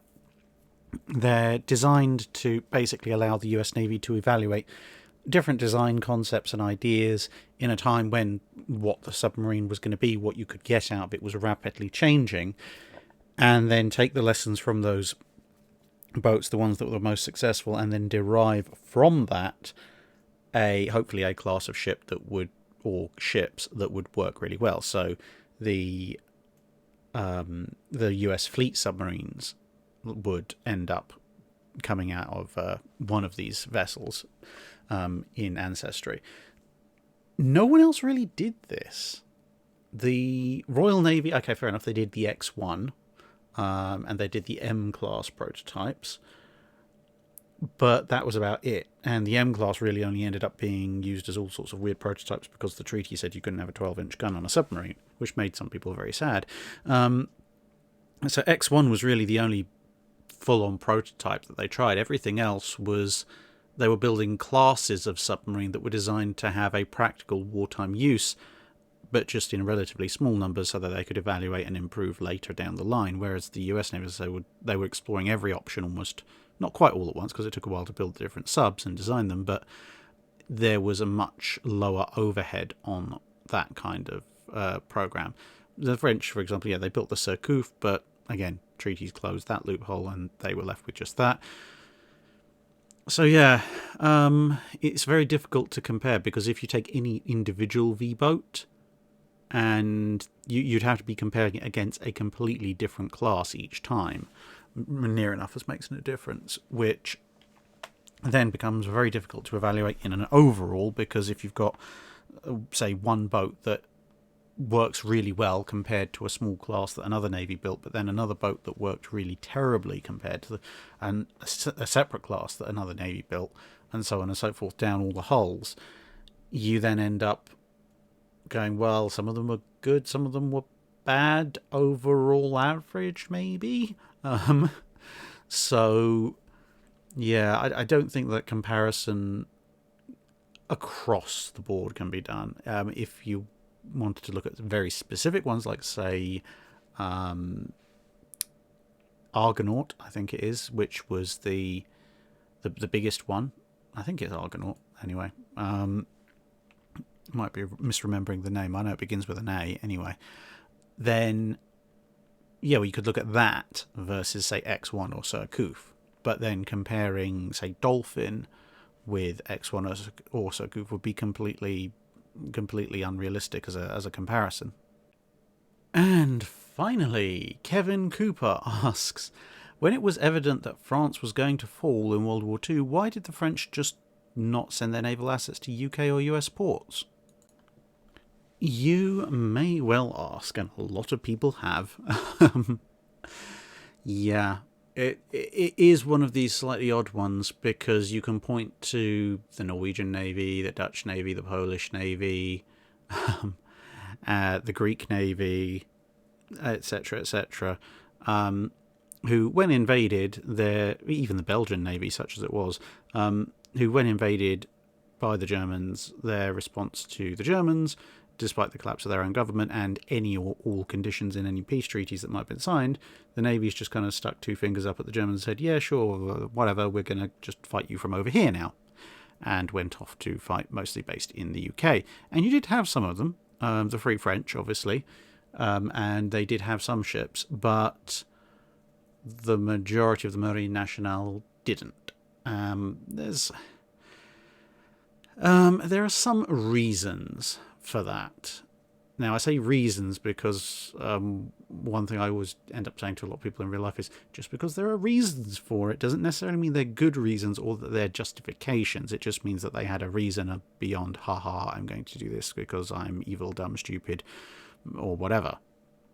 One of the reasons was that there was an element of France left after the German invasion. There was Vichy France, which ostensibly, at least on paper, was independent of the Germans. Very much under the gun.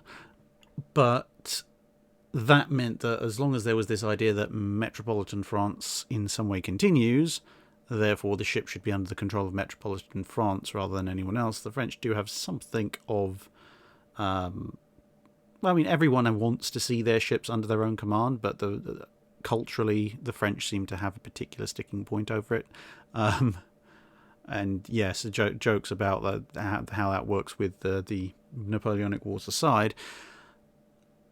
Yeah, they wanted to keep them around, both for national pride reasons and also because, to a certain extent, the Germans were holding the treaty over them. Kind of, the French thought that Germans would hold the treaty over them at least. Of kind of, you will comply with these treaty conditions, or else we will come down harder on you, at which point they viewed, at least the Vichy government viewed, the conquest of Vichy France to be less desirable than having elements of their armed forces fighting on elsewhere. Of course, the Germans ended up invading Vichy France anyway, so we can see how much of worth all of that effort was. But there you go. So yeah, it was a combination of, they wanted, as long as there was a version of metropolitan France around, they wanted to keep them under French control, and also some, fears about the Germans coming down harsh on them if they failed to keep their side of a treaty. And see, this is one of the things I find slightly difficult to understand, because at the point that France was being occupied by the Germans, why on earth did anyone have any concept of the idea that the Germans were going to honour any treaty they actually signed the minute it became less than convenient for them? That's the bizarre thing. And okay, now to be fair, there were other situations that didn't help that. For example, the attack on Mers el Kabir, there were a few French officers who were either leaning towards going off to side with the Allies, or certainly their superiors thought that they were leaning towards going off to side with the Allies. The captain of the Richelieu, for example. But the attack on Mers el Kabir did kind of solidify the lines and draw the battle lines in such a way that a lot of French officers and ships and men who might otherwise have come over to the Allied cause kind of went, no, we're going to sit this one out. At the very least, if not actively join in Vichy for operations against the Allies. So it wasn't completely one-sided, but yeah, it's one of those things, I suppose, in hindsight, and possibly also not being French, I do find it very difficult to understand, because it was fairly clear by 1940 that you could not trust Nazi Germany at all. And yeah, trying to hold on to a bunch of ships where they would just sit there being vaguely useless and mostly at the mercy of the Germans if they ever made a move on them, because let's face it, if the alternative is what happened in Toulon, which is they Germans make a move on your fleet, we'll scuttle it. Well, what good was that fleet then? It's literally sat there mouldering away for years, only to be scuttled. And the Germans invaded. Let's face it, you could pretty much guarantee the Germans were going to invade you at some point anyway. So putting all your cards on, if we do exactly as the Germans say, they might, for a change of pace, actually keep their word, especially when Germany, maybe even at the fall of France, it's a bit more understandable, but a year down the line, Germany's turned around and invaded the people they once had, up until the point they invaded, had an alliance with, the Soviet Union. I think at that point it would be fairly clear that you can't trust them in the slightest. So you might as well, at least in my view, have those ships fighting for the liberation of France elsewhere, rather than sitting in a French port doing nothing to help your cause, really. But that's just me. Maybe other people have other views. Let us know in the comments below. And that brings us to the end of this week's Drydock. Thank you very much for listening, if indeed you actually have managed to get to the end. 4.5 hours. Wow, it's almost back to the good old days of the 5-hour Drydocks. I guess I'm going to have to look into some other new system to try and keep these things down to some kind of practical, manageable level. But what form that'll take, I don't know. Apart from that, channel admin wise, there's not an awful lot to say at this point. The channel's ticking along quite nicely, content's coming along quite nicely. Hopefully we'll hear back a bit more about filming opportunities on other ships soon, so that's all good. I do need to keep chasing a few who just are really bad at answering phone calls and emails, but anyway, the other update is with the channel website, drakinafl.co.uk. I have added a few more ships for the Italian Navy, the Regia Marina, and I've added a page for the Marine Nationale, the French Navy. So pictures are slowly going up there as when I had the time. I would have updated it a lot sooner with a lot more pictures, but unfortunately recording this thing has occupied most of the last week and a half. So yeah, fun times. Yeah, so I think that pretty much wraps everything up. Apart from to mention, of course, that once again there is the Warlord Games link down below if you want some model ships. And if you've bought any Thunderchild or Fleet Aeron posters in the preceding week to this Drydock going live on Sunday, they are all being posted out on either Friday or Saturday, depending on when I can get to the post office and when it's not completely belting it down with rings. I'm pretty sure you don't want them sodden through. I do have an umbrella, but there are limits to even what umbrellas can cope with in British weather, so hopefully it'll be nicer weather one of those 2 days, but they will go out one way or the other before the weekend. Anyway, thank you very much for listening. Hope to see you again in another video.